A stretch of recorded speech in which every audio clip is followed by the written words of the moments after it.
the girls with their nails done now.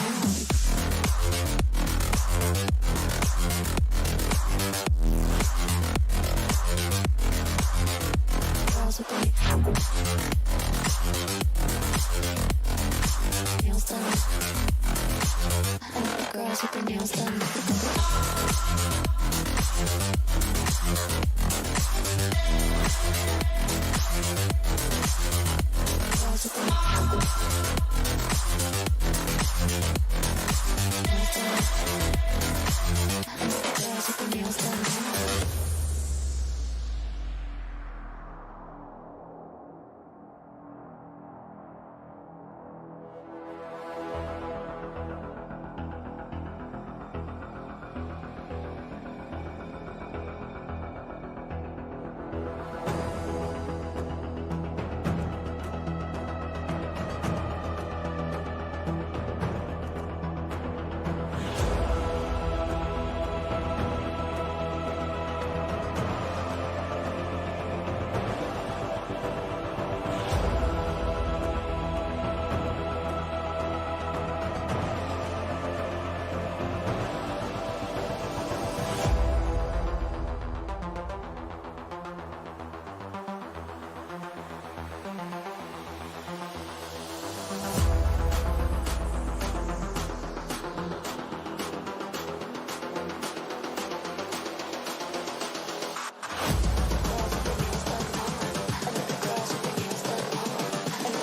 nails done. Girls with their nails done now.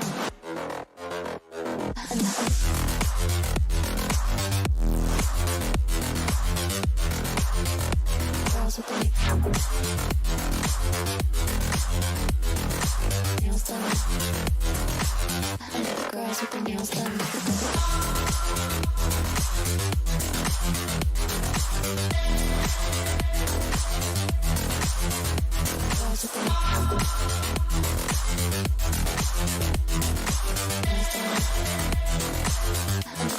with their nails done.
I think the girls with their nails done now.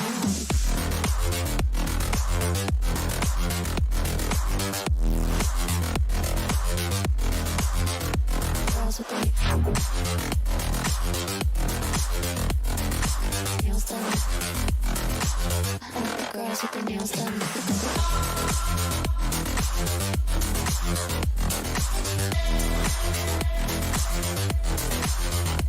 Girls with their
girls with their nails done now.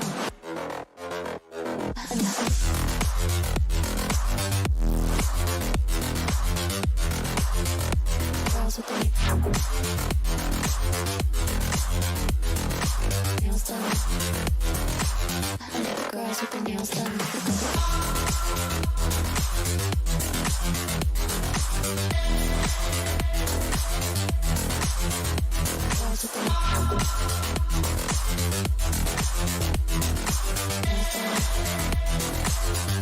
Girls with their nails done.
I think the girls.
From a driver's point of view, to get ahead, you need to understand the data. I have over 20 buttons on my steering wheel that have a direct link to how the car behaves. So I'm studying that in the background on computers all the time. I'm super grateful that we have AMD with us. It's a huge asset for us. When we come back into the garage, the car downloads and the data pops up on my screen. The faster we can get that, the faster I can analyze it and the faster I can get back out there.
So, welcome back, ladies and gentlemen. This is me, Dr. Dang, and along with me is going to be Mythica and Edge as we welcome you all to AMD Ryzen presents Skyesports Championship 3.0.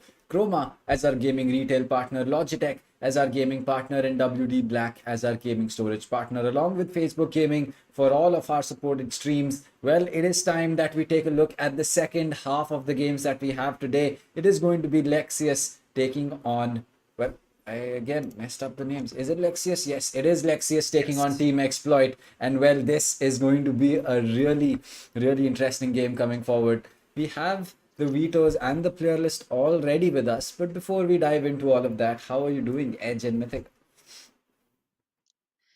I had a good day. Well, Yeah, I your don't voice really doesn't had say so. anything to. Yeah, no, I woke up early today, so I mean, I'm on a good schedule and everything, so I'm doing fine. That's great. Uh, yeah, unfortunately, I woke up early as well today. So, Unfortunately. yeah, unfortunately for me, because that's not when I usually wake up, but I had to wake up because I had work to do. So, yeah, sometimes you just have to wake up, right? So it was one of those days for me. I did wake up, and I'm feeling good as well today. I mean, especially I got my morning workout. So yeah, I am skinny, fellas. I know it's hard to believe that I work out, but yes, I do. I just started recently, so yeah, I'm trying to look as good as Dang. I say.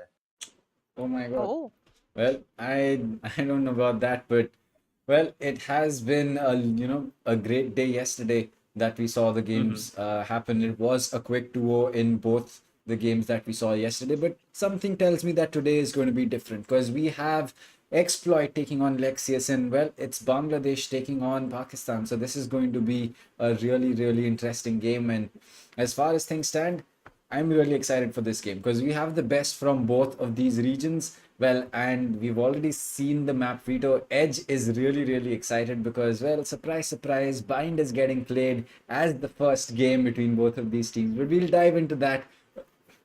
We'll dive into that a little while later. But what are you expecting from today's games? What are the play styles that you are looking forward to? I think it's gonna be so exciting, especially for Edge, because I know for the past few days while we've been casting, we see Bind always being the third map, but the games never go to a third map. They always just like end at the second map, and Edge is always sad in the end. He's like, I don't get to cast Bind. I don't get to watch Bind. And it's gonna be a good day for Edge. Well, Yeah, yes. I mean, yeah, definitely. It is gonna be a good day, especially since Bind this time is not gonna be the deciders map. It's gonna be the first map being played. Yeah, I'm not gonna be revealing any more of the veto details there, but yeah, Bind. A little spoiler. Yeah, that is the first map that's gonna be played. It's gonna be Team Exploit and Lexious, right? I mean, we did have both these interviews as well because they are the winners of their regional qualifiers, right? I mean, Team Exploit, they did have a flawless run in that Pakistan and Afghanistan region, so regional qualifiers, that is. And Team Exploit, after the addition of Darky, have become so dominant. I mean, Team Exploit, they already beat VLT. I mean, Yeah. I say VLT because they are a dominant powerhouse, in the region of India, right? And they are also in the South Asian playoffs. So Team Exploit, they already beat VLT, and vice versa also happened in the semifinals of another tournament. Unfortunately for Team Exploit, they could not beat VLT twice, but that was a different roster. But right now, with this particular roster, I think these chances are pretty high as well. But here's the thing here: VLT have minor changes, but we'll talk about them in the future. Because right now, I mean, Team Exploit, if I'm not wrong, Shooter, SSB, Soulmate, King, and Darky. I mean, five incredibly skilled players. I'm really looking forward to see what they have in store for us, or especially on the map of Bind. Because yeah, I am excited for that map, guys. Well, I mean, I'm excited for Bind as well because though Bind isn't my favorite map or anything, but Bind is still a map that we haven't seen in the series so far. Ascent has been very, very prevalent. We have seen a lot of, we've seen a lot of, what do you call, we've seen a lot of Haven as well. And well, we have seen Icebox quite a bit as well. But before we dive into the maps, it's time to take a look at the prize pool. So, Mythica, well, we've already walked our viewers through the national qualifiers, but well, the South Asian playoffs is really where the prize pool is.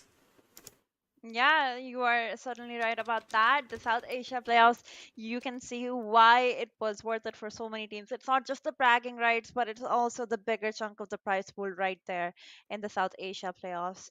MVP is going to be getting $1,000, third place getting $2,000, runner-ups getting $6,000, and the champions taking away the biggest chunk, which is a $15,000 prize money.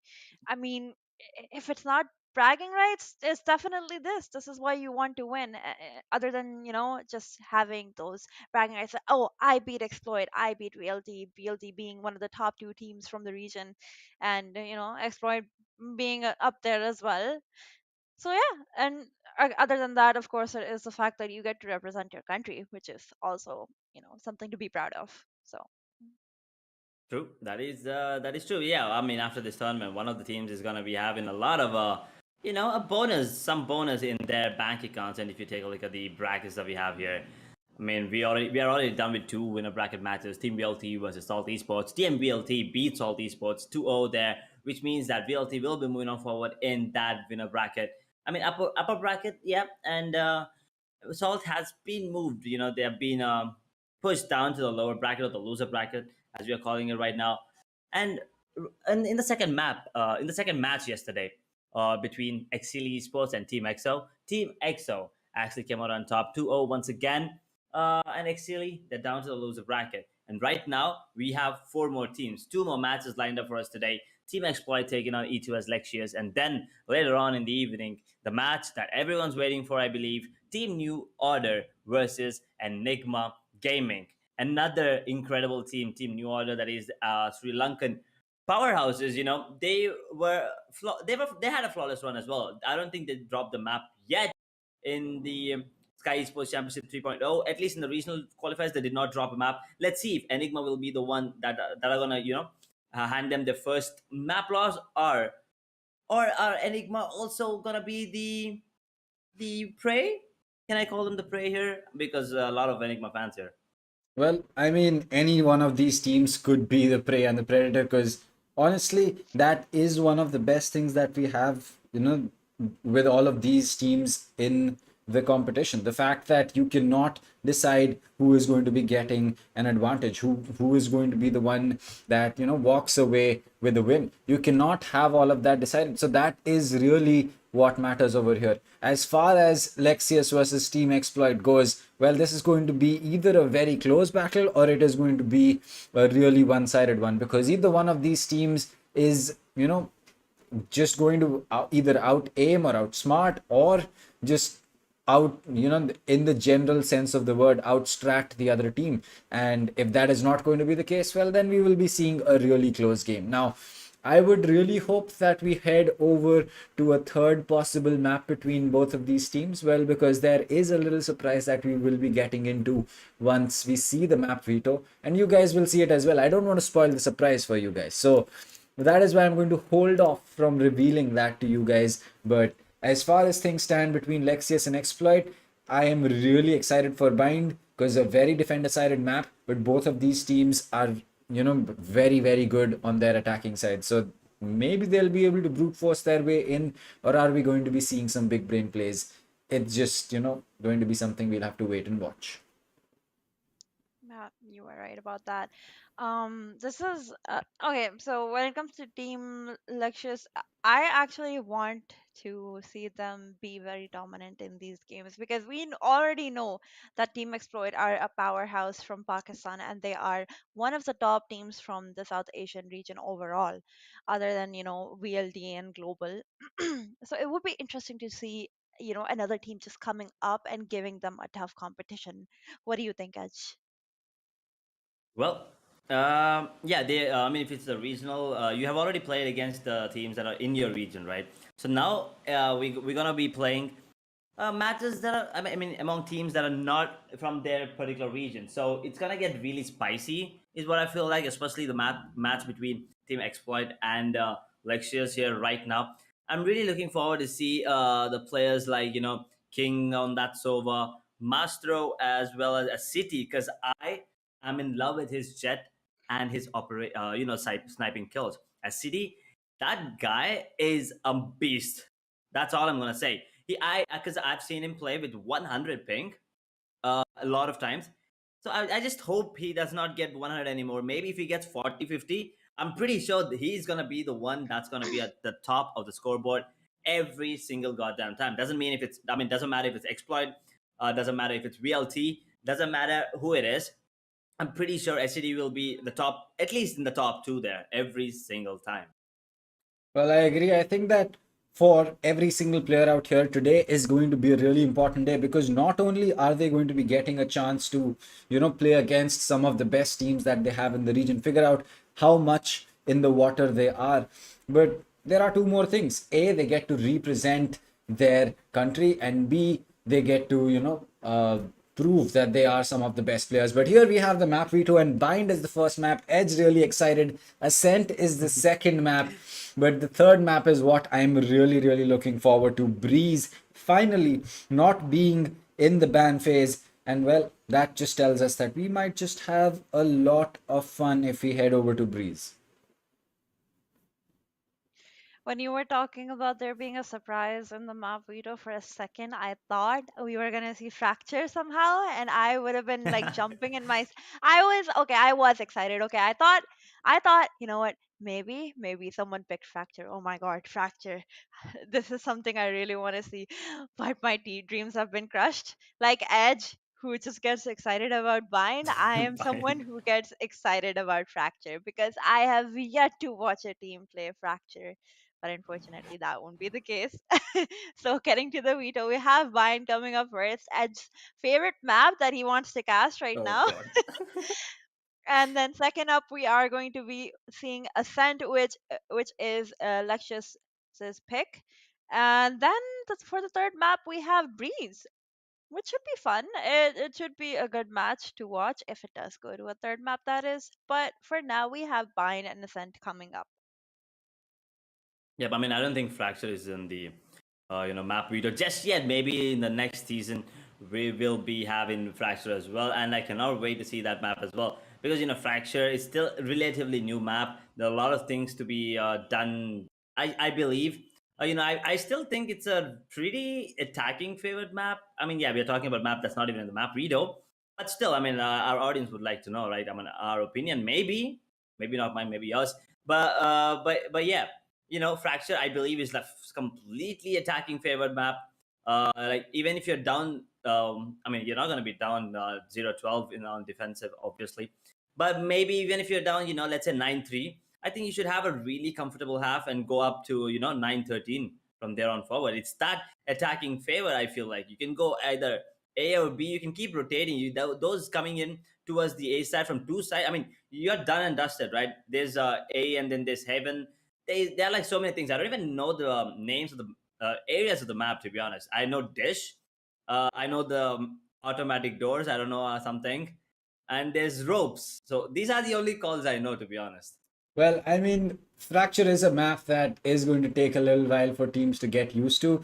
But one thing that I have realized playing, my share of games on Fracture in unrated as well as competitive, it's a map that basically allows you a free way to attack a site from two ways, which sometimes teams need to take map control. Now think about this. If you want to take seaside on the map of Haven, you need to take garage and you need to take long and then push the site from two directions.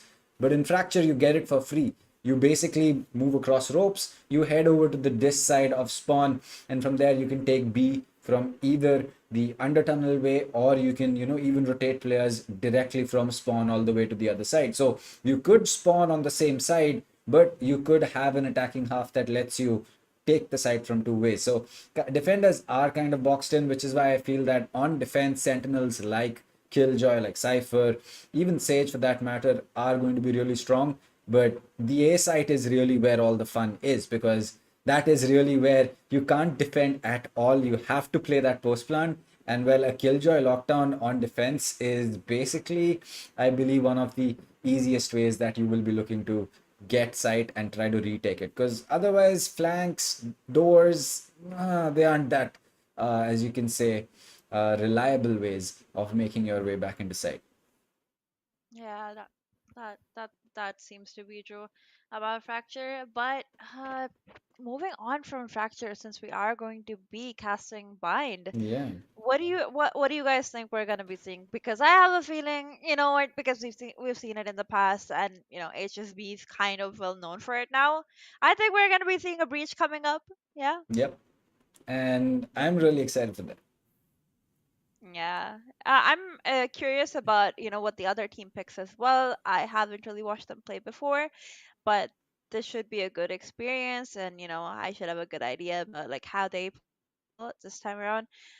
But what I really want to see is who has the better coordination in their team, because that is what is going to be the game changer, the game decider, pretty much at the end of the day when we see Bind, because there are so many things that can be done on this map, and if you don't have stronger teamwork, if you don't have the coordination, the right amount of coordination, you are gonna have a hard time on Bind. I mean, that is true, but a lot depends on the agent composition as well, right? I mean, yeah, the aim's gonna come into play, the game sense is gonna come into play, your coordination and teamwork and everything is gonna come into play, but agent composition is important if you ask me, to be honest. And yeah, I'm gonna just say it once again, gonna sound stupid, but I still think KO is a really good pick on the map of Bind. Yeah, a lot of teams do not. I actually no team picks it, but I still think. I mean, if you have a KO, let's say you have a Cypher or KZ on B side, one knife, that's done. I mean, you're done, right? Yep. Your KZ or Cypher, she or he is gonna get completely suppressed. 7 seconds, and everything's gonna be off. And 7 seconds is good enough for I mean both these teams to enter into the site and clear out things. Seven Well, seconds is a lot of time when you actually gonna run into game. I mean, I've heard this phrase somewhere. I mean, usually when we talk about 7 seconds, 8 seconds, 9 seconds, 10 seconds.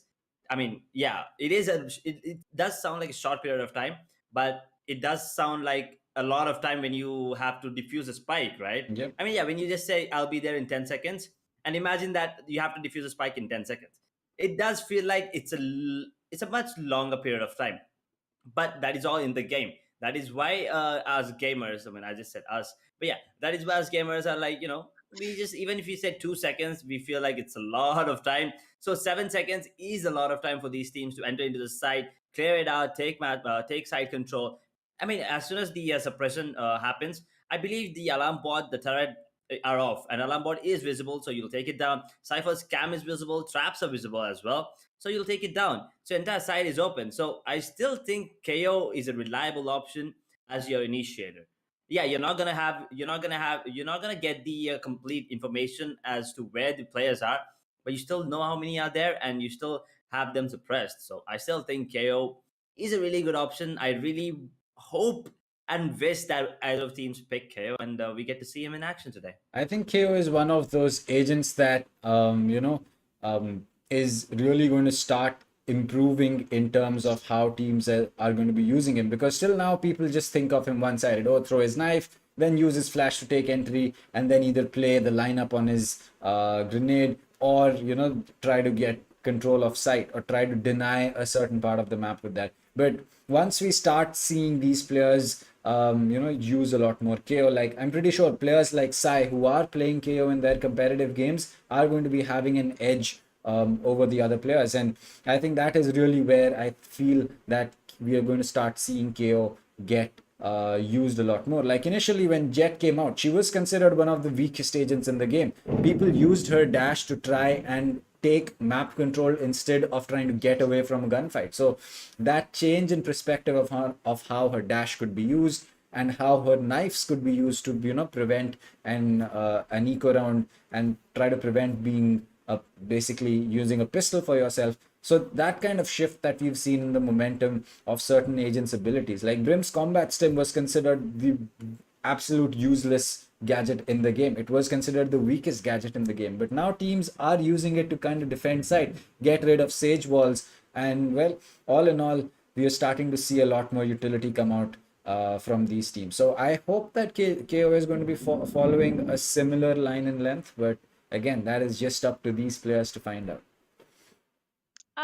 while you guys are talking about, KO being picked up on bind and it being a good counter for Killjoy and Cypher, I would also like to add that I don't think the current meta is kind of allowing Killjoy and Cypher to be picked up as much as Viper is currently. I think Viper is what we're going to be seeing more of when it comes to the map of bind. She has been, very in this meta, and I think KO versus a Viper isn't as dangerous when it's like KO versus a Killjoy or a Cypher, because hey, if you're Viper, if you're in your ultimate, it doesn't matter if you have a KO on his ultimate against you, it's not gonna affect you. If your util is already on, if it has been powered on, you know the KO stuff isn't gonna turn it off Yeah. either. Viper is the one sentinel at the moment. And I say sentinel because I get it. Viper, by the name, she's a controller, but when you Which, play her yeah. on defense, she is used as a sentinel. Yep. So as a sentinel, she's very powerful in this meta right now because teams have been looking to pick up KO, but at the same time, when you pick up a Viper against a KO, you're still doing your job as a sentinel correctly, and you are still having a better time than you would be on Cypher or Killjoy. So I mean that's also a thing that we should be thinking about. Kind of, I feel like Viper is definitely something we're gonna be seeing more of, but KO will be annoying for Jet. That's one thing I could say. You have your Jet knives on, you have the Blade Storm on, and then KO suppression just comes in, and all True. you're left with is a classic. Yep, So yeah. I've been there. But I think even the showstopper, if the showstopper is activated, you just use your knife and the showstopper is gone. I mean, 7 seconds, that's a lot of time. The showstopper is gone. And Hunter's Fury will be shut down as well if it's perfectly timed. And the drone is shut down as well. So yeah, KO has its advantages and disadvantages at the same time. I'm pretty sure we're not going to be seeing him because, these teams may not have practiced with him as much. So yeah, Viper is a controller on paper, but yeah, as Mythic already said, a lot of teams use him or her rather as a sentinel, right? I mean, with the Viper's pet, with the wall, with the smoke cloud, and with the snake bite, she is an all in one package, right? And I really love the way that she puts her mask on when the ultimate comes on, right? Yeah. That is just dope. That is like, I think that is the best ultimate animation I've ever seen in this game. Yeah, a lot of things. I mean, Hunter's Fury, it looks cool. Blade Storm looks cool. The Showstopper. Okay, I have a really stupid question here, but has anyone ever tried playing Valorant in another language? Like you Mm. go to your settings and change the audio language, because I did. I played on the sometimes I played on Korean, but I usually played on Japanese, and the voice lines and I mean the game just feels different when you play it on Japanese. Yeah, you really don't understand a thing. I mean, when it's in English, the agents, they do say like a player spotted on A, player spotted on B, or time running out, spike dropped, something. It's in Japanese. I don't understand. I don't understand a thing. It's just that I kind of have to predict what they're saying. Or, I mean, I do understand a bit now because I've been playing on Japanese for like, I think 4 months. So I understand a couple of things, and I watch anime as well. So yeah, I do understand a bit, but it's still. But have you played it on any other languages, Tang and Mythica? I mean, I tried looking for Hindi, but there wasn't one, so I guess I'm gonna stick to English. For me, I've played the game on Korean. I have played it on French as well. If you listen to Viper in French, I don't know. All you would right. Is it good or is it you'd lose bad? it. It's so good. So good. Okay, She sounds that's my amazing. next language. I'm gonna change it tonight. All right. Well, then let's try that out. Let's try French.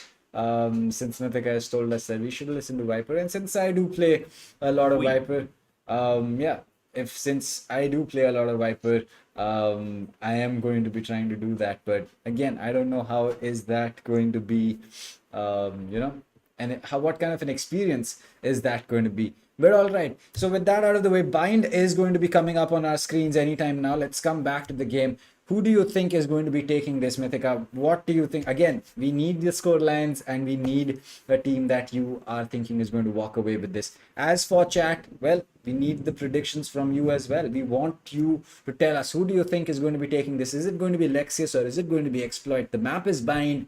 what is the scoreline that you guys predict? For me, it's gonna be exploit, and I have a really terrible feeling that there could even be like a 13-1 or a 13-0. I'm not kidding. They've been okay. If you watch Wait, them, did I hear you they. right? I'm so sorry. Can you just wait? Did she just say 13-0? I'm not kidding. Well, They Okay. have they actually recently did that to Salt as well. I'm not kidding. I Okay. you can expect that from a team like Exploit.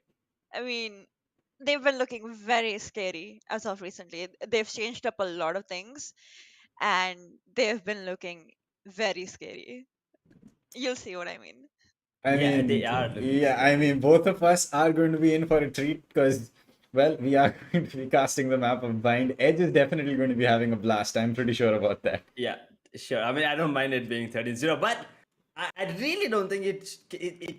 I mean, it's gonna be 30-0 just because SCD is on the side of Lexious, right? I mean, yeah, we haven't seen a lot from them, but I've seen a lot of SCD. That sounds wrong, I know, but I mean, I've seen him play on Haven, especially with his operator. I think the last time I've seen him, his team was down 210, just like how Fear Legends was on the map of Haven, right? So they were down 210. Then SCD picked up their operator, and seeing, I think he got a couple of aces there on that particular matchup. So if he, I think on the map of Bind, yeah, you can still pick up the operator on Jet. So if he gets that operator early into the game, I think we are in for a treat. I mean, a showcase of skills coming in from him. But if he does not show up, I believe the entire team might come crashing down on him at the end. So Team Exploit might as well go ahead and pick that 30-0, as Mithika said. Well, if 13-0 is what all of you are going to be going in with, well, I have to keep it a lot more, I have to keep it a lot more comfortable for the other team as well. So I feel that, again, I do believe that Exploit might be able to walk away with this. But, as far as things stand in terms of the scoreline, I think we are going to be having a much closer game. I believe that we're going to be seeing something in the lines of a 13-5 or a 13-6 compared to, a 13-0 or a 13-1. But there you go. We have the lineups in front of us. HSB is not picking up that breach, Mythica. It's going to be a Sky for him. Soulmate on the Viper, King on the Sova, Darky on the Astra, and Shooter to finish it off with the Jet. As for the other side, well, again, a mirror lineup. I don't know what's with teams and having mirror lineups so recently, but it's going to be Asite on the Jet, Thrill on the Astra, Maestro on the Viper, Vix on the Sky, and Ahu on the Sova as well. Before I get out of your hair, I quickly want to say, I think both the teams are actually playing Gambit's comp right now, and it's a mirror comp, and I think it's going to be very exciting to watch. Well, Well, yep, it is a mirrored comp, but yeah, I mean, I did not give away my prediction. I don't think it's gonna be a 30. No, I mean there is a possibility, but I still think it's gonna be somewhere around 13-6, 13-7 at max. Still going in the favor of Team Exploit, unless SCD shows up huge, then maybe 13-10. But I'm gonna be sticking with 13-7 as of now. It is a map of Bind, and the Team Exploit on the attacking half, while Lexious stick to the defenders. well, it is going to be something that we will just have to wait and watch. Now, with a mirror lineup, as we said yesterday, things can pan out for the better or for the worse for both of these teams, because a mirror lineup means the same gaps in the strategy that you exploited on the other team, they could be exploiting on you if you do not know about them. But one of the better things that you can do with a mirror lineup is the fact that you can understand how utility is being used by the other team. And if they're doing something really good, well, you can copy it because you have the same agents. And if they're doing something that is really bad, well, at that point of time, you can learn from it and focus on not making the same mistakes that they did. For example, if the Sky is flashing all of sight from, a pop flash in the sky, well, then you can understand that this could be a strategy that either we could use, or you can also figure out a way to counter it with your own Sky using the same kind of flashes. So it's just coming back down to the same. You did this, well, we can do this too. You did that, well, we're going to be replying with a similar way of a similar way of dealing with things. So that is going to be really interesting But what do you think about this, Edge? Ooh, well, to be honest, I have no. I just don't have any thoughts in my head running right now because I was just thinking about the way that both these teams might counter each other here. I mean, yeah, the comp is similar, right? It's the exact same. So I was just thinking maybe the side of Lexious, they're gonna be having a lot of flanks happening consistently, because I think that is the only way they can have a slight edge over the side of Team Exploit. But at the same time, Team Exploit, I mean, they are really good at holding off those flanks as well. We have HSP, we have King, always up and ready for those flanks. So let's see how this one goes, Dank. Well, that is certainly going to be the case, but one thing that I'm really excited for is going to be seeing the Viper as well. Now, one of the things that we have seen with Viper plays happen on the map of Bind, at least me personally, that I have seen, is that a lot of teams will love to run a second controller, and that is what is going to be the case. Astra is being played now on a map like Bind, or on a lot of maps except Breeze, for example, or Icebox, for example. If there is a Viper pick, you will be seeing a secondary controller pick, either a Brim, an Omen, or an Astra. Now, since Astra is the strongest dedicated controller that you can say that we have, well, I find it no real surprise that Thrill and Darky are going in for an Astra pick. But one thing that is going to be really important and interesting is that Astra's utility can be used in conjunction with the Viper extremely well. Now, one of the major reasons that Viper's Snakebite is so strong is not because of the area denial or the damage that she does. The fact that she puts you in a vulnerable state, meaning that a single bullet to your body is going to start doing double damage. So that means that in 2 bullets, you're dead. Now, that is really what excites me, because, well, we are going to be seeing a lot of these gravity well plus snakebite combos, where the snakebite already takes off a lot of HP, and then you're just going to get shot from every single direction possible. Yep, that is true. And there you go. We have the players ready. Well, you can see it. They look ready for sure. Shooter is he's also really good. I mean, he has that Logitech headphone on, so I think the sound cues are not an issue anymore. And there you go. We have the caster's prediction here, and looks like everyone's gonna be sticking to the side of Exploit mostly. We have a couple of people, actually a couple of casters, I wouldn't say people, a couple of casters going with Lexious. But yeah, I think Team Exploit, I think they seem to be the favorites here moving on forward on the map in this series of BO3.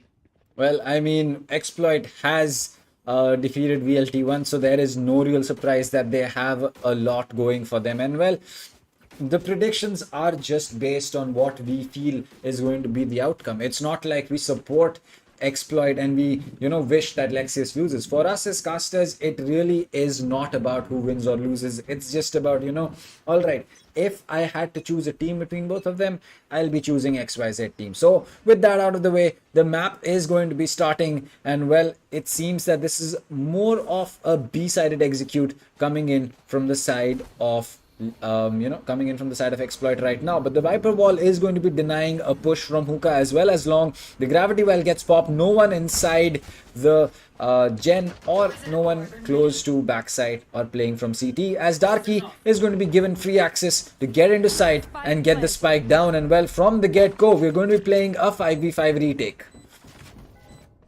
5v5 retake situation here already, and the spike has been taken for a few seconds now, but there you go. Shura with a beautiful double kill.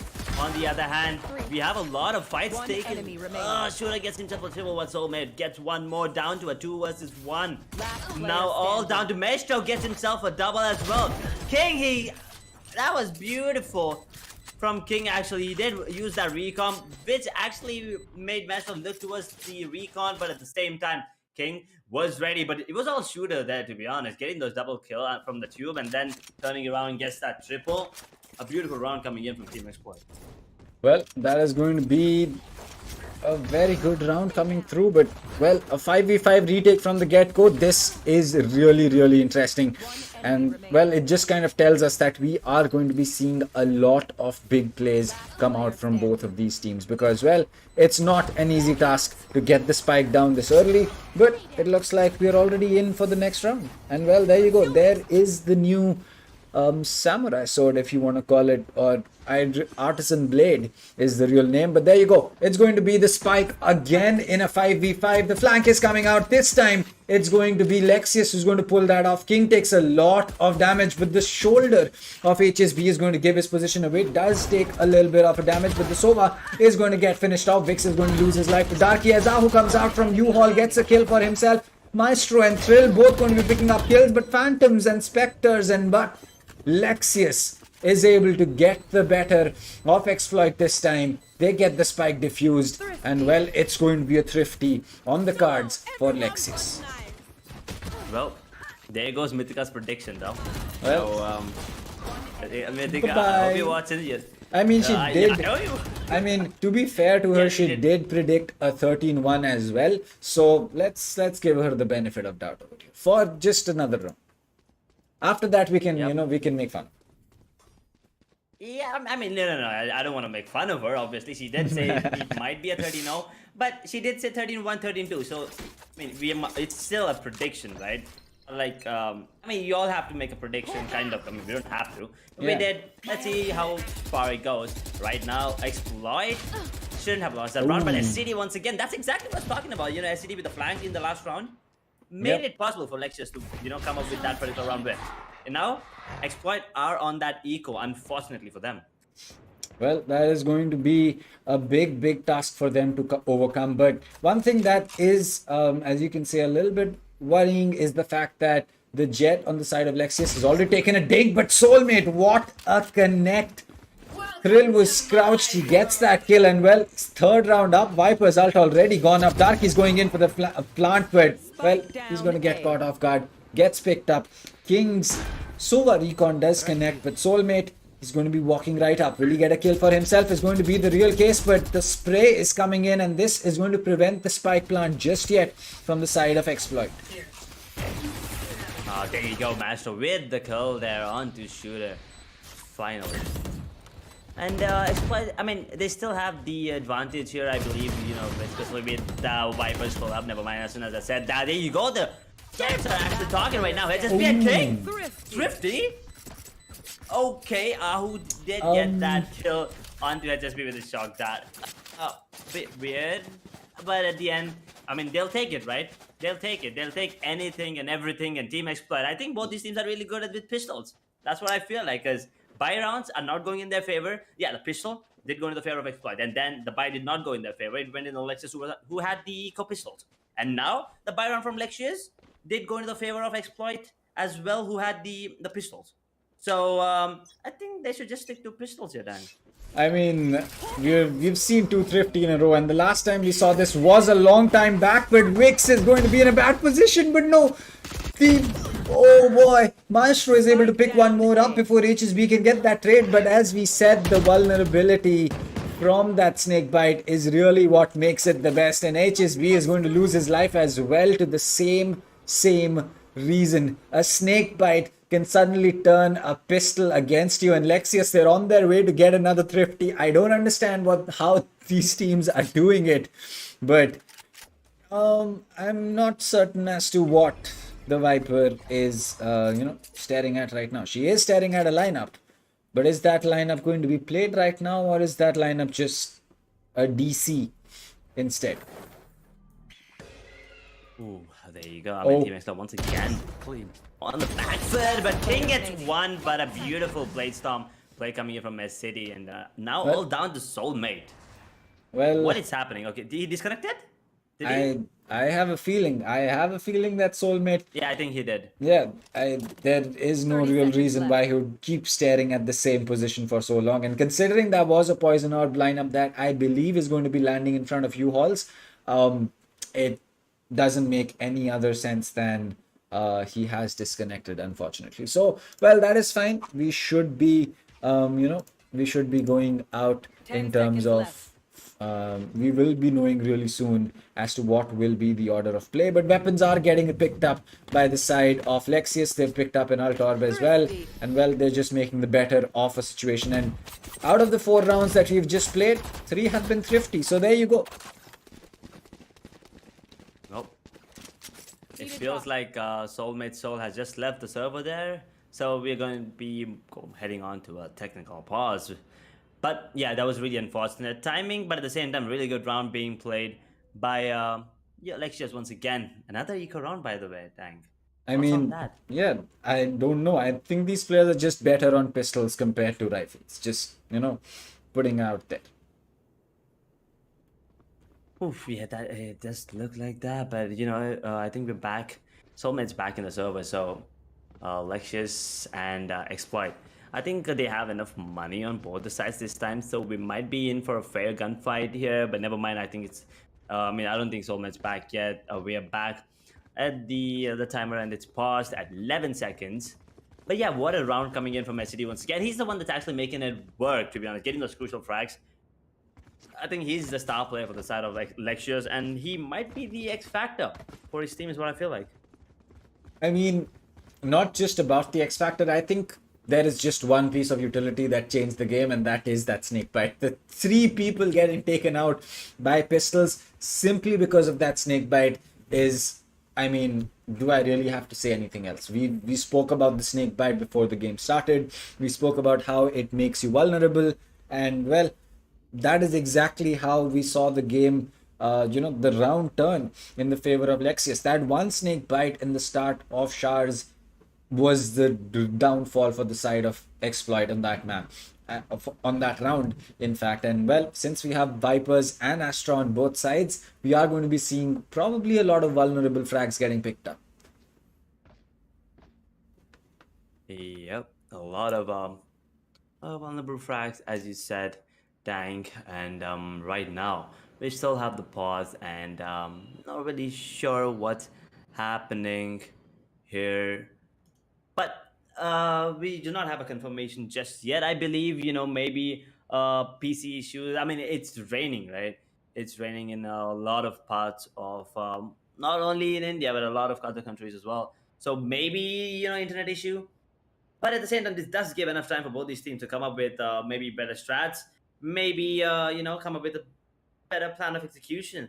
Because right now, the ecos are going in the favor of both the teams, to be honest. So they really need to figure out a way. I actually never thought I would say this, but they really need to figure out a way to actually win with rifles in their hand rather than pistols here. So Team Exploit and Lexious, well, they have some thinking to do, and they have enough time for it as well. Well, I agree. I think that it's going to be really interesting to see how this map turns out going forward, because after seeing 3 ecos, and basically every single prediction that was made by you and Mythica thrown out of the window, I think we are going to be having a nice start. I'm fingers crossed my prediction doesn't go wrong. I did go in for a much more conservative one at a 13-6, but again, that can that can really just happen at any time. It can, and we did predict some score. 13 O's were predicted, 13 2s, 13 3s. What was your prediction again? Mine was 13-7. Well, mine was a 13-6 as well. All right, so only one prediction is wrong till now. All right, so it was just Mythica who put in that 13-2, 1 or 0, which I believe, I mean, a 13-2 is still technically possible, but again, after seeing 3 ecos, I really want to rethink the prediction game altogether. Not just for Mythica, but for us as well, because I feel that this is going to be a lot more closer than either the 3 of us expected. Yes, now we still have your prediction and my prediction still up and running. Let's see if, at least one of us is right, because 2-2 scoreline, it's all tied up. Looks like... I'm so sorry about that. Looks like it's gonna go down to the wire. But at the same time, Exploit, we still haven't seen their full potential. It's still too early into the game, right? Exploit, once they start having that momentum, they are forced not to be reckoned with. So Lexious, they need to keep applying that pressure at all times, and they shouldn't give Exploit enough time to breathe and enough space to work with. Because if they do that, Exploit will actually exploit all of that.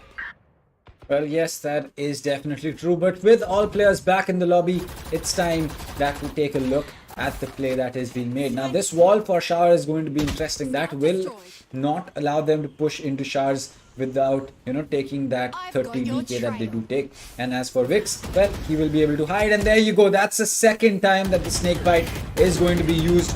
And well, that is going to prevent these players from just walking up. But they're not going to be in a vulnerable state. And Darky and Shooter both going to be picking up 2 kills. They are able to make their way in through Showers. They have pushed in all the way to box. And well, for Team Exploit, they have a lot of map control. They get the spike down, and this is going to be a difficult retake coming in from the side of Lexious. They do have an operator with them, so at least they can play for those cover peaks. But with players in U-Hall as well as main as well as on Tetris, I think this is going to be a very, very difficult retake coming in. Yep, no, it does look like it's going to be a difficult retake. But the last player, there you go, Exploit. Whew, flawless round there coming in from them. Third round on the board for the side of Exploit. And Lexious, once again, it was a full buy this time from both these teams, right? Yeah, not a great buy for Team Exploit, but they still made it work and flawless. But there you go, the operator being picked up from a city now. But wait a second, the economy is still not that good because Maestro does pick up Vandal with light shields. Still has to suffice with Spectre. So it looks a bit iffy. But if SCD can get some early kills, I think this round should go into the favor of Lexious. Well, if Maestro is trying to use his ultimate in the start of a round, then maybe that, maybe a Spectre or a Judge would have been a much better investment. But we don't know what he plans to do right now. So we're just going to have to wait and watch. As for players making their way into Hookah, they're going to be catching a city for themselves. Ahu has had to make a fallback, but Thrill, he's going to pull that gravity well, but Shooter still gets that turnaround. He gets that frag, 19 HP left on him, and somehow he's going to be surviving. As for the remaining players from the side of Lexious, they're going to be using that teleporter to really make a turnaround. But Soulmate, he's going to be picking up that frag. And now the remaining 2 players, or rather the 1 player, is going to be inside of Hookah. Maestro loses a lot of, messes up that recoil on the Vandal and does get taken out by a Shock Dart. So 4 rounds to 2, and that was a very good push coming in from the side of Exploit. They absolutely overrun the side of Lexious on site, and that was all that was needed from their side to really get that advantage. Oof, yeah, man, Team Exploit once again shuts down any chances of Lexious having a comeback in that particular round. So unfortunately, that operator is not of any use. Right, so Team Exploit now with 2 round lead. Moving on forward, I think it looks really, they're looking really confident and strong. SCD, wait a second, no, what? How did he survive that? There was no way he should have survived that, but SCD, a bit of luck coming into his favor. They have a Shooter. Beautiful shots there onto Ahmed and then Trill as well. Okay. What? Shooter is popping right now. Okay, alright. He's really feeling himself as King picks up another kill, but Shooter just not stopping at all. Walks through the side of Lexious, and I think that we started to see the real Exploit come out over here. No more Thrifties coming out, but disconnect on the Sova's head, just absolutely insane. Oh boy, that's some some round from Shooter there. I mean, it's just going to be starting to get a lot more interesting as game proceeds. But again, we're gonna have to wait a little bit longer before we are going to be seeing a difference in the scoreline. But so far, defensive side has not had the best time, and Maestro, as he looks to make his way back into a site, a snake bite from the Viper is going to be preventing him. But there you go, the Astral Divide goes up. Darky will be able to get that spike planted real fast, but a City tries to take a peek, has to make a dash fall back, but Ahu will not be connecting with anyone with that Hunter's Fury. Well, there you go. Astral Divide coming into play now. They need to make it work, right? Team Exploit, and they did. 5v5 retake situation here. 40 seconds on the clock. It's been taking for a while now, but the sneakers are out, and the Astral Divide coming into play from Lexious as well. Oh, look at the positioning from SSB. He's in a really tough spot. SCD will take him down. But Master goes down to Darky, and the throw was on the shooter as well, but on the other hand, SCD, Vixer gets a double as well. All down to Zoa in a 1 versus 3. Beautiful flash by King. Still managed to get the kill. There, and that shot, that is perfect, but not good enough, because, you know, he does not get the kill on SCD. He just steps out and gets taken down. Now, that means another round for Lexious, but a lot of ultimates being used. I think maybe if King uses ultimate, I still think he would have been taken down. But yeah, this time the operator did come into play. Double kill for him. Beautiful round from Lexious. Beautiful retake, to be honest. Well, yes, that is true. And an Astral Divide in this, like when Astra came out, people just thought that, oh, you know what, the Astral Divide's not that strong. You can use it in very certain very limited number of situations. But as times progress, people have realized that, hey, we have an Astral Divide. That's a free retake as well, because you can make your way aggressively up to any point where the Astral Wall is, and then just hold that wall, and you can play from behind it, try to get the diffuse off as for as long as you have teammates covering your back. But again, that is still going to require a lot of team coordination. As for the side of Exploit, they're trying to push A once again, and this is interesting. We don't see a lot of teams committing all 5 of their players for a push, but Exploit is doing exactly that, and well, we are going to be seeing a pick come out as Cyril is going to get taken out. That means that is a big kill, but Darky is going to lose his life as well. So both the teams losing an important player in their Astra. And well, as we speak about that, the Viper is going to be getting the better of Maestro, who was also the Viper, but it looks like that jump did miss, and well, a Cloudburst will have to get used by a City to make sure that he can move around and try to get the spike diffused, but it looks like he will be cut up in the Hunter's Fury. Wix getting a kill. The right click comes out, but Soulmate catches the Jet right as he looks to make any more plays, and well, 6-3, Exploit take another round for themselves. Ooh.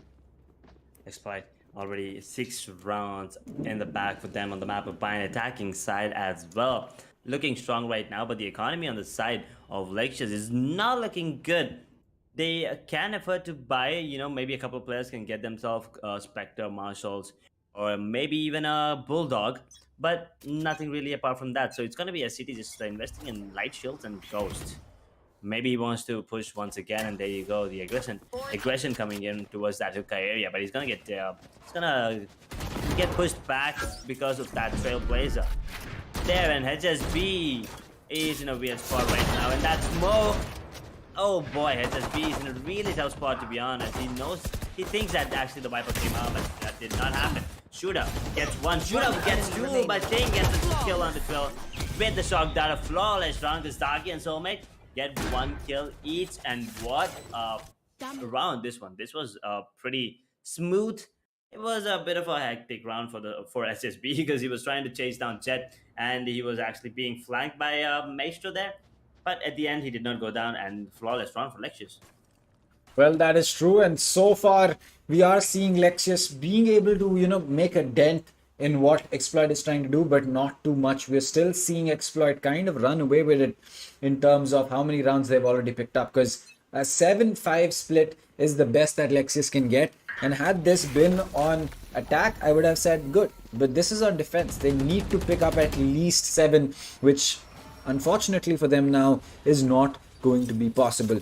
As for the side of Exploit, well, they've already picked up the rounds that they need, but it looks like again pushing through the snake bite. This is something that I simply don't understand coming in from the side of Exploit. You know that you are going to be very, very weak, and unless you land your first shot on the head, it is not a smart decision to try and push through a volley like that. But Darky, he's going to be getting the better of Maestro as well. This time, there is not going to be any kind of vulnerability. But Soulmate, he does pick up a free pick for himself. A City misses a shot and he has to make a fallback as the Viper's ult was committed into its showers. And well, they're going to be making their way up. A second shot missed, and that will be the final shot that he misses in this round because, well, he's going to lose his life to Darky. It's all down to Wix and a possible flawless once again on board. They're trying to come in for that knife, but well, they know that Vix is only going to be going into that save. And there you go. Shooter finishes it off. That is going to put Exploit up 8-3. Last round in the half. Sheesh. That was another round going into the favor of Exploit. They're just running away right now with this map. It does look like that. It is still a BO3 and we are still in the map number 1 bind. But yeah, Vixera kicking with a bit of just, jumping jacks, I guess, here and there, but at the end he did go down. But Exploit, they're looking really strong, and they're looking forward to get that 9th on the board because it's only Spectres, 1 Vandal on a City. Well, that is going to mean that this is going to be the final round, and Maestro will have to make do with the Spectre at close range. Now, mind you, the Spectre at long range is, very, very bad compared to a Phantom or a Vandal. But at close range and a City, why have that knife out?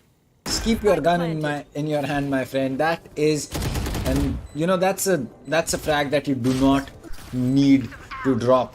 And well, with that, the flank is gone. Shooter's going to be picking up a kill. It's down to the 3 men alive from the side of Lexious. King is going to be picking up Vix, which means that it's Maestro, or well, not even him, and Ahu was the last one standing.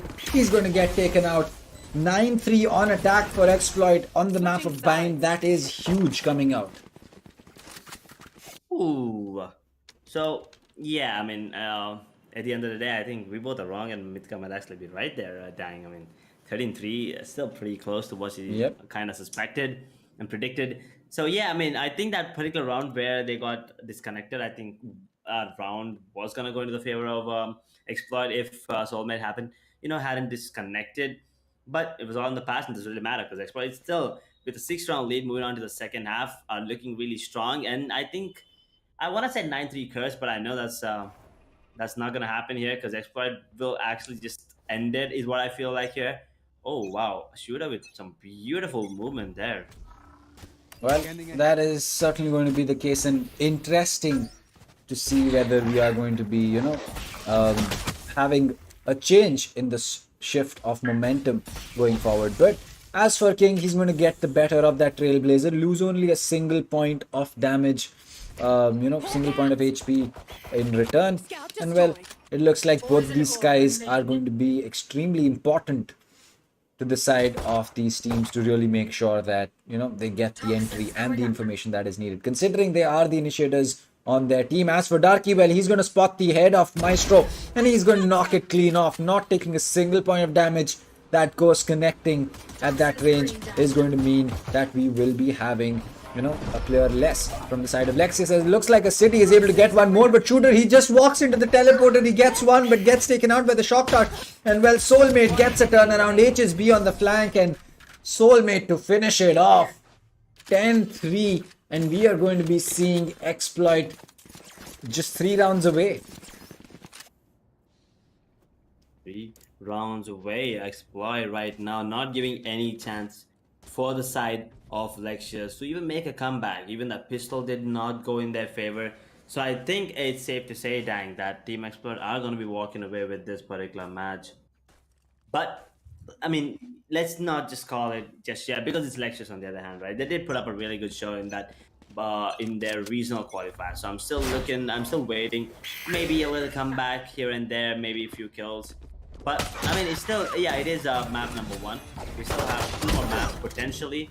But as City, there you go. Gets a kill under Darky, a beautiful kill with the Frenzy there. And we did see the last time as well, the ecos did go into the favor of the side. That was actually ecoed, but Hahu gets the kill.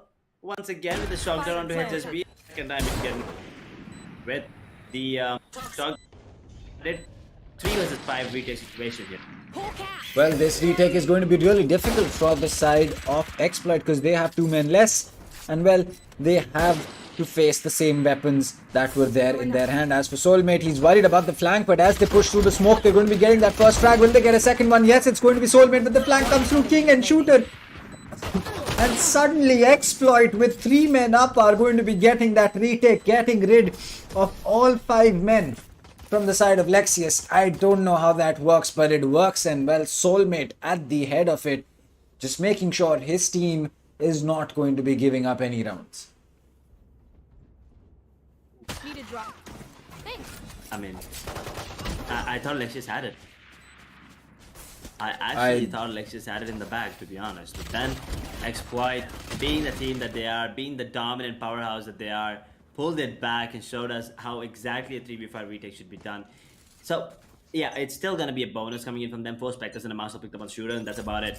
Everyone else on the side of Lexious, it's a full buy round. So if Lexious lose this, I mean, yeah, if Lexious is still gonna be a really hard one, even if they win with this one.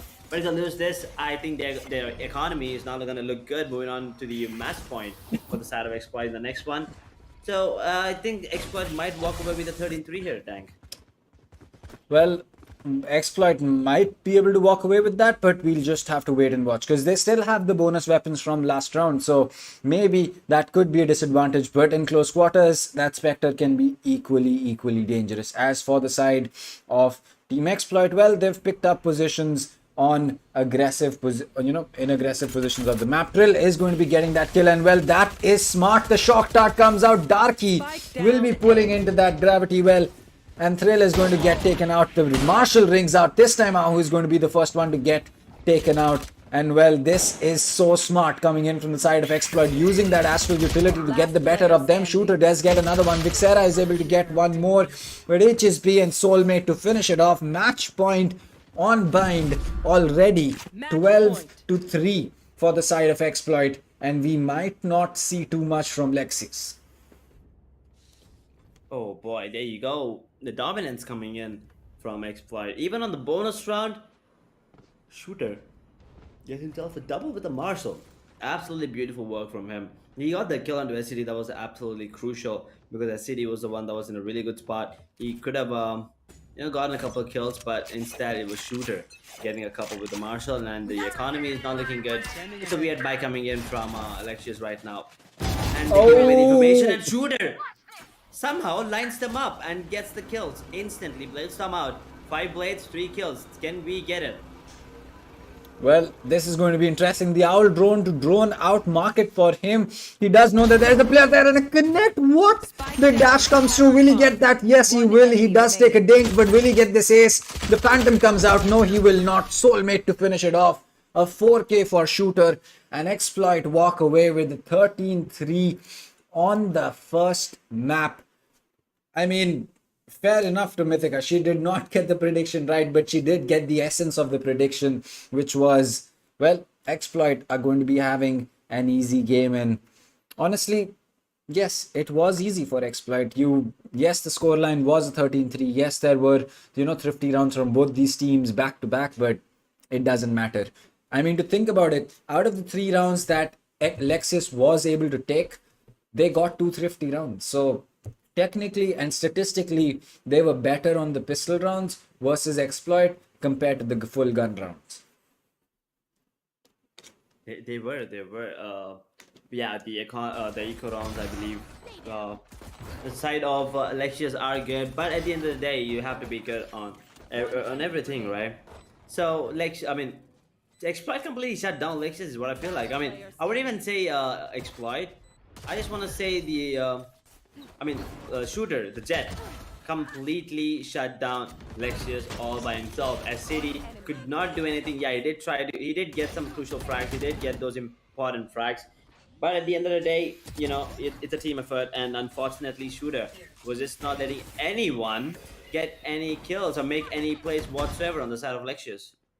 Well, that is true. I think that it just goes to show that sometimes you just need to, figure out a different way to play the game. You cannot always have the fact that, we'll walk into site and we'll try to get kills. Sometimes it does work. But for other times, you just need to figure out a way to play against a team who is doing that against you. Because yes, if they figured out a way to shut down Shooter, I believe that they would have had a much better and an easier time trying to get, trying to get more rounds for themselves. But it's just that they weren't able to figure it out, or maybe they just didn't have the, the mental space, the mental capacity at that point of time to try and understand what was happening. They were just too overwhelmed with what Exploit was doing, and that does happen so many times. You would have this in your competitive games as well, that there are a bunch of players who are just absolutely demolishing you, and at that point of time you're unable to think as to what you can do differently, and that's perfectly fine. It happens with you, it happens with professional players, it happens with the best players in the world as well. Even for pro teams from NA and EU, that is something that does happen quite a few number of times. So it was just today Lexious on the receiving end of it, but hopefully they will be able to take away quite a bit from this game against Exploit and maybe come back to have a much more stronger comeback against this team if we do see a rematch happen between both of them. Oh yeah, that is definitely for sure. I mean, right now it's only map of Bind, still map number 1, and yeah, let's just take a quick look at the scoreboard that we have here. You can see Shooter was just on another zone here, 23 kills, 9 deaths. That's around 2.5, 2.6 KD. 3 first bloods, average combat score of 400. Want to know what's the second highest? It's 253 on Soulmate. That's 147 more than his own teammate, right? The second highest. Yep. So 17 to 3. Okay, that's a much better KD than Shooter. Okay, Soulmate. That's a 5.9 KD. Yeah, that's almost 6. closing your 6. That's closing in on 6. So that's dope. That is a really high KD. I mean, 13. Just the fact that we are seeing such a scoreline and 3 players just sitting on sitting on the top of the scoreboard, you just have to accept it. That Exploit had a really good game. As for any Lexus fans, well, I'm sorry, but Bind just didn't work out for you. Maybe Ascent coming up could be a little different, but if the score was this far apart, then it kind of does feel a little sketchy whether we will be seeing Breeze or not. Yep, I mean that is a question that we have, but I'm really happy finally to be seeing Bind being picked and played, and complete dominance coming in from Exploit. But yeah, if players on the side of Lexious actually show up, maybe Ahu, Wixera, Mastro, and Trill actually, maybe put up a bit more. I wouldn't say a bit more soul, but maybe show up in that particular game of Essence that we have next coming up. Maybe Lexious can actually, put up a really good fight against Exploit here. Because 13-3, yes, it is a one-sided score. Obviously, Team Exploit walked all over Lexious, but it was the map of Bind. Now we'll be moving on to the map of Essence, a classic map of Valorant. Obviously, everyone loves that map except me. And so I think Exploit, yeah, I mean, once again, Exploit is really good on that map, right? Something that worries me, but at the same time, Lexious are also pretty good on the map of Essence. Yeah, both these teams are good on Bind, but unfortunately, Lexious just could not show up the way that they wanted to, and Exploit absolutely shut them down all by themselves. But let's see if it's going to be the same thing on the map of Essence, or are we in for a surprise? Well, I think that we might see, a different play come out from the side of Lexious. Maybe, I hope so. From the side, on the map of Ascent, because if you try to do the same things, well, at this point, just accept that Exploit has better aim than you. They might have better aim, but that doesn't mean that you lose, gunfights. Swing them at the same time. We saw this happen in the game Salt versus VLT yesterday as well.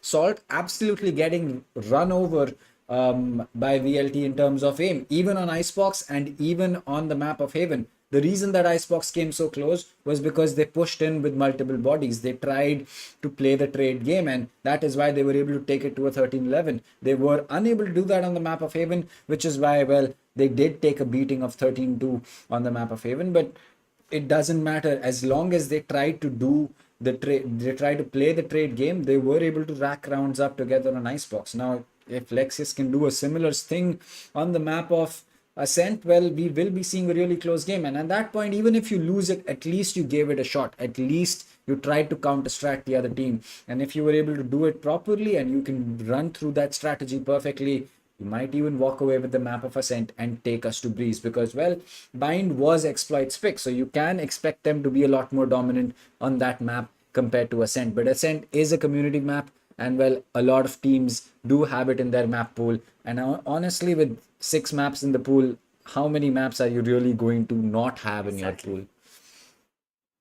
I mean, yeah, with 6 maps in the total, I think you kind of have to have at least 5, right? I mean, at least 4 is the bare minimum.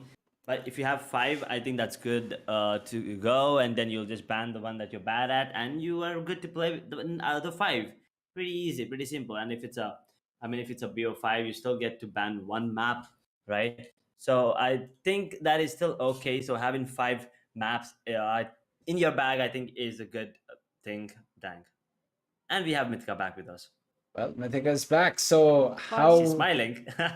I mean, I get it that your prediction was wrong. I completely agree. And yes, but still, out of all 3 of us, you were the closest, and the gist of the prediction, the thought process behind the prediction. I mean, you were the one who was correct on that. So, well, we have to give it to you over there. All I'm gonna say is I got the dubs. मैं जीत गई prediction में. ये मेरी ज़्यादा close थी देखा बेटा. ऐसे नहीं बोलते. But just as you join, well, so has the map as well. So Ascent has joined us on the screens right now. So let us take our viewers into the map of Ascent. But quickly, Mythica, since you have just joined us, what do you think is the agent selection pool that we will be seeing for this? And then we can go over into the prediction of the map. Okay, so before our broadcast went live, actually, HSB came and replied to one of my tweets with, "You might get to see double duelist today." So I don't know. I'm kind of expecting that he might not be joking, or maybe he means Sky as the secondary duelist, but I guess not. Okay, HSB has been trolling me, guys. Sorry to say. Shooter is gonna be picking up Jet. HSB with the Sage pick coming in. That's something new, Ooh. actually. I don't think we've seen this before. I'm not sure if they're experimenting at the moment, because Look at the right side, look at the right side, look at the I right think- side, look at the right side, look at the yeah, right I know the right side is pretty interesting. We have Maestro with the KO pick coming in. I have no idea how to pronounce his name. I'm guessing Asite is coming in with the jet pick. Thrill with the Astra coming in for him. Vixaria picking up Silva. Ahu picking up Killjoy. And I wasn't done with Exploit, but yeah, we have Soulmate picking up Killjoy. King with Silva, and Darky with the Astra pick. I have been trolled by HSB. I feel very betrayed. No W list. No double deal list. But yeah, I'm gonna be on the spectator seat this time. I'm gonna be closely watching Maestro because he just picked up that KO on the map of Ascent. So before I split for the map of Ascent, fellas, I'm just gonna go ahead and make the prediction first. I still think Exploit has this in the bag, but once again, just because of that KO, I don't know if Exploit is ready for that. So I'm just gonna go ahead and say it's gonna be another. No, not another, but my prediction is similar. I'm gonna go ahead and say it's gonna be 13-7 in the favor of Exploit. 13-7. I actually want to hear Dang's prediction before we go into the game. Well, I am going to be going in with a 13-5 or a 13-6. Now, the only reason that I'm going in with, an apparent one-sided is because I want to be a little conservative, considering Bind was such a road roller. But if Lexious is able to pick up more rounds, well, then I'll be really happy as well. Okay. Well, I'm gonna get grilled so hard for this, but I'm gonna go with like 13-3 or something. Well, if it does work, then I keep digging my grave deeper and deeper, but let's go. Starting off with the game, yeah. We have Lexious on the attacker side, and they will be doing a split towards mid B and A actually. They're gonna be holding outside of both of the sites, but it's sending 3 players towards mid, whereas the Sova is towards A short. Jet and KO going in towards market. Aside looks like he's trying to get that killjoy turret, but never mind. Instead of the turret going down, it will be his teammate Maestro getting taken out by King, and Exploit have the upper hand now with the 5 versus 4 situation. King with that first pick. Really getting that early advantage for his team since it is only just 55 seconds on the clock. It's still a lot of time to go, and we've already lost a player. Well, But never mind, trade kill. yep, there you go. That's going to be a City picking up a kill for himself, as both these teams are going to be losing a life. But it looks like we are going to be still having a really good, set of positions on the side of Exploit. Now, they've given up site. They know that they will have to play for the retake, and that is smart. They don't want to give up any more bodies than what is needed. And well, with every single player stuck inside side, this is going to be a box for a kill. And well, there you go. Vixera, Ahu and Thrill both going to be, or all 3 going to be getting a kill. Vixera to finish it off, and Lexious is going to be getting the first round on board for themselves. So this was smart from the side of Exploit, but unfortunately it just didn't materialize into the play that they expected it would. But Shooter going in for that Marshall pick, so this is going to be interesting. Oh, it is interesting. Actually, I want to say something about that. Last night I played ranked with Shooter, and do you want to take a guess what he did the entire game? We were playing in an immortal lobby, by the way. So Marshall only? Marshall only. Well, did So you win? if you're seeing any crispy Marshall kills coming in today from Shooter, you know what's the reason behind it. Well, I mean, call me next time you guys are playing. But I'm pretty sure I won't be able to queue with you guys, so you guys will have to switch up accounts if we do end up playing. But still, that is going to be something that we can obviously discuss after the game. But right now, it's going to be Lexious with a round advantage for themselves. And unfortunately for Vixera, who has upgraded his Prime Karambit, there's going to be an option really soon in the shop to, disable levels for the weapons that you have. So every single one of you who has, spent those Radianite points, well, you won't get those points back, but you will get the feel of the Karambit back. Good news for all the Gravity users, huh? Yep, I But mean, anyways, getting back to the game, 0-1 scoreline in favor of the Lexious as they have taken the first round. The execute coming towards A site. A site is going to be pushing up towards Heaven very aggressively. 30 seconds Shooter left. being the only one with a decent weapon to be able to get some picks is going to be all the way towards Heaven. Smoke out and stuck. He will be taken down by a site. Who comes in with the triple kill. Eco kills, but still very nice kills nonetheless. He's going to be pushing up with the support of his teammates and taking away the round for his team. well, that is going to mean that we are going to be having another, another quick round on the side of Lexious. So at least they are able to get the rounds that is needed, and a flawless one means that they will retain all the weapons for themselves. As for King, he's going to be investing in that Odin, so probably B main is not going to be the smartest place for multiple players to push in through, because one ping and a spray would mean that you're probably going to be losing, at best you're probably going to be losing a ton of HP, and at worst you're probably going to give up the life of 2 or 3 players. Well, we are going to be moving into the full buy round for Team Exploit and Lexious. I'm not sure about Lexious. Maybe they just go for like, wait, what is this wall? I can't tell if this is intentional.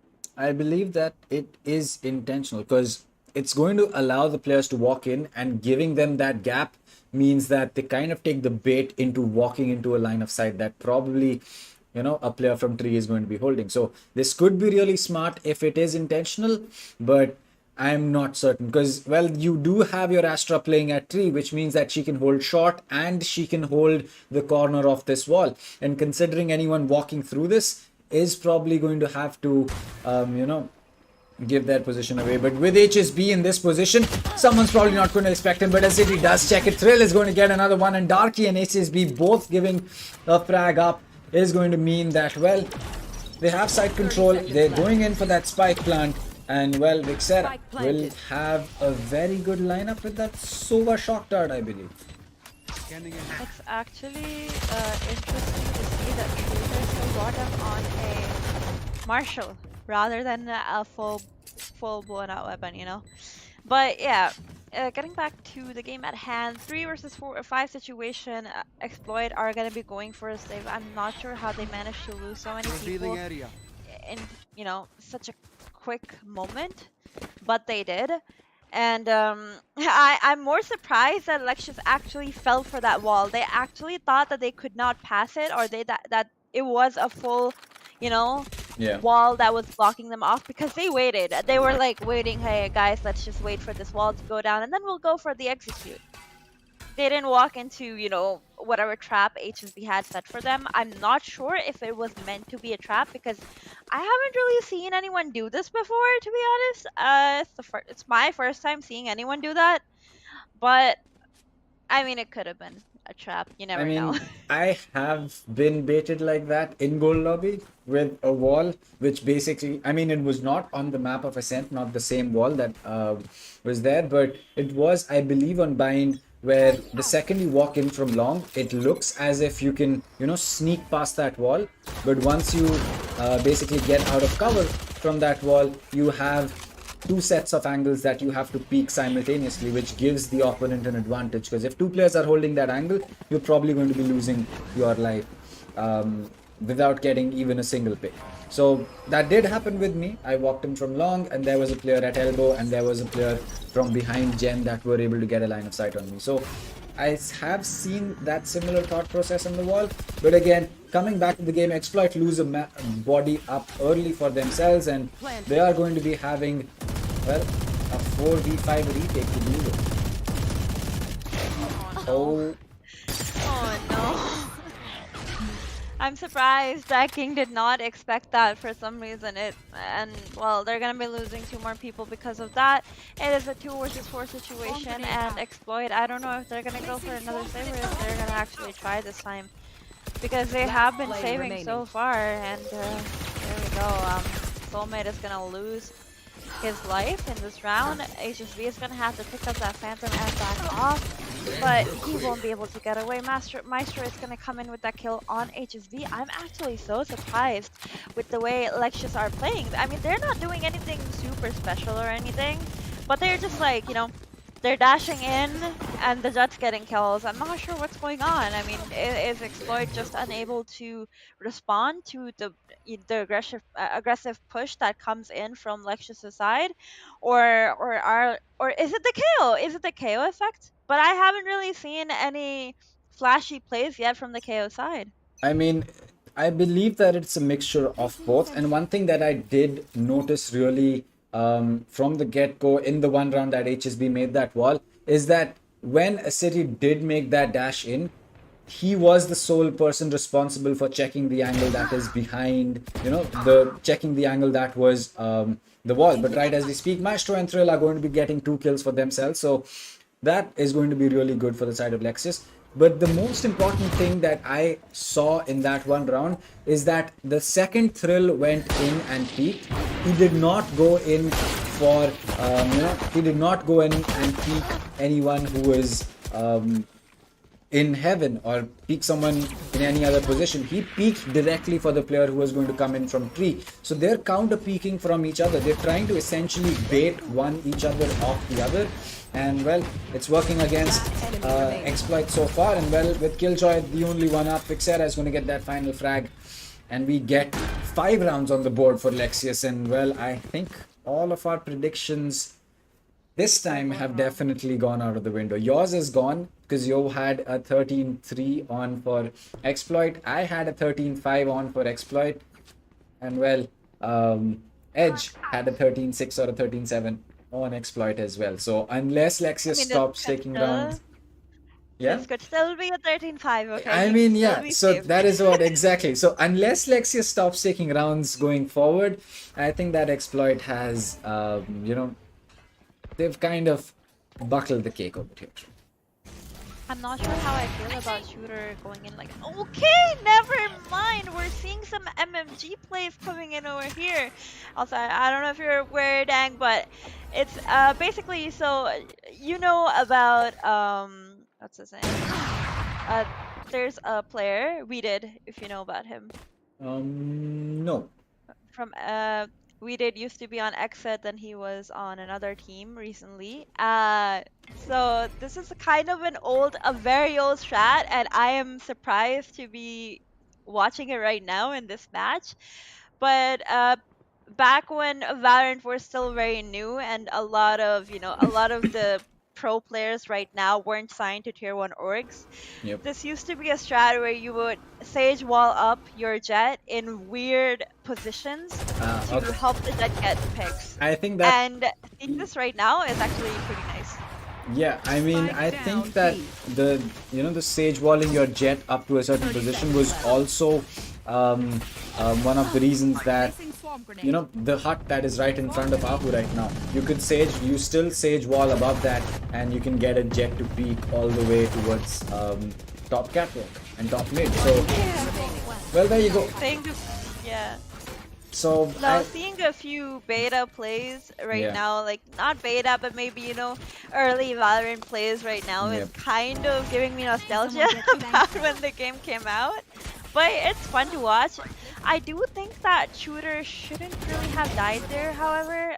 I mean, HSB recovered, but I mean, if you get op picks like that, I feel like, generally you get one pick, you get two pick. I think after that, after the second kill, I kind of think that's like overextending, and that is gonna hurt your economy because, well, you did buy up on an op, and you kind of want to be generating that economy. But at the same time, since they have been losing so many rounds, the economy is like favoring them a little more than it would be like favoring Lexious.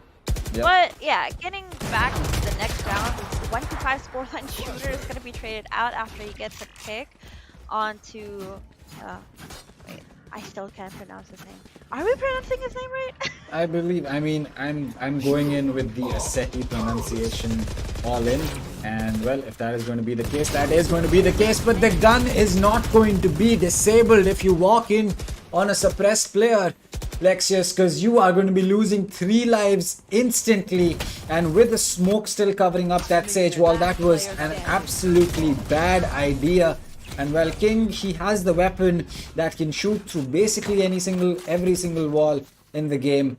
And well, here they are going to be getting a frag and a round for themselves. Exploit slowly pull around back, but it looks like it is going to be the last and the final full buy that can come out from the side of Lexious, as far as every single player on their team goes. Because Vixer and Ahu might just have a buy next round, but a City, Maestro, and Thrill are not going to be having, a full buy for themselves. 2-5 in the favor of Lexious, but Exploit coming in with 2 rounds in a row for themselves is starting to look like it could be game for Lexious, that they might be, they might start losing here. You never know. When Exploit just starts getting rounds after rounds, that's when the chain starts. It's when the domino effect just comes in, But Maestro is going to be getting a pick onto Darky, taking out the Astra from the equation. Soulmate getting a pick onto Thrill, but he will be traded out.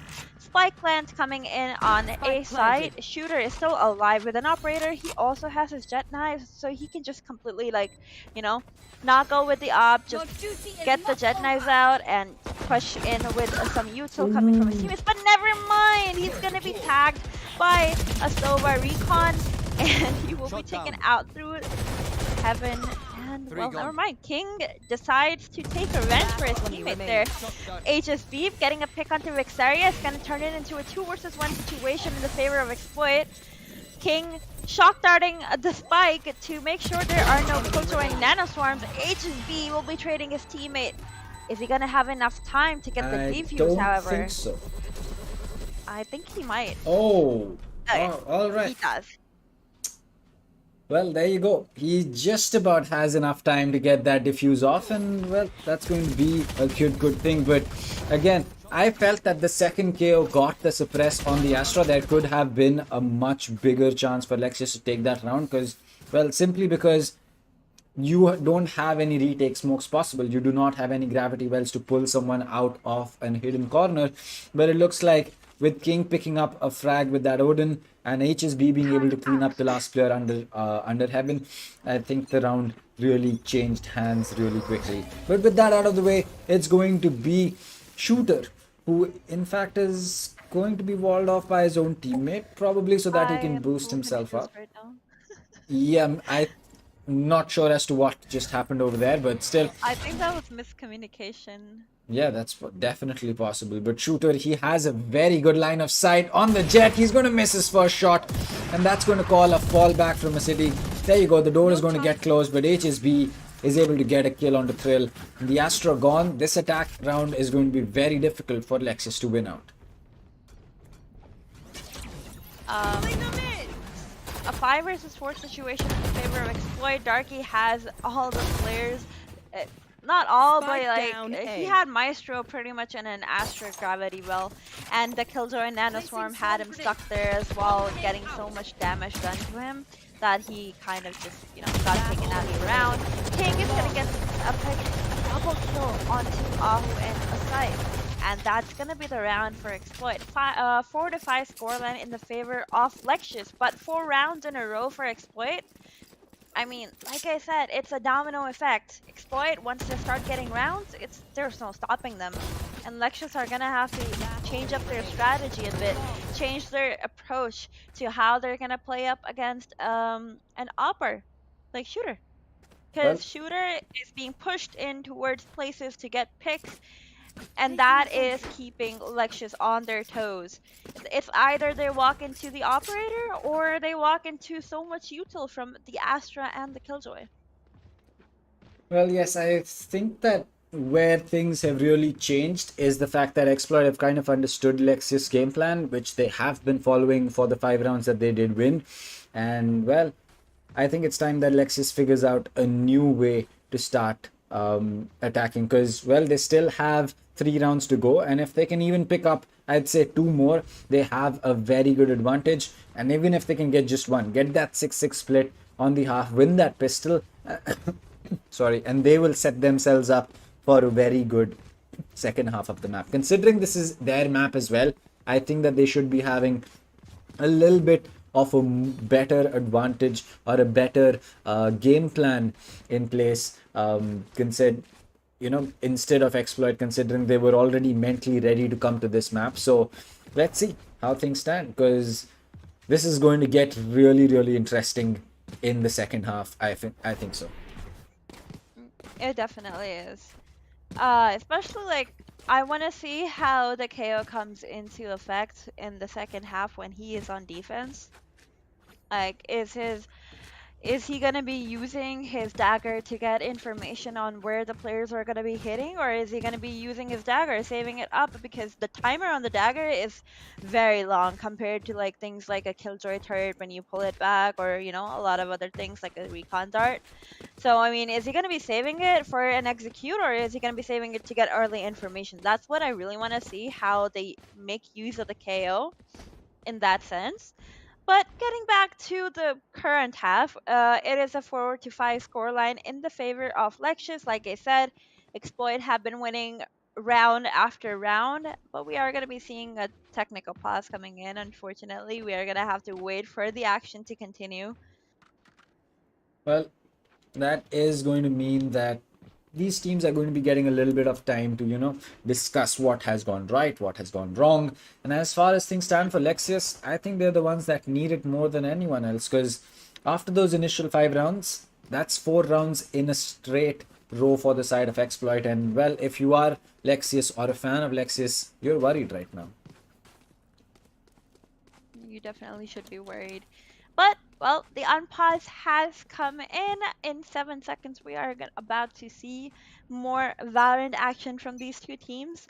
HSV is currently on top of the scoreboard with the Sage. Normally you'd expect Shooter to be top fragging because he has done so consistently every game, but HSV has been going insane this entire game. Darky unable to get the knife, unfortunately. But it doesn't matter, his teammates are there to help him. He's gonna be whiffing a few shots, but he still manages to take down Maestro. And Exploit have turned this into a 4 versus 1 situation in the favor of their team. Well, yes, that is true. Now with 2 slow orbs already getting placed in utility out in the open, Vixera is going to be, well, stuck, as you can say. He's going to fall, and 5v5 is going to be what is on the cards going forward. As far as things stand for Lexious, well, they are able to recover their economy enough to get a full buy for themselves in this round, but Exploit is sitting on a good cushion of cash for themselves. 5-5 equalizer coming in. Exploit, this is exactly what they needed. And dang, I think they're about to save your prediction. Well, I think this could certainly be possible if, either Exploit or Lexious is able to get the same score also that I predicted. I'm going to call it a half win. I mean, if Exploit get the win, then I'm going to obviously call it a win. But if it's going to be, Lexious who gets that win, then I'll call it a half win. Okay then. Well, Solman is going to be getting 2 kills for himself, taking away the man advantage that Lexious had gotten for themselves with the Sova ultimate. But never mind, they're coming in with the pick onto shooter. HSB is going to be there to trade his teammate. And now it is a 3 versus 2 retake coming in. King is going to be cornered and will be taken out. But Soulmate coming in with 4 kills is going to be taking away the round for Team Exploit. What a beautiful round coming in from Soulmate. He's going to be able to get trade kills after trade kills for his teammate and getting that retake with such ease. That's going to be another round and the first lead for Exploit in this entire map. Well, that is going to mean that, well, we are going to be having a big, as you can say, a big duty on the side of Lexious to take this round. Because you lose this, you kind of give away the entire advantage you built up for yourself. Getting 5 rounds in a row is a huge thing against Exploit, especially on attack on Ascent, on a defender-sided map. But if you don't take any more after that, that is, I'd say, giving up a huge advantage that you potentially could be having. And there you go, there's the ping, there's the kill that comes out first. That's going to be the King getting the better of Maestro. And with, well, no Sage on the side of Lexious, he is going to be, staying the same way, dead on the ground. 5 versus 4 situation in the favor of Team Exploit. Shooter is going to be marking B main like a hawk towards the left side because he knows where the jet is. He knows exactly where the enemy team jet is. He's going to get the pick onto a side and he will be taking away another advantage for his team. Nano Swarm damage coming in on Vixeria. Shooter is going to get another kill for himself. They're all going to be taken, but it doesn't matter because they have gotten all the players on the enemy team and will be taking away another round. 7-5 scoreline. And we are going to be going into our second half. How are you feeling, Dang? Do you think that Exploit is going to be able to take away this first round? Because I think if they do manage to take the first round, I don't think they're dropping a single round after this. Well, if they do manage to take the pistol, I still wouldn't count it out because considering we saw 3 Thrifties on the map of Bind, I still want to, see a close game. But as far as things stand, this pistol is really going to be the decider because Lexious, they've lost 7 rounds in a row. They're feeling the crunch. They're feeling the pressure right now. If they can break out of it and get this win for get this round win for themselves, I think they'll set themselves up really, really well. Even if they don't manage to get the win all out, but it's going to be important to see whether they can do that or not. As the aggressive push comes into play, King is going to be holding the spike, or rather is going to be holding the flank on mid. He gets that pick onto Maestro. HSB is going to get one more. Vixera is able to get one more. King with the shock dart here onto Thrill. And HSB to finish it off. They get the spike down. They only lose a single body. And well, Exploit is, as you can say, heating up from the side, from the get-go. Yeah, they just needed a quick warm-up and there we have it. The warm-up coming in. Exploit have taken so many rounds in a row since the 0-5. And well, I guess this is what we were waiting for, kind of. We were waiting for this kind of show coming in from Exploit because that is what they're known for. They're known for being a very dominant team. Except for when they go up against Globo and PLG, but other than that, they definitely are the best from their country. And one of the best in South Asia. They're showing us exactly that. One But enemy hey! remaining. What is going down, on B. over here? So many kills coming in from the attacker side, even though they had a terrible buy. But, I mean, we shouldn't count out the fact that, you know, Exploit is playing a bonus here as well. But, still, pretty good kills coming in from Lexious. A pretty decent, you know, second round on the second half from them, especially when they lost the first round. Yeah, well, moving towards the next round, we are going to be seeing a full buy coming in from Lexious, while on Exploit side, they're going to be playing this bonus, except for King, who is going to be using a Vandal with half armor. Well, he is going to be getting that Vandal for himself, but then you have to make sure that you get the best use out of it. As I believe King has taken a little bit of damage from that Chalk Dart. There you go, he has in fact taken some damage. So, well, that is just going to be what it matters. But Shooter somehow just walks into side. Who is able to get that trade onto him, but till then the damage is done. They lose a body. Maestro is going to be able to get a kill onto King as well.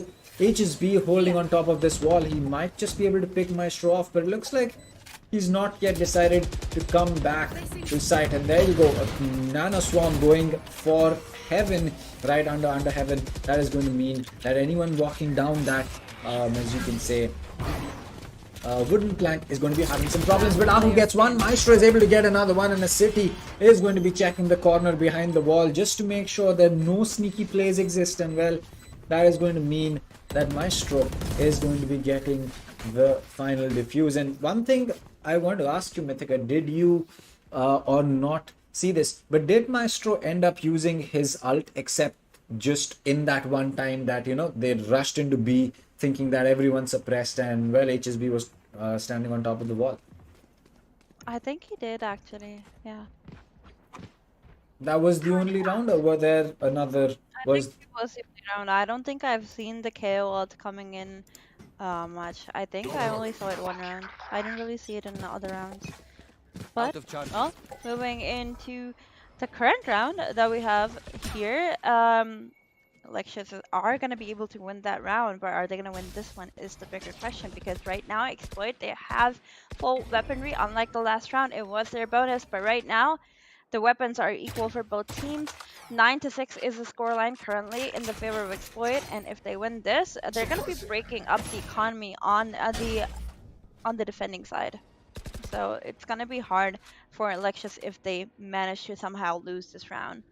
HSB is going to be pushing up towards mid alone and is going to lose his head for doing that. Not in a very good trade position.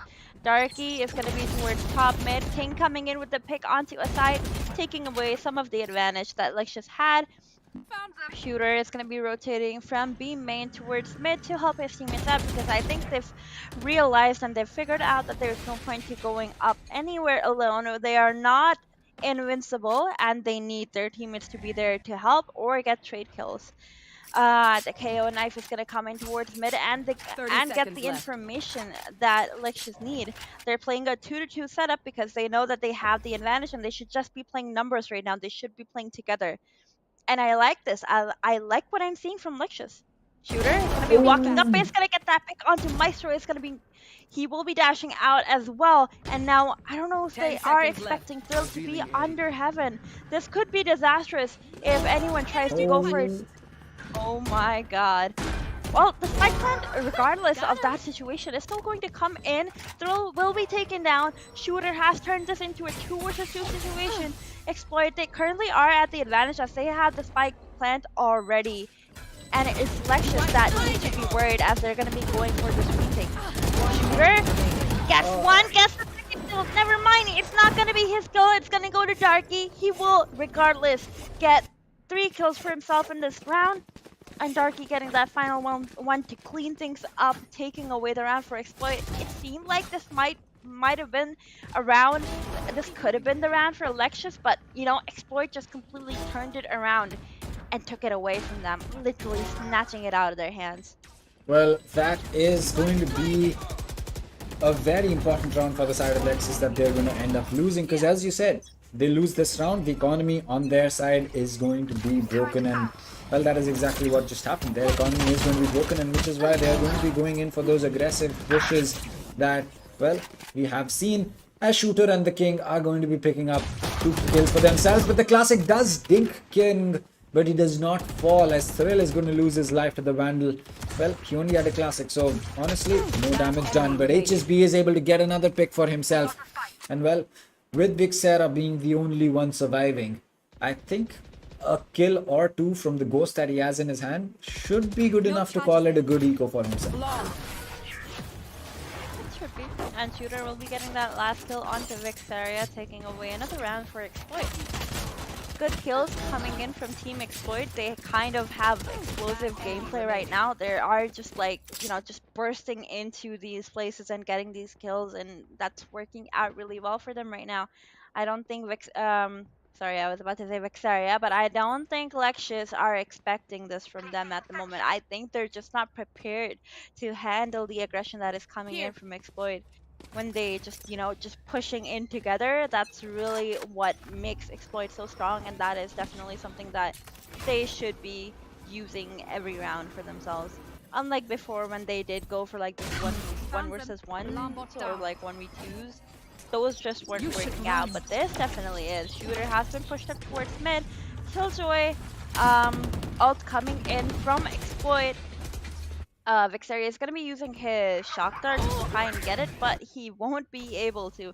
King is going to get a pick onto Ahu, turning it into a 5 versus 4, getting another, taking down Maestro, who was on his ult. So there you go, the KO is down, but his ultimate is still on, so the suppression is coming in. Shooter doesn't have a dash to work with, but it doesn't matter, he's still gonna take out a side. Soulmate with a kill onto Thrill. Vixaria with that trade kill coming in, but King and Shooter are going to be cleaning up the round, taking it away for Exploit. Match point is where we are standing at right now. Well, match point is where we are at, and well, I did take the 13-6 in the favor of Exploit. So well, please, fingers crossed, finish this game off right here. We are getting closer to, you know, your prediction. I mean, we are close to your prediction. Wait, what was Edge's prediction? I actually forgot. You did go in for a 13-7, so me and him were both right at the edge. So if Exploit lose this round, we are going to be having Edge's prediction. And if they do win this, we are going to be having my prediction. But Shooter, he's, I don't know, somehow wanting to keep up with my prediction. But Ahu is going to be getting the better of him. He gets that kill for himself. That's a big frag coming out. They're ready for the shock, for the recon already. So this just tells you that how ready they are for the plays being made. As the defender Killjoy lockdown gets placed, Darky is going to get, well, run and gunned, to be really frank about it. And well, if you have a Spectre against a Vandal, why not abuse that advantage that you can take? But the King is going to be picking up a kill. He gets 2. The player does get detained. That is going to be Soulmate, but they do have the spike still in their hands. Now HSB is going to spot a city out in the range at market. He picks up that frag for himself. It's all down to Vixera. He is going to get 1 kill, but the King will finish it off. The Sova gets rid of the Sova. The GG dropped in chat, and Exploit will finish it off with the scoreline, well, that I was able to predict, a 13-6 in favor of them. They get a quick 2-0, and well, we unfortunately won't be seeing the map of Breeze. Well, at least you guys got the prediction in the second map. Well, but yeah, talking about this game, honestly, it was like every single one of the players on Exploit just played it to perfection. There were a lot of rounds where they were just like kind of not doing what they should have been doing, you know, playing together as a team, helping each other, you know, not playing solo and whatnot. They just weren't playing together. They weren't on the same page. But then they just, you know, realized, hey guys, these guys aren't really that bad. You know, we need to try hard. We need to actually just go as a team and not try to, you know, show off our individual skill and whatnot, because that just wasn't working out. It doesn't work out when you're playing against a decent team. And Lexious, they have shown us that they are a decent team. But yeah, that is pretty good gameplay. Yeah, that is true. That was a very good game. I mean, Lexious they weren't able to get too much on their defense, but what we saw from them in the start was something that was really, really good. We saw a version of Lexus that um, it is a version. It is, as you can say, a version of Lexus that had the better strats in mind versus exploit. Though it didn't work out forever, but still, it was good while it did last. Definitely Last player was. remaining. And well, with that, we are actually done with this matchup. I can't believe it. Well, actually, it's not that hard to believe that it kind of went into like a 2-0 direction. Although we did want to watch Breeze. Like, who doesn't want to watch Breeze? We do want to see some good Breeze games because that is one map that most people have no idea. How can we play it better as a team? And, people look up to these teams. People try to see, like, hey, you know what? I'll just watch my favorite team play Breeze and I'm going to see what they do and maybe I learn something from it. But unfortunately, we didn't really get to see much of that. But at least we got to see Bind. I mean, Edge seemed pretty happy about it.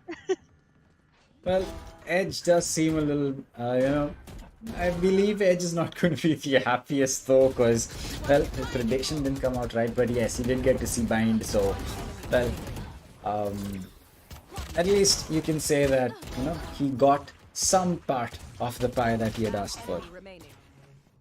Yeah. I mean, to be fair, technically, both of your predictions were in the same spot. One enemy remaining. With, Edge being a one round over it and you being one round under it. It's fine. But hey, yeah. I mean, good game from both teams. Exploit showing what they're capable of, and why exactly they're one of the top teams in South Asia, and Lexious putting up a pretty good fight at least. But hey, looking at the scoreboard, I was saying that HSB is on the top of the scoreboard in the first half, but we are back to having Shooter being up there with 278 ACS and 19 kills, but King is not very far behind. Neither is HSB. Like I said, all the players on Exploit were pretty much online. Darky was getting shut down a little bit because he was usually found in his astral form multiple times. Just caught with his astral form on, and Maestro just coming in with those suppresses and stuff. And I think it just kind of made Darky panic because, like I said, some players just have it in them where like they're just not used to like seeing or playing against an Astra. Sorry, did I say Astra? I meant a KO. Not a lot of players are used to playing against a KO, and I feel like once we start seeing more and more of KO, we're gonna see a little bit of more comfortability, and at that point, we're also gonna understand where the agent stands as a whole. Because at the moment, I feel like the only advantage that picking up a KO um, a KO has is uh, people not knowing how to play against him. But at the same time, I do believe that Sky and Breach pretty much, at least this is a personal opinion, but I feel like a Sky and Breach are still better for a lot of things. But yeah, in a no duelist comp, I can see KO being really fucking good. I mean, yeah, I agree. I think that you do need to have at least someone supporting that KO, and just a jet is not going to be enough. You do need another, as you can say, a duelist who has flashes. Excuse me. But I mean, not even flashes just yet, but some form of utility that can displace opponents, like a raise with a boom bot or as you can say, um, what do you call it? The paint shell. But other than that, with a Phoenix Molly or a Rena Flash, you do need some kind of extra utility to really get the better of the opposite player who has been suppressed with a KO 0 point. But again, just having that jet is not going to be enough. So, well, we are just going to have to see. Yeah, we're just gonna have to see. And with this game, yeah, Exploit are gonna be moving up. And I believe they will be playing against the winner of New Order and Enigma Gaming that we have coming up very soon. But until we have that, Is Edge here? Do we have Edge back with us? I want to hear his reaction to this game. I believe he was Yep. watching it. Yeah, here we I go. was, and there you go. I'm gonna slide in right now, and yeah, I expected a lot more to be coming out of that KO, but he did have his moments. That's all I'm gonna say. But at least my prediction was almost right, right? This time around, 13-7, 13-6. So yeah, exploit. What a way! I mean, they were just completely dominant. There was no way that Lexious could, put a stop to their aggression. But they did put up a better fight than the last time. So yeah, bind exploit absolutely exploded on the map of Ascent. Lexious did try to, I think it was like what 9-6 at a point. So I think Lexious, they did have a chance there, but unfortunately, Exploit. I mean, fortunately for Exploit, obviously. Unfortunately for Lexious, though, Exploit just did not give them that space to work with, and were hitting them, left and right. Hmm. Well, I think that for for Lexus, it was just, as you can say, they bit off a little bit more than they can chew. At least on Bind, it did feel like the case. On Ascent, I don't know. They started off good, but what happened after that, I'm not really certain about.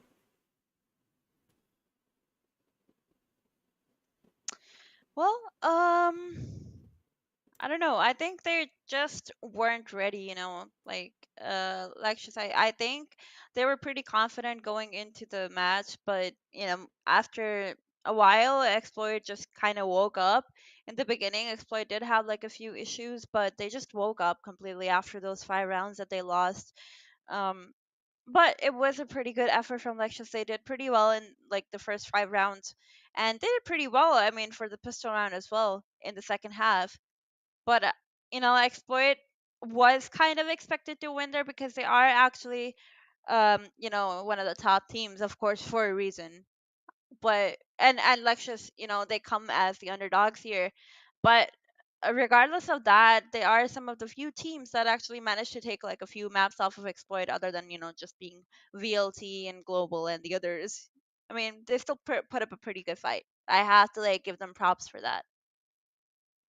Well, yeah, they do deserve the credits for that appreciation. I mean, both these teams. I mean, every team, to be honest, in the South Asian clubs is really good, right? I mean, they're just on another level, and that's exactly why they're at this level, of this stage of the competition. Yep, there are some teams moving on in the upper bracket. There are teams in the loser bracket, as we call it. But all these teams, they are the top in their region, and right now they are playing to be the best in the all of the regions, like combined. So that's a huge bragging right. But at the same time, yeah, exploit VLT. These two teams are the powerhouses that we have. Well, but we are headed over to a short break as we have an interview as well going on. So, well, take your time, sit back, relax, and enjoy. And we'll be back with the second BO3 in just a bit.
के साथ साथ हम बढ़ेंगे आगे अगले question की तरफ. एक चीज बोलना Yes, चाहूंगा please, बस, please.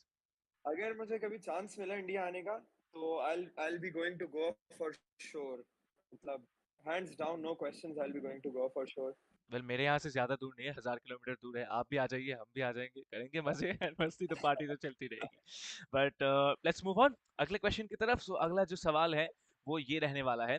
आप बहुत टाइम से कॉम्पिटिटिव खेल रहे हो, लाइक CSGO के टाइम से आपका नाम चलता आ रहा है कम्युनिटी में. एंड अगर हम बात करेंगे कॉम्पिटिटिव की, पहला कोई विक्ट्री, लाइक आप सबका एक पहला विक्ट्री होता है, लाइक चाहे वो कोई भी प्राइस पूल हो, कुछ भी हो. तो पहला जो आपका विक्ट्री था, लाइक आप चैंपियंस बने थे किसी इवेंट के, कौन सा इवेंट था वो, and what was the prize money involved in that? तो it was in 2015 local LAN tournament on okay. a gaming zone, and the prize pool was $50. एक हफ्ते का टूर्नामेंट था पूरा, a week long tournament, and first prize was $50. इससे ज्यादा हमारा petrol और खाने का खर्चा हो गया था क्योंकि हम लोग स्पॉन्सर्ड भी नहीं थे उस वक्त. तो I think we just played it for like the first place. तो $50 था, याद है मुझे अभी तक. That is really amazing. Well अगर हम बात करेंगे सबसे करंट विनिंग की, then सबसे करंट विनिंग कौन सा रहने वाला है? बिल्कुल रिसेंट जो हम टूर्नामेंट अभी जीता है वो sky sports and the prize pool was $2000. Very तो डिफरेंस देख रहे हैं आप अभी. देख रहे हैं. मैं like it's how many times is it, like 50 into, मैं मैथ्स में थोड़ा वीक हूं, तो 5/20, that's 40 times more. That's huge, that is yeah just massive. Props, I am very bad at maths as well, yeah so आई नहीं, don't know. 40 times huge है. मैं अभी ना दिमाग में थोड़ा सा डिवीजन वगैरह कर लिया. बट चलिए, मैथ्स के बारे में नहीं जाते बिकॉज वो दोनों का स्ट्रॉन्ग सब्जेक्ट नहीं है, वैलोरेंट है फिलहाल के लिए. So heading over to the next question. आपका पहला इन गेम नेम क्या था? बहुत एम्बैरेसिंग क्वेश्चन है ये, मगर मैं बता देता हूँ. It was okay. The real killer in 2008. I was 7 years old back then. The real killer. The real killer, interesting. कोई स्पेसिफिक रीजन है इसका, इस नाम के लिए? हाँ, पहले सबसे मैंने रियल किलर रखा था क्योंकि I thought like I like the AK in CS. मतलब बचपन से ही मुझे एके पसंद थी, तो मैं बस 5 स्नो और 5 स्किल वगैरह में AK-47 पिक करता था और मैं बस बंदे मारने चला जाता था एम करने के लिए, हेड शॉट्स, वन टैप. तो इसलिए मैंने द रियल किलर नाम रखा था because I was used to position myself in the middle of the map and I used to aim around across the map. 7 साल की उम्र से ग्राइंड चल रहा है, तो उसके रिजल्ट्स हमें दिख ही रहे हैं. Well if you had a chance to change your IGN right now, like सब आपको एचएसबी के नाम से जानते हैं, if you had a chance to change it, क्या वो चेंज आप करेंगे? एंड अगर आप करते भी है, वो नाम क्या रहने वाला है? वैसे I don't think I would like to change my IGN क्योंकि आई थिंक मेरी मेरे अपना लाइफ के साथ कनेक्शन एक ज्यादा स्ट्रांग हो गया एचएसबी का, क्योंकि I have memories with HSB. लेकिन अगर मैं कभी चेंज करूंगा तो I would keep it even fall. I think it's a cool name. Okay. Okay, very interesting. Well अगर आपको मौका मिले, ठीक है, तो चेंज आप करें ना करें, that's your decision, but a really really smart choice out there. Well इसके साथ साथ हम आगे बढ़ेंगे अगले सवाल की तरफ. सो अगर हम बात करते हैं टीम एक्सप्लॉइट की, लाइक हर एक टीम में ना, like there is something which everyone likes to change, उस टीम को थोड़ा सा ट्यून करने के लिए. तो is there anything you would like to change in your team उस ट्यूनिंग के लिए? ट्यूनिंग का तो नहीं कहूंगा, मगर I would like to change a few things in my team. Okay, let's go for it. I would like to make king less annoying and okay. soulmate a little bit less emotional. Soulmate है तो दिल से सोचते हैं, समझ रहे हैं थोड़ा सा. But yes, that's just so sweet of you. Let's head over to the next one. अगला जो सवाल रहने वाला है, that's going to be, what is HSB made of? Steel. Steel. Interesting. Very very interesting. Steel मतलब इसीलिए, like breach, that's the reason you have breach, Yeah, you have steel in your because arms. you can't break steel, you know. Yeah, I have steel in my arms, and you can't break steel. You can't bend it. That's I'm steel. I'm made of steel. That is just great. That is just great. Well, हम अभी फिर से वापस आएंगे आपके team के बारे में. अगर मैं पूछता हूँ आपको, like team exploit, what is team exploit made of? What makes team exploit? Team exploit. Hard work and sweat. Hard work and sweat. Following up on that question, कितना घंटा आप डेली प्रैक्टिस करते हैं एक साथ as a team? Recently, we haven't been practicing much because we had officials back to back. But Okay. when we practice at least like 5 to 6 hours with our team. We play scrims every day, no days off, except when we don't get a scrim. So we practice every day, no days off. We practice for like 5-6 hours, then we practice individual. That is just hard work and sweat, no doubt on that part. Well, आखिरी एक ये सवाल नहीं है, like आपके बहुत सारे fans हैं, आपकी टीम के बहुत सारे फैंस हैं, and there are a lot of people who actually want you to be the best. So कोई मैसेज आप उनको देना चाहेंगे, आपके फैंस को, फैमिली को, फ्रेंड्स को, या फिर इतने सारे जो भी आप लोगों को देख रहे हैं? तो जो लोग हम लोगों को देख रहे हैं, आई थिंक उनका एक बहुत बड़ा पार्ट है हमारी लाइफ में, क्योंकि सब प्लेयर्स की लाइफ में एक ऐसा पॉइंट आता है, सब प्लेयर्स के करियर में एक ऐसा पॉइंट आता है जो ब्रेकिंग पॉइंट होता है। और आई थिंक अगर उस वक्त आपके फैंस आपके साथ ना हो, आपके सपोर्टर्स आपके साथ ना हो, तो I think that doesn't make you the best, or it breaks you before you become the best. So I would like to thank all my fans, especially the ones from India. क्योंकि I think those people give us love and support, क्योंकि Indian community बहुत बड़ी है compare to the Pakistani community. तो जब हमें वहाँ से सपोर्ट आता है एक बड़ी कम्युनिटी से, तो हमें अच्छा लगता है। और स्पेशली वो फैंस, पाकिस्तानी फैंस और जो लोकल फैंस हैं, फैमिली फ्रेंड्स हैं, उन्होंने हमें डे वन से सपोर्ट किया, उन्होंने हमें हमारे अप्स एंड डाउन्स में भी सपोर्ट किया। तो I would give nothing but love to all my fans. That is amazing. Thank you That so is much for just being there, amazing. guys. That is just amazing. Well, thank you for joining us here on the desk. Well, ladies and gentlemen, हम आप लोगों से मिलेंगे एक और interview लेके। कौन आने वाला है, कौन सी टीम से आने वाला है, उसके लिए बने रहिए हमारे साथ। See you on the next interview.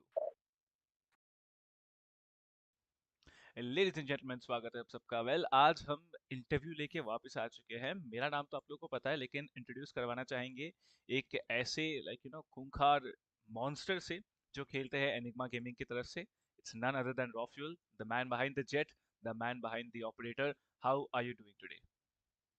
I'm doing good. Hi guys, what's up?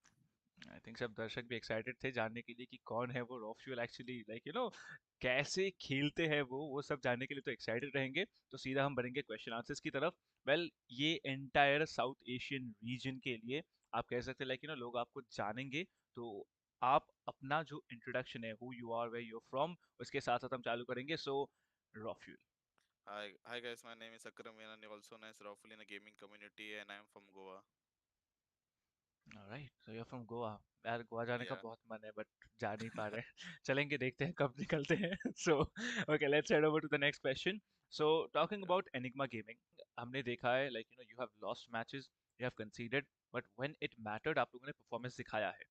You got taken down by Exo upper bracket finals में, एंड वहां से जाके आप लोगों ने वैलर को हराया। देन फिर जाके आप एक्सो को ही कंसोलिडेशन फाइनल्स में हरा के ग्रैंड फाइनल्स तक पहुंचे, एंड अभी आप साउथ एशिया प्लेऑफ्स में आ चुके हैं। So I'd like to ask you Rofuel, how does it feel to be there among all those top 8 teams जो साउथ एशिया प्लेऑफ्स में खेलने वाले हैं, and also how did you make this possible? Yes, absolutely. The great team effort in the qualify the main event and feeling is amazing. You guys will see a better team at the main event. All right, main event is just around the corner. Well, एक दो Yeah. दिन का ही bus journey बचा हुआ है। But उसके साथ साथ मैं आपको पूछना चाहूंगा कि आपके तो जो मैकेनिकल स्किल्स है वो इनसेन लेवल के हैं। आपको एक ऑप दे दी जाए, आपको ब्लेड स्टॉर्म दे दिया जाए, उसके साथ साथ just give you a weapon and you will be just popping heads, you make it happen. But इसके साथ साथ ई स्पोर्ट्स में सबसे ऊपर, अपने टॉप गेम के ऊपर रहने के लिए बहुत मेहनत लगती है। तो what kind of efforts do you need to put in for that? I think my team work this team brings instantly good and balance with both of experience and raw firepower. Also being a good friend outside the game and inside the game well enough to stay calm and composed at the any given situation. Alright, so moving on to the next question. अगर आपके team में एक role कम है, हम 4 role से जानते हैं हर एक एजेंट को, dualist, sentinel, controller and initiator. तो आपकी टीम में अगर एक रोल कम है, तो मैं आपसे पूछना चाहूंगा हर एक रोल के लिए आप कौन से खिलाड़ी को चूज करेंगे? I don't think we need to call anyone else as I see myself the best player the given role in a D-list or controller. Okay, okay, that's a straight up challenge, and I really, really like that answer. But let's just keep it on the track here. अगर आपकी team Yeah. में एक sentinel कम होता है, ठीक है, तो आप अपनी टीम को छोड़ के, ठीक है, और किस खिलाड़ी को लेना चाहेंगे उस सेंटिनल रोल को फिल इन करने के लिए? Hellfighter. ओके, वेलोसिटी गेमिंग थोड़ा सा this is interesting. Velocity gaming के सबसे आप कह सकते हैं इंपॉर्टेंट खिलाड़ी है वो अभी, एंड सेंटिनल रोल में हमने देखा है उनको खेलते हुए। बट इसके Yes. साथ साथ कंट्रोलर के ऊपर कौन लेना चाहेंगे आप? I think lightning first. Lightning fast. Okay, nice. That's nice. Velocity Gaming and Global Esports. You better watch out. Duelist. Devili is Eskerosi. Okay चलो एक और ग्लोबल के खिलाड़ी initiator Initiator, I think right to is. Eight to S मतलब दो global से दो velocity gaming से ये खुद आ जाएंगे उसके साथ साथ हो गया बस जीजी हो गया बाकी टीम्स का तो वहीं पे खत्म है सो लेट्स से आपकी टीम में चारों रोल्स फिल इन हो चुके हैं अभी आपको एक पांचवा खिलाड़ी चाहिए for filling in the IGL role तो आईजीएल के तौर पे आप किसको देखना चाहेंगे अपनी टीम के ऊपर I think Amaterasu is a very good IGL.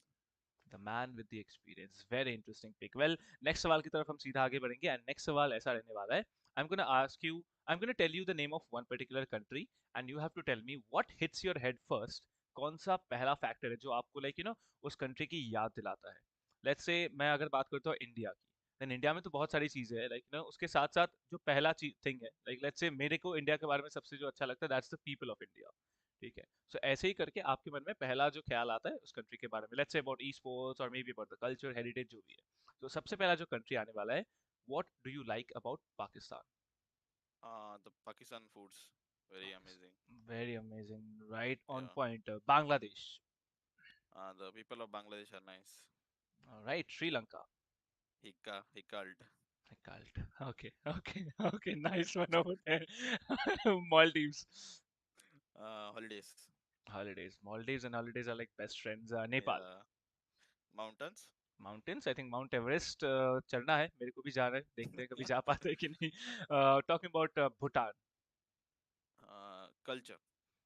Absolutely Bhutan के festivals are like on a different level well अगर हम बात करते हैं आपके खुद के लाइफ के बारे में आपके ई स्पोर्ट्स के करियर के बारे में पहला कौन सा टूर्नामेंट था where you actually got rewarded you got the win and you got rewarded with a cash prize and also alongside that if you could mention the most recent victory that you've got along with the cash prize of course Yes, my first achievement was at LXG 2019, where we won the 70K as a team, and my latest winning tournament was VCC, and the prize pool was $3,500, and that we is placed third. amazing that is really amazing so Enigma gaming like there are a lot of teams actually who are coming for the hunt and I believe you are also getting ready for that well Yeah. इसके साथ साथ आगे बढ़ेंगे हम next सवाल की तरफ आपका सबसे पहला लाइक नाउ आप सबको लाइक सब आपको जानते हैं with the name of raw fuel but is Yeah. There something like इससे पहले भी कुछ था लाइक आप ऐसा कोई पर्टिकुलर नाम था जो आप इससे पहले यूज करते थे as your IGN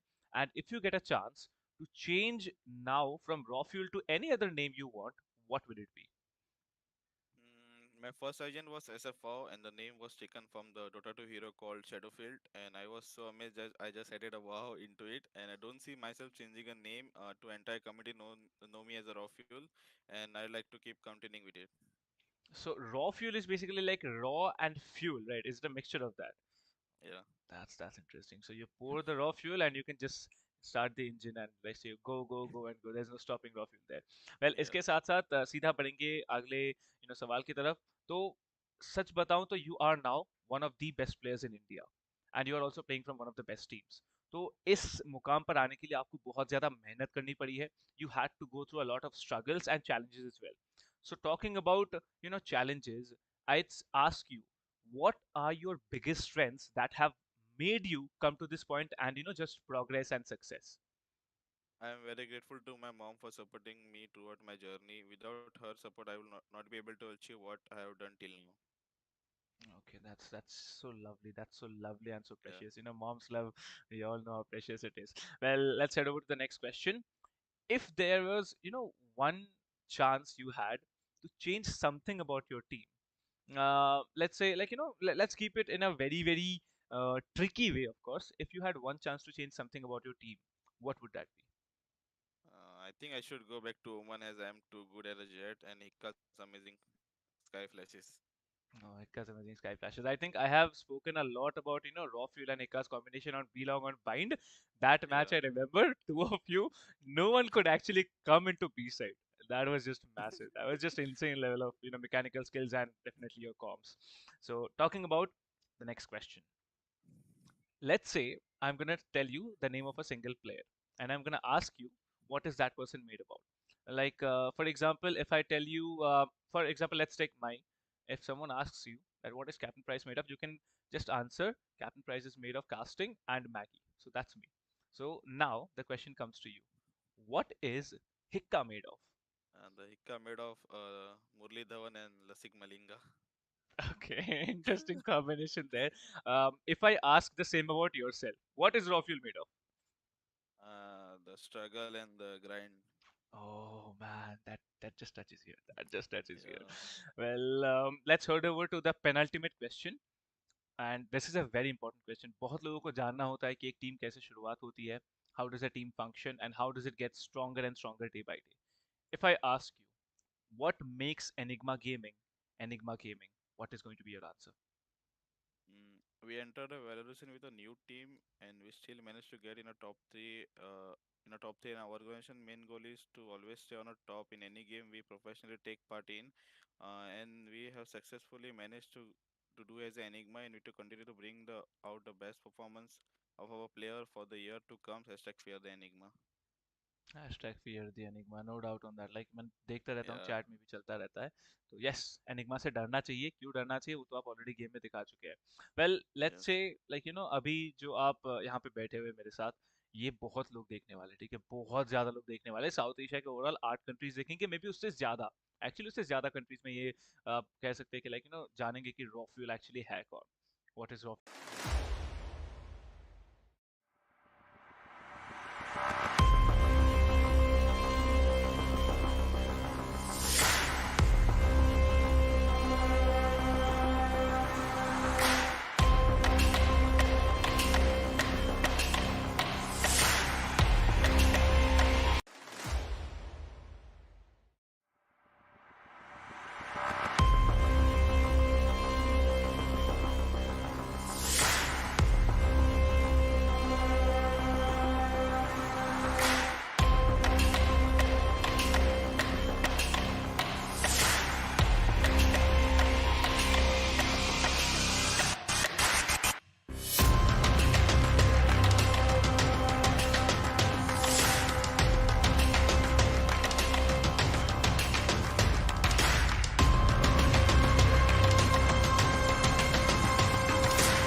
From a driver's point of view, to get ahead, you need to understand the data.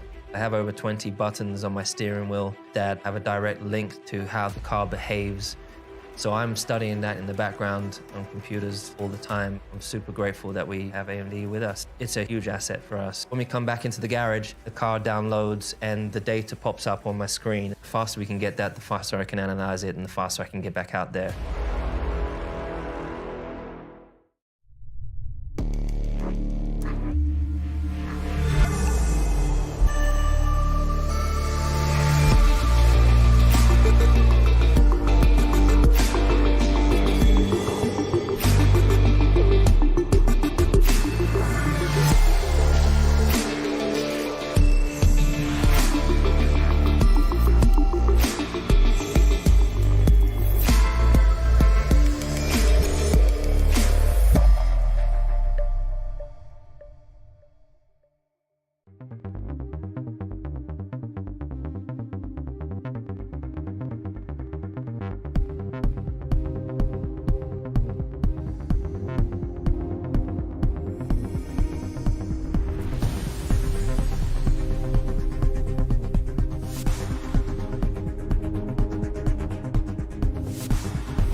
from a driver.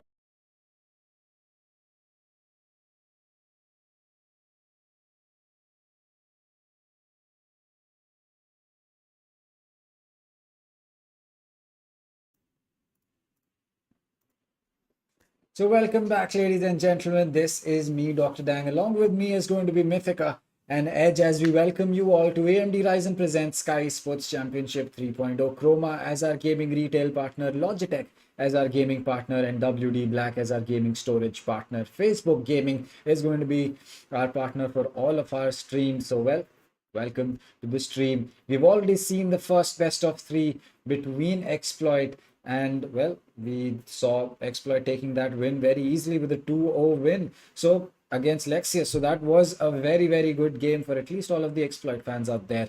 But now we have got a second best of three. This time it's going to be New Order taking on Enigma Gaming. New Order qualified at the top of their table in terms of, from their region. But for Enigma, they came second right behind VLT. So maybe they're looking to get some kind of a redemption, trying to prove to all of those haters or doubters out there that, you know what, we may have qualified second, but we're just as good. Enigma versus New Order is something I really looked forward to, especially because I actually like Enigma Gaming, to be honest. I was following them before in VCC as well, and I liked the way they played the game.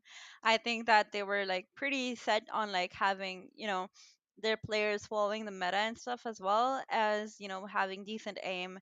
But recently they had a roster change, which is what makes me more excited about watching them play. I really want to see what this roster change has done for them when it comes to playing against teams outside of India as well. Um, Other than that, I've heard things about New Order, but I haven't watched them play yet. So this is going to be something new for me, certainly, and um, something I look forward to. Well, another sneak peek. First match is gonna be on the map of Bind again. So guess who's excited? Yep, it's me. Completely did they actually did not see that one coming. Actually did not expect to see Bind to be the opening map again for this series of BO3 because I mean, yeah, both these teams are fairly good enough, fairly good actually on the map of Bind. Here's the thing, Enigma, they were the runners up of the Indian regional qualifiers, right? But New Order did not drop a map yet. I mean, they did not drop a map in their regional qualifiers, their Sri Lankan, Bhutan, and Nepal qualifiers. But that was all in the past. Right now, it's the South Asian playoffs, Tank. Well, it is the South Asian playoffs, and we have the prize pools in front of us. It's going to be champions walking away with a total of $15,000. Runners up get 6,000, third place gets 2,000, and the MVP of the tournament is going to be getting $1,000 for himself. And what more can we say other than we're excited. We want to see which teams are going to be, placing at that top. Obviously, we want to see who the champions are going to be, but the runners up and the third place, those are big, big prizes as well. Well, right now the match we are about to watch is going to be the one deciding who goes and plays against Lexious in the lower bracket and who is going to be moving forward to play against Team Exploit coming up. I actually want to see Exploit versus Enigma. I mean, yeah, this sounds bad because that means I'm rooting for Order to be going in the lower bracket. But like I said, I liked Enigma, and I look forward to how they play with the recent roster changes. And most of these big teams that we're looking at, VLT, Exploit, Enigma, they've all gone through roster changes. So it's going to be like fun to see like where they stand against one another. But at the same time, I am rooting for New Order at the same time because it's a Sri Lankan powerhouse. I've heard a lot about it. I haven't watched them play yet, so I really am looking forward to how they play. And, after that, lower bracket, whoever comes out, they're going to have proven themselves. So, I mean, lower bracket is still a chance, but yeah. You don't want to go into the lower bracket though now, do they? I mean, it is yeah, it's still a chance, but that's longer, the longer road and tougher road, to be honest, because you'll have that pressure that if you lose, you're out of the tournament. If at least you're in the upper bracket, even if you lose, you still get a second chance. So something to look forward to, and right now this is what we are looking forward to: the map Veto. It's bind picked by New Order. Okay, let's talk about the bans here. Ascent and Split banned by Enigma. I mean, Split by Enigma and Ascent by New Order. Thoughts on that, Dang? Well, Split has been a map that requires, not a lot of team coordination per se, but it requires, your team to know exactly what each other are doing at any given point of time. Because the map is really small and you need to make sure that your executes happen at a very set stage. You cannot look to take B heaven before you push B main or you clear B pillar. You cannot push from B main unless you have, some kind of presence towards mid or B heaven, or someone holding off the rope speak from far away, or walled it off. So Split, I believe, because Enigma is a relatively newer roster, they still would like to hold off Split, or maybe it just could be that they are not comfortable on the map of Split. That either one of these could be the reason. So as for Ascent being banned out, well, do we really need to say anything? But Antidote and Op, that's it. That's it. Game over. So I think New Order not taking it to Ascent is a smart thing, because Antidote on that operator is, I mean, anyone who's seen Anti-Op just knows that you don't have to say anything more than that. I mean, talking about operators, we also have Icebox in the mix right here, which is also a pretty strong map for, every player that plays an operator. So, I mean, we are going to be seeing a lot of action from Antidote on Icebox, hopefully, if he is properly warmed up today. But talking about Bind, that's the map where, the real test is going to come to play, because Enigma going through a roster change, you have to rebuild the coordination that you have with your players from the start, whenever like you go through big roster changes the way Enigma has. And this is going to be a test for them. But like I said, I haven't really watched New Order play. I have heard a lot about them. I know that they're a powerhouse in Sri Lanka, but how do they how do they fare against Enigma? That's what I am excited to see. I want to see how like where they stand when they play against Enigma. Well, yeah, I mean, Icebox is a map where the operator comes into play, and both these teams have some really good operator players. And I mean, if we go the distance, it's gonna be the map of Haven, right? A three-sided map once again, where New Order will be attacking and Enigma Gaming. They'll be on the defensive half. But here's the thing: the one player I'm really looking forward to, and I believe Dang is looking forward to as well, is Chromes. The way he was playing Raze last time. I mean, no one had any. I mean, it was like, we were comparing him to what, F4Q's Bunny, right? Yep. We were comparing him to F4Q's, and that's it's a compliment if you ask me. I mean, Bunny has some insane moves on that Raze, and so does Chrome. The way he was using satchels, oof. I mean, yeah. Now that satchel play did get him a ticket to the South Asian playoffs. I mean, if he keeps flying like that, maybe he might end up in a really much bigger stage than what he is right now. That is true. I think that, as we said the last time, having a good race player on your team is a very, as you can say, underrated thing, because a lot of teams think that, oh, we get the operator on board, we get that, we need someone to play the jet, we need someone who can play a good Rena. But looking at the teams that overlook that jet and look at the race, it's like, you've seen that meme, right? Where one thing is like basic IQ, and then another thing is like higher IQ, and then you see just a person with the universe connected to his brain. I think picking a race as a duelist, as your main duelist, can sometimes be that kind of thing, because on maps like Split, on maps like Ascent, and in certain cases even on a map like Icebox, having that raise just gives you so much more flexibility in terms of how you can attack, that you kind of get a freebie pick towards clearing a site out or taking aggressive control. Because think about this: you put the wall up on A site on Icebox, get your raise up to the pipes, or to the rafters as we like to call it, and after that you can basically take control of either CT, you can take control of Heaven, you can take control of Nest. You have so many places that you can go. One thing that I really like to compare the race to is like having a horse in your chess game, because just having a horse is not really strong, but once you start combining the moves of that horse with your bishop or with your rook, you suddenly get a lot more that you can do. You can catch players off guard with your jumps. So basically raise is like the horse in chess. Race is like the horse and jet, pretty much. I agree with that statement. So looking at these rosters, what do you think about Antidote's addition to the team when in regards to like having Rafiel there already? I mean, I've watched Rafiel play before. He used to be a very insane jet. I saw a lot of good plays from him on maps like Breeze and a bunch of others during VCC. I'm actually like thinking about it in a way like, okay, so we have Antidote coming in and he's an insane opper. Where does that put place Rafiel? Well, I mean, Rafael is one of the players who is actually like adaptive, right? His gameplay, his game style is adaptive, and I think that is why Enigma was bold enough to bring in Antidote, even though they did have Rafael on that jet already. But at the same time, Anti is a flexible player as well, right? I mean, both these players are flexible enough, but I believe Rafael is much more adaptive than Antidote.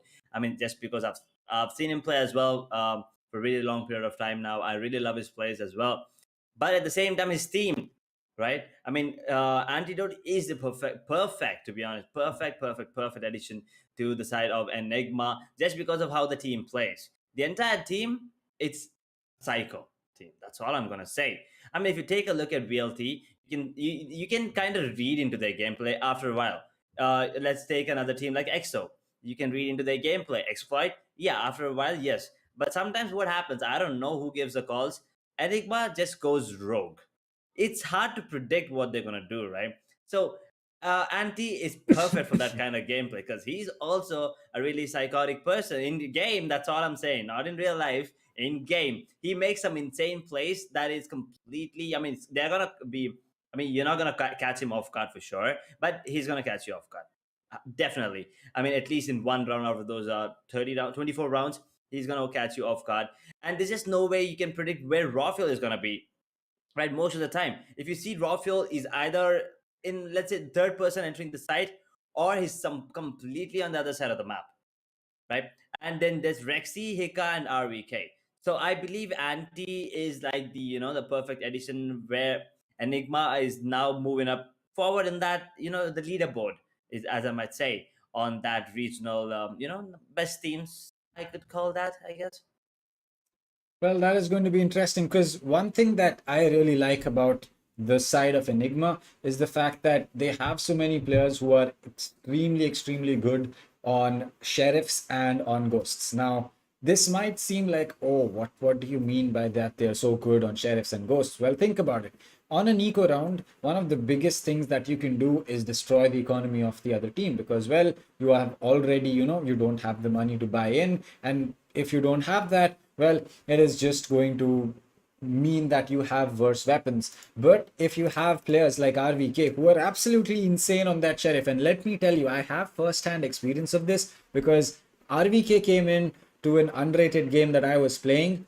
He recognized me because he was on a Smurf, so I didn't recognize him. But trust me, I'm not saying that I'm some good player, but when I know that someone is absolutely destroying me by just peeking and one tapping me, I know that well, you're playing against someone who is way better than you. And RVK just gave me that feeling where no matter what weapon I had, no matter which angle I peek, no matter where I peek, the man just had his crosshair on my head, and every single peek meant that I was just getting one tapped again and again. Now, not just me, I've seen that man do that to players like Deathmaker and SK Rossi who are playing operators in front of a sheriff. So if you count RVK as anything lesser, I think you're thinking about him wrong. And as for the entire squad of Enigma, I mean, just see the players. Just look at that roster: Rexy, Antidote, RVK, Hika, and Rafuel.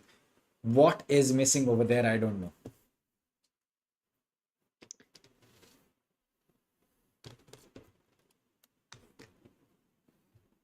So with that, Well, all the players, yeah. they look ready. I mean, dang, I can see a lot of smiles there. I mean, it's the Enigma bootcamp, right? They are looking ready, but at the same time, New Order, they did not drop a map yet. Do you think they're gonna be their first map loss here, Dang? Well, I am not sure. I don't know. Honestly, between both of these teams, I have gone in for an Enigma pick, but you know, I really don't know. I'm going to go in with a 13-8 for Enigma, simply based on the fact that, Kapumba as well as Chromes are absolutely insane players. So I'm going to go ahead and say that we might just see really good plays come out from the side of Chromes and Kapumba and New Order in general. But having seen almost every single one of these players play Antidote, Rexy, Raw Fuel, RVK, and Hika, I kind of have to go with what I know. So which is why I'm going to stick to Enigma winning this with 13-8 or 13-9. Well, you can see my prediction there, New Order. So, a lot of Enigma predictions they're coming in from the casters. Oh Yep. boy. Well, I think a couple of casters went for New Order. So I'm gonna go ahead and give my prediction as well. I think it's gonna go 13. Let's see, 13-10, but in the favor of New Order here. All right, well, fair enough.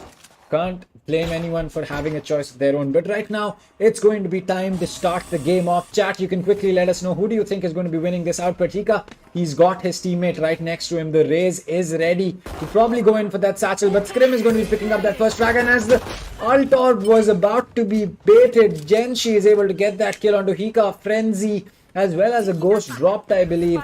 And well, RVK, Raw Fuel, as well as Anti will have to come back. But Anti, he's already ready for that peak. He gets that first frag. And well, this wall is going to prevent anyone from coming in from CT very, very easily. Anti does get pinged, but the wall's cover has been broken as a one-way smoke. It's always also been placed by the Viper of New Order, which means that RVK's flank is going to be really important. He gets that first frag. He has a frenzy right next to him. Is he going to get a second kill for himself? No, Rocky is going to lose his life. Genshi is going to get taken out by RVK. It's all down to Anti. He still gets that kill. He knows the players right around the corner, but he's got to find two, and he can't find anyone. Lino will get the final frag as New Order take the first round. So two quick frags dropped at the start for Enigma basically meant that New Order was going to walk away with this round. But well, let's see what we have in store. Oh boy, New Order. That was interesting. That They was did put fast. up that was fast as well, but that was really good round for them. Starting off strong, that's what you want to do, especially in the map of Bind, right? A good start is what you need, the momentum, because there's no mid. It's only A and B. There's no mid. I mean, yeah, market sometimes is called mid, but there's no mid control here. It's either gonna be A or B. So defending should be an easy task here. And there you go, stream opening things out once again, getting the kill onto Antidote down to a 4 vs 5. Raw Fuel takes his shot but does not connect, but he's down to 29 points of health. Dang. Well, that's going to be 60 in fact, because he did take 30 damage as RVK. I spoke so much, but he misses the kill that he could have taken up, as Enigma are going to go down to 3 men. And well, this is going to be a really difficult retake, because they have got presence all over Shars as well as Sight and U-Haul as well. And well, this is going to be extremely difficult. But Raw Fuel, he is there. Might he get a pick? But Rome's is going to be the first one to join that kill streak. He gets one. And well, Scrim is going to be getting 2 for himself. And we see flawless, as New Order will get to play the bonus. Enigma are going to be buying in. Look at that. Sage already has the resurrection up. That is scary. I mean, yeah, a resurrection, it does give your team a really huge advantage having that player. I mean, you can just get yourself another extra player. I mean, not literally, but still, it'll give you a player and a second chance. But right now, it's a full buy coming in from Enigma. So 2-0. Let's see if New Order... I think New Order has this in the bag as well. It's a bonus round coming in. But with the resurrection available, I think they might actually pull it off. Well, this could be possible. Now, having that resurrection this early up is certainly a very good thing, as Lino... Well, this is smart from the side of Enigma. They lock a player inside the teleporter, but that kind of means that you are going to always be worried about that flank, as Chromes is going to be getting the first pick. He is going to get healed up, as RVK needs to get rid of that. As you can say that the recon that came out as the players push out of Enigma from that teleporter. They need to make their way into a showers, but there is someone holding that flank. Is well, it looks like we are going to have Rexy go in with the drone, but RVK will have to drop a smoke cover to make sure that he can give his team some kind of presence towards the spike as they go in for that stick. But it looks like a blind comes out as Chromes is going to be completely blinded. Rexy gets one, he gets taken out, or RVK gets taken out by Chromes with the Spectre in hand, but the flank is going to be covered as the gravity well comes out. Lino is going to get two, Raw Fuel gets one, but he does get taken out by Genshi. And well, 3 men alive, they recover the weapons, and well, they go up 3-0. Not the best start from the side of Enigma. A new order, man. Once again, Chromes with that initial kill. He satchelled his way towards the backside and jumps, and boom, there you go. Before you know, Anti was down. And as soon as Anti goes down, the A side is up for taking. And they did, take it. And 3-0 right now, the bonus round as well. Really unfortunate for Enigma, but a Nico round. So maybe a bit of economy damage would be good. Oh, aggressive players coming in. Let's see. Recon and guiding light, both of them used already. Well, new order. They still have the resurrection up. Well, yes, that is true. And well, this is going to mean that we're going to have Hika pick 2 before, well, Rexy is going to lose his life. But Hika gets 3 with the Sheriff for himself. Antidote loses his life, but Hika still up and running. Will this be another pick for him? He's got the Sheriff in hand. He knows that the players of New Order are right there. He picks up another weapon, looking to find a better weapon for himself. But for RVK, this is smart. And well, that's the Cypher mentality that we have on this man. The way that he lurks up on his opponents is, really, really amazing. And well, that means that the side of New Order will not be going in for a rotate anytime soon, because RVK, he's recovered a weapon with his teammate, and no, he hasn't recovered a weapon, but it looks like Lino is going to be coming in on the flank. Will RVK spot him out? Yes, he will. He does land one shot, but he doesn't get the second one. Unfortunate, but it looks like a Pumbaa is going to take a lot of damage to that Ghost, and well, they look to make a fallback as both Hika as well as Raw Fuel will now have to take their weapons and walk away to fight on another side. Well, there you go. With 13 seconds on the clock, the spike is gonna be planted. Yeah, they're gonna let the spike go down. Rafael only has a spike in his hand. Kapumba, but there you go. The Viper Split coming into play. Rafael is gonna make his way into the lamps area right now. If Kapumba peeks, he might get the kill on one of the players there, but never mind. It's all on the Viper there, to be honest. And that blind, now they know one of them is outside the Viper's pit there. How fortunate is Hika, because he just took down Lino. But Lino did get the kill on the Raffle, down to a 1v1. Pumbaa.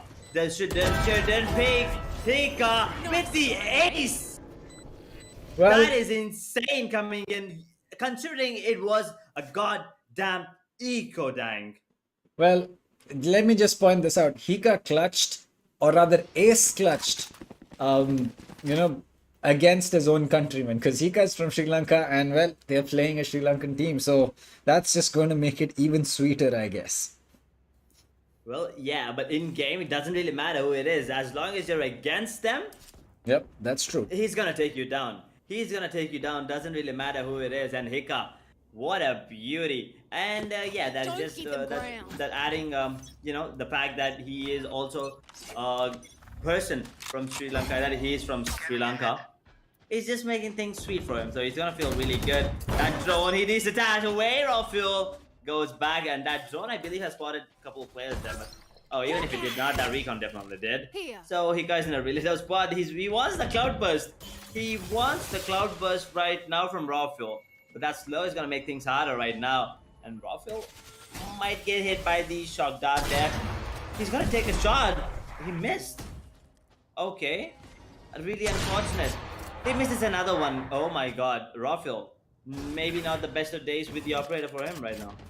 Well, that is true. Sometimes you just need to warm up a little bit. But Lino, he is already up and running. RVK and Antidote are going to be losing their life. Hika coming in from showers. He's also a little low on HP. And they do not have a healer on their team. Especially, well, Sky cannot heal herself. So, well, that is going to mean that, well, New Order is going to get the spike down. And Raw Fuel has to make sure that he either decides to get the spike, hold his operator with himself or play to get this round in their favor. Now this is going to be interesting to see what does the side of Enigma do, because they're right now feeling the pressure. They're not able to get the rounds as they would have pleased. They're losing bodies early, and that is causing them to be in such a crunched up situation.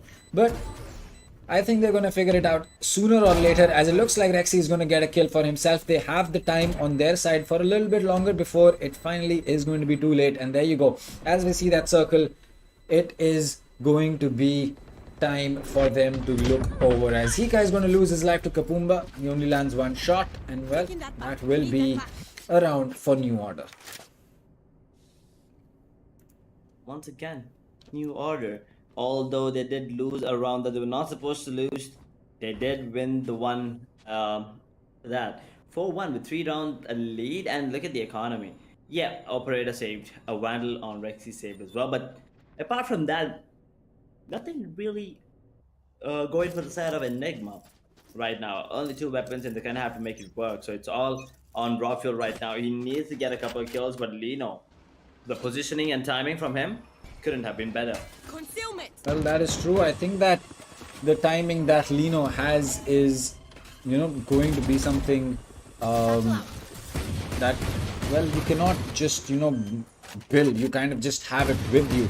You have an uncanny sense of it. But Antidote, he's going to give his position away with those sheriff shots breaking that wall. But it looks like Hika has found out the position of these players as well. Chromes is going to lose his life, but Antidote will also get taken out, as 2 players inside of U-Hall is going to mean the end of Raw Fuel. He peaks with an operator. Hika is going to be really close. He loses his life as well, but the Astral Divide goes up in time. Rexy is going to be alive. He gets 2. No, he doesn't. He gets 1. Scrim gets the trade. The op probably will get recovered. Not sure about that, but New Order is definitely making Enigma feel the pressure right now. But why the Astral Divide is the question. I didn't understand that. It was like, yeah, the second maybe he used it, it was a 2v4. But it was still a 2v4. I'm not really sure why the Astral Divide was used. I feel like that was a waste of ult. But yeah, it is what it is. I mean, they wanted to do it. They just wanted to secure the round, and they did. So, New Order with now 4-round lead. Okay, RVK using the ult towards that A side, the Viper's Pit. Hika. Oh my god, beautiful positioning! Grumps, wait a second, how?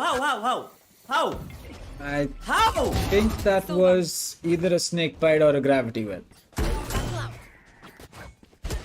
Oh, he used that nade towards the right side. And then they were forced to go to the right. Yep. And because they were, I mean, in the gravity well for a second, they were actually invulnerable. Oh my god, that's a lot of brain. Yep, that is a lot of brain. Well, man. Chromes is really pulling this, is pulling everything out, including the side of New Order. They're really forcing the side of Enigma to rethink this. RVK, he does get 2 for his troubles, but he's going to be having some big problems to deal with. The one way, especially at this stage of the game, is going to mean that there is no way he's pushing through that. You can see Team New Order. I think that's Chromes. He's smiling. He knows what he has done. He knows that was a big brain play along with Kapumba. Oh my god. I mean, see, that is exactly the kind of the level of gameplay that I'm expecting out of all the teams in the South Asian playoffs. And once again, something for us to learn. Wait, we're not getting a replay of that. Ouch. But anyway, a timeout being called, and I believe it's from the side of Enigma. So a much needed timeout is what I feel. Just 1-6. I think a match feels like it's sliding away from the hands of Enigma here, Tank. Well, that is going to be something that, yeah, that is important, because right now what it looks like is Enigma is unable to figure out what New Order is doing, and if they need to take a timeout for it, well, go ahead, because you need to figure something out. If you don't, you're just going to bleed rounds on defense, which should be your stronger side, and well, that is not going to be a good thing. So, well, I feel that that is a good thing that they're looking to do.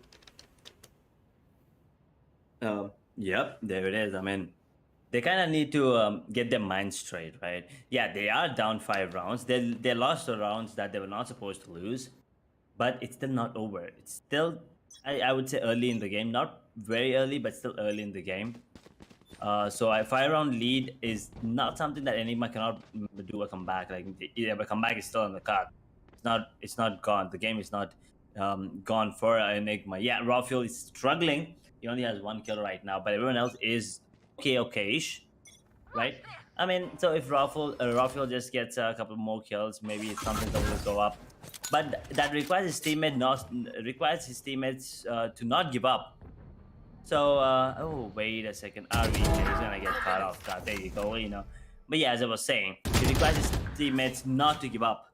So, as long as the entire side of Enigma are on the same page, I think a comeback is gonna happen anytime soon. You will not. Well, that is true. I think that as long as Enigma can figure out, well, that is not figuring out. Rafuel is up with his blades. Antidote's alone on the other side. Hika gets 1, Hika gets 2. Rafuel does not get anyone. Hika gets 3 before finally getting taken out. Kapumba is going to get that kill. Antidote to win a 1v2. He can definitely look to do this. If that Viper 1-way has not been placed just yet, he has a chance to do this, but he has a classic in his hand. He needs to fight for a better weapon. Is he going to spot anyone right now is going to be the question. No, the only thing he spots is his death. That's going to be Kapumba getting that kill. 7-1 up, but that was an eco. So maybe Enigma can look to do a little bit better on this round coming up.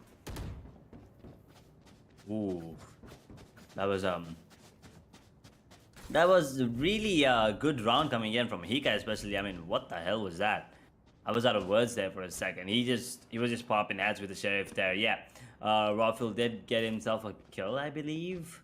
Did he? I don't think Rafael got any. He did damage them, but I think it was all the Hika there with the sheriff. Beautiful gameplay coming in from him. Well, yes, that is definitely true. I think that the fact that Hika is able to pick up these kills, it just tells you that, well, they are going to be in a good position. As Rafuel, good use of utility with Anti, as he's going to catch a player in that gravity well and get a free pick with that operator. He's going to spot the Sage as well. He misses a shot, I believe, because, well, we didn't see anyone light up the kill feed. Or rather, he did connect, but I believe the Sage took damage through the box, which is why she did not lose her life. As for New Order, well, they've got 3 men up, and this is the first time in a long time that we're seeing Enigma have a man advantage, and at least for the time being look to keep it. Ooh, yeah, they are. It's the first time in a really long time that Enigma has actually got themselves a round lead. Sorry, a player man advantage there. I was talking about the Reeds, but then New Order has 6. But anyway, Rafael, what a headshot there coming in with the operator. 30 That's a double seconds kill left. for him. So I think Last he's starting to play feel remaining. confident. Rafael Spike down A. gets another one. Make that a triple. All down to Kapumba. He's gonna absolutely destroy Rafael. But then there's Rexy with the trade instantly. So second one on the board, Enigma finally are feeling confident. Well, that is true. Enigma is slowly able to get this back for themselves, or at least we hope that they're looking to do that, because right now it looks like New Order is running away with it. And well, it just goes to show that sometimes, despite having a good team, it's not just enough. You need to put in the effort, and right now New Order is doing exactly that. They're making Enigma sweat. They're making, you know, it's not easy for Enigma to understand what's happening right now, but it looks like that's going to be a shot and a miss as Rafuel dashes back. He's going to updraft onto top of Tetris, but Tromes, he looks to be sneaky again. He's going to pay the price. Antidote gets another one, and there you go. That is the pop-off that we needed from him, and slowly Enigma is pulling it back, at least in terms of the frags that we are seeing. RVK not going in for that flank as well. Looks like Hika is going to be pushing long. He gets that kill. Ondolino, no more smokes for the side of New Order. Absolutely, they've lost their Astra and they've lost their Viper. It's all down to the Sova and the Sage now. Well, the round is pretty much done and dusted for the side of New Order there. I mean, from Waterway, Antidote getting himself a double kill towards that lamp area. And then there's Hika pushing out towards the B-long and getting a kill for himself. But Rockshore, he's still gonna get taken down and scrim. Beautiful boy. kill there enemy on the remaining. Rexy. But yeah, RVK is ready Spike for this. down, B. Genshi. He's gonna get taken down. Look at this. Scrim. He just, 30 seconds he does left. not want to give away the operator. That's the plan here. Yep, There that's you go. It's smart. gonna be just, that is, oh, But no. Oh, is no. he going to be able to save it? Is going to be the real question. Looks like no. No, They, I don't think he wanted to save it. I think he just wanted to throw it away, to be honest. yeah, exactly. I mean, he basically wanted it to be in a position where Enigma would not be able to recover it, but it looks like he gave a little bit too much sound in trying to do exactly that. And well, Enigma knew exactly where the op was going to be, and they found it. But with that out of the way, 7-3 for the side of New Order. 4 rounds of a differential between both of them. 2 rounds to go. Either we will be seeing a 7-5 in the favor of New Order, or an 8-4, or even a 9-3 in the favor of New Order. But right now, Fuel, he misses another shot. You can't do that. He misses a second one. That's not allowed with the operator. As Antidote is going to be coming up and picking up a frag. I think Edge, we're in for a really interesting round going forward. One enemy Oh, remaining. Well, there they you got- go. oh, There boy. you go. There you go. There you go.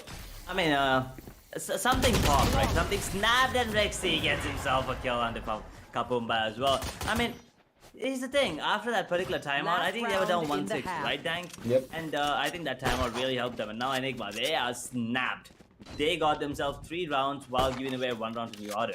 So if they end up on 7-5, I think that's a good enough score on the map of Pine, especially since they're on the the defensive half. They'll be moving on to the attacking half, and I think after the side switch, they might just shift gears, and New Order might be in for a surprise here. Well, I agree. I think that if Enigma is able to make this a 7-5, they do have a lot of advantages. Now, yes, they will have to make sure that no matter what, they win their pistol. But I really feel that with the kind of, as you can say, momentum that they'll be having, it should be really, really doable. But right now, RVK gets a trade on himself, with himself against Chromes. His Rexy is going to get one on Genshi, who got the better of Antidote. But it looks like Lino, is going to be a little blind from those Seekers that came out. But it looks like the Resurrection has been popped. That will be a free kill.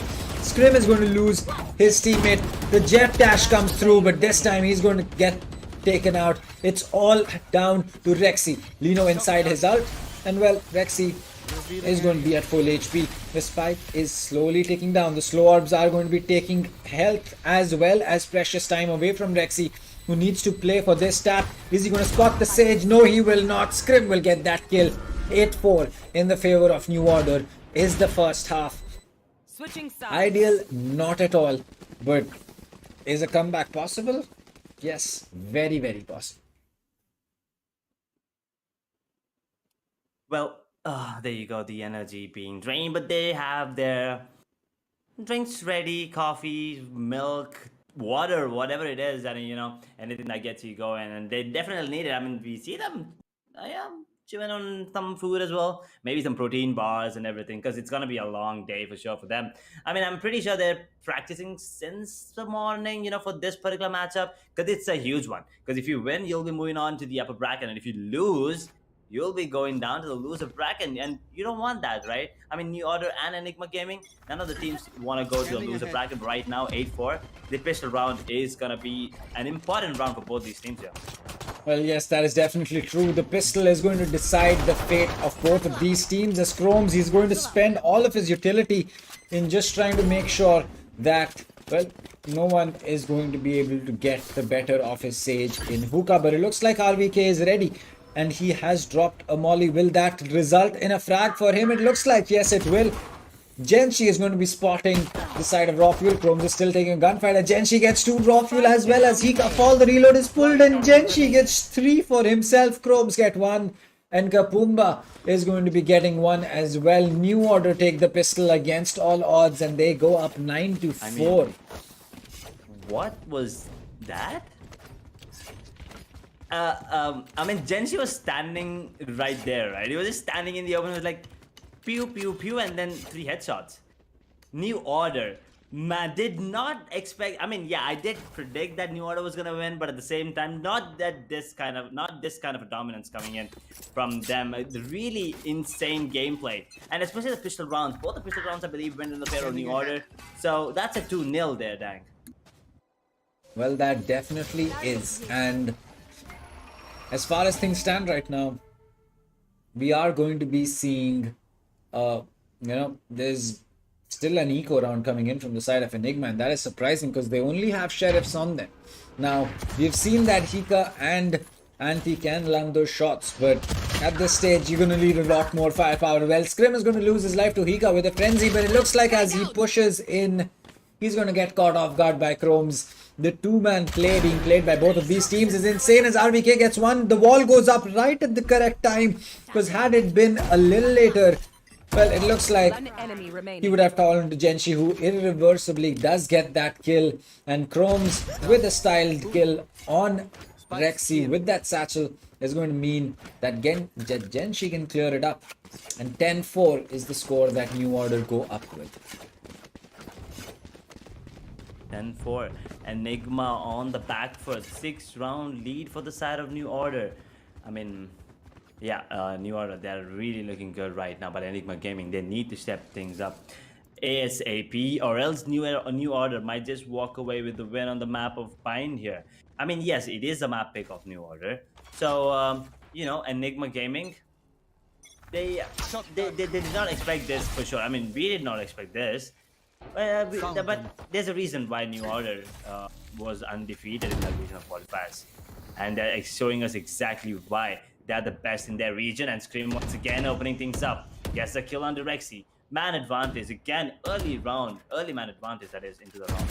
And I think Trofeo spotted the leg of Genshi there, and Hika.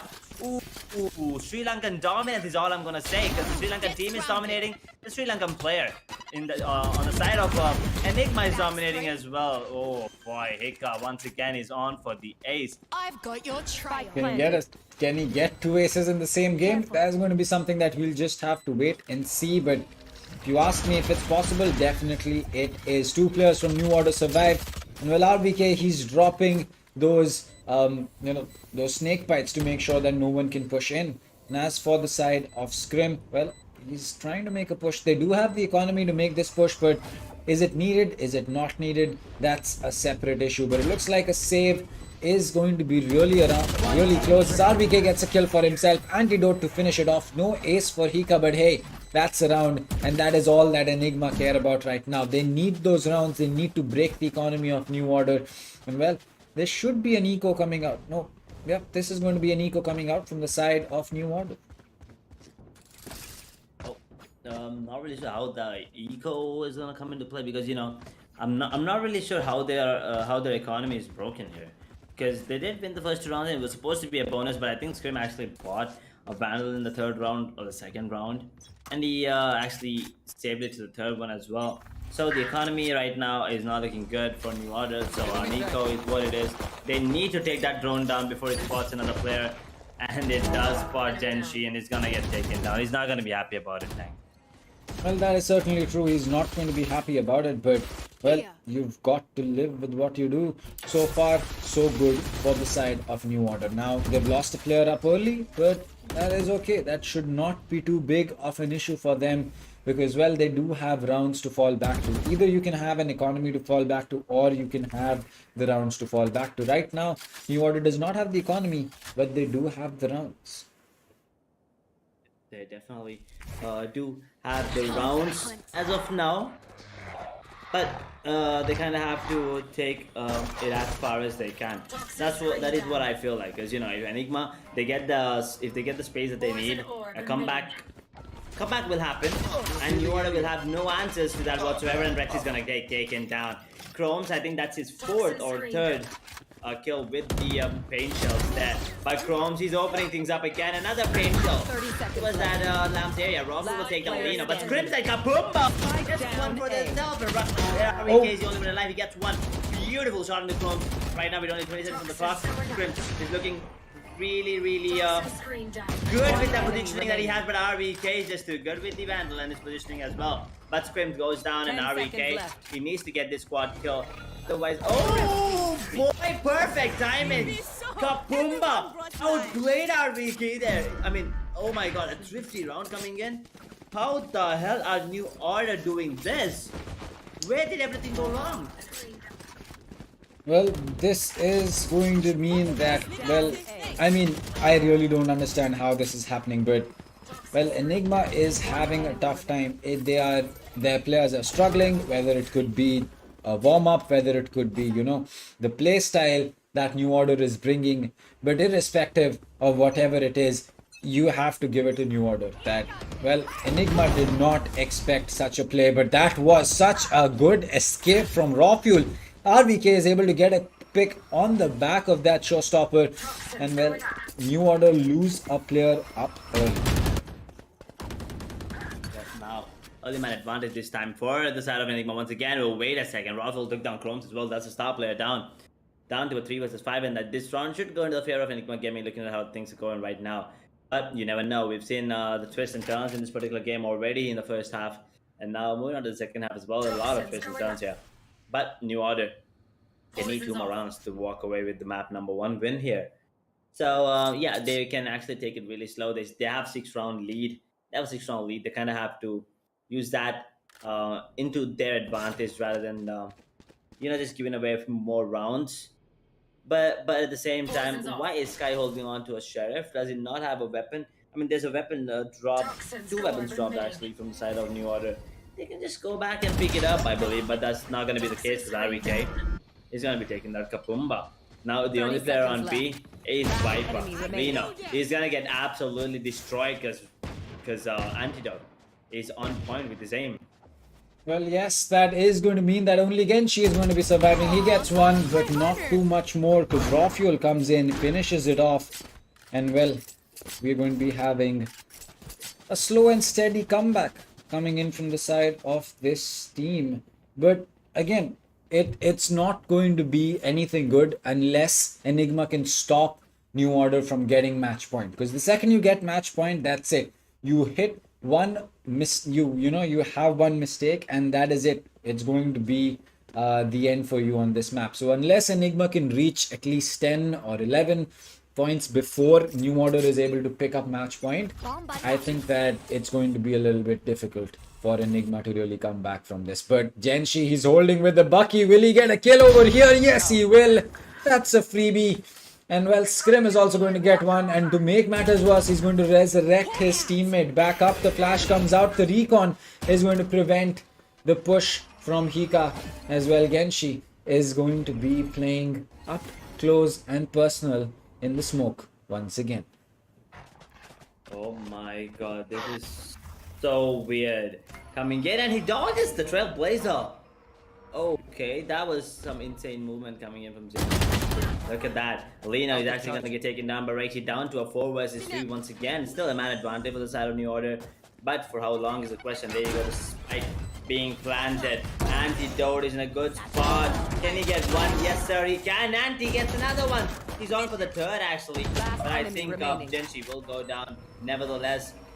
So, all down to Kapumba. Now in a 1 versus 3. Pretty much impossible here. Well, yes, that is certainly going to be the case, but he does land that insane headshot onto Antidote. I mean, that is that's a delete and a half if I've ever seen one. He gets one more. Will he get the third and the final kill? No, he won't. Hika survives. And well, that will be 7-11 on the board between both these teams. Oh boy. That round was too close to comfort there for the side of Enigma Gaming, because it was an eco round coming in from New Order and they almost lost this kill. Kapumba was beautiful, and this was a spray down. Look at that spray of transfer, I mean. Beautiful spray transfer, but just could not get the final shots connected on them. Really unfortunate. But anyway, Enigma Gaming 7 rounds on the board. 4 more rounds and we might have the overtime on the card here. Well, that is true. I think that as far as things stand between both of these teams right now, we are seeing a very, you can say, not a one-sided, but a kind of new order having the advantage kind of play. Because, well, they've already picked up so many rounds on their attack that at this point of time, all that they need to do is really just play the patience game. As long as they can do that, as long as they can prevent Enigma from doing the same kind of things that they were doing on their attack, well, they can walk away with a pretty good number of rounds. And all that they really need to do is pick up 2 rounds right now. So if they can do that, well and good. If they can't, well, we need to understand that there could be a different play at hand here. Ooh. Once again, opening things up. What's the Pumba? But Rockwell and Rexy instantly getting the kill for themselves. And there you go, a quick paced push coming in from the side of Enigma Gaming. There you go, the spike is going to be planted with 20 seconds on the clock, which means it's 45 seconds now for the spike to be defused. And it's going to be a 3 versus 4 retake situation going in and make it 3v3 because Rockwell just went down to Lino. Now Astral the Bad and Sova Santa Fury are available for Enigma Gaming, so I think Sova's going to be falling off. But never mind, Rex is actually still in the lamps area. Hika is still alive, so as long as Hika's alive, I think the hopes are still alive for the side of Enigma Gaming. Well, that is true, and as the retake is going to get started off, it's going to be a shock dart to stop it. And well, the Hunter's Fury comes out from Rexy as well. He's going to prevent the defuse, and there you go, he gets a free pick. The player walks in, and well, the Viper's ult is going to go down, and he gets that final frag. It's going to be 8-11 on the board as another eco is going to be on the cards for the side of New Order. Enigma just need to keep the pace up. They just need to keep this momentum with them. And well, they might just walk away with the win. Oh, Enigma. They made it work. I mean, for a second it actually looked close. I thought maybe New Order might steal that round as well. But it wasn't the case because Enigma, they were prepared for it, and Viper just walked into Sova Santa's Fury. Really unfortunate for Lino there. Otherwise, maybe they could have made it work if the Viper Split was up and running. But anyway, oh wow, that's a beautiful lineup. Look at Chromes, he's just staring at the smoke cloud machine or whatever it's called. The smoke clouds. What do you call that, Dang? Which one? The Viper smoke cloud, you know, the activate the poison orb? Yeah, the poison orb, the machine, what's it called? I don't know. I mean, if I knew it, I would be Viper then. I mean, well, it's probably some kind of futuristic contraption that, you know, we are going to be seeing in the next 30 years coming forward, because even though snake bites seem kind of sketchy to me to be a real deal, but right now Scrim is going to be getting a pick for himself, and Rexy is able to pull off a pick onto Lino. Rawfuel gets another one. They spot the Sage, so Scrim and Genshi, the last two standing. Genshi will have to rotate. Scrim has to hold off on site for a long while, but he does get that kill onto Rawfuel and able to pop that heal for himself. Genshi has walked up a lot closer, but eventually he does get taken out. And Genshi is going to give his position away at Heaven probably, thanks to those little bunny hops that he was trying to do. Well, they do look cool, but they are not going to be the best. But, well, he is going to be a very good player with that Spectre because he lands that shot. But eventually, the distance catches up with him as the Vandals are going to be a lot more powerful at that range. 9-11 is going to be the score between Enigma and New Order. And as I said, if you can win this round out, Enigma, you have an extremely good chance of taking the entire win, because you break the economy of New Order right here. You force them onto an eco, you equalize the scoreline, and by that time, the only thing that you have hurt isn't going to just be the economy, it's also going to be the morale for the team. True indeed, and New Order right now, they need 2 more rounds. Unfortunately, they're unable to close it on the defensive half of the map, on the map of Bind here. Rawfuel once again looking for the things to open up. He's going to go head to head against Clones. Any second, it's going to be Rawfuel coming out on top. Gets a kill on the Genshi, and a close pain shield will push them back, so they do have a bit of space to work with, but for how long is the question. Rawfuel is feeling himself right now. Gets one, but Chrome still get the trade, but Anti-Show, he's ready for it. Scream on the other hand gets a kill on the Hika, so that's a star player down, and there you go, the Restoration and the Cosmic Divide available. But at the same time, Viper Spit and Cosmic Divide available for the side of Enigma Gaming as well. So I think Enigma has this one in the bag, unless they get to revive Chromes, because Chromes does have the Showstopper available. Well, Chromes is not going to be coming back up to his feet any second right now, because, well, they do not have the ability to go up to long and try to do this. But it looks like they've understood where RVK could be. Careful. They might just land their shots if they can. This angle smoked off is going to prevent any kind of push coming in from Hookah. RVK does take some damage to the wall, but it looks like Rexy is ready for the fallback. He gets one, he won't get the second, but 30 HP on the board for the Sage. She's just going to hold off for these picks, probably play for the exits, or probably play for, just the save. And well, it's going to be for player for the save. That means that we are going to be seeing New Order have at least one weapon on board in this eco that they're going to be playing. Oh boy. New Order. After reaching that 11th round, nothing really going in their favor, Yeah, they were looking really strong right from the get-go from round number 1. But right now, Enigma, they seem to have, found a way to counter New Order. Yes, they are losing players. Look at the economy. Even though Enigma did win 5 rounds back-to-back, 5-6 rounds back-to-back, the economy is not being built up, and that's because New Order, they're making it really close. They're taking down a lot of players on the side of Enigma. They are losing the rounds, yes, but they're at the same time dealing a lot of economic damage for the side of Enigma. Oh my god. That was scary for a second. That was sketchy. That was really, really sketchy. And Scrim, well, he's had to destroy his own wall to make sure that he doesn't get destroyed by the players coming in from there. But, well, he's back up on a really good angle. Eventually, he does have to fall off as his wall is going to be giving up. And there you go. He will be looking to do exactly that. But for Chromes, it's a Spectre. And, well, with the amount of damage that is there on Astra, on Kapumba, he surely should be just hiding and not looking to do anything else. Oh boy, Enigma. What a game. What a game and what a comeback that they're trying to pull off here. But at the same time, New Order, they might have predicted this because they have 3 players on towards A right now.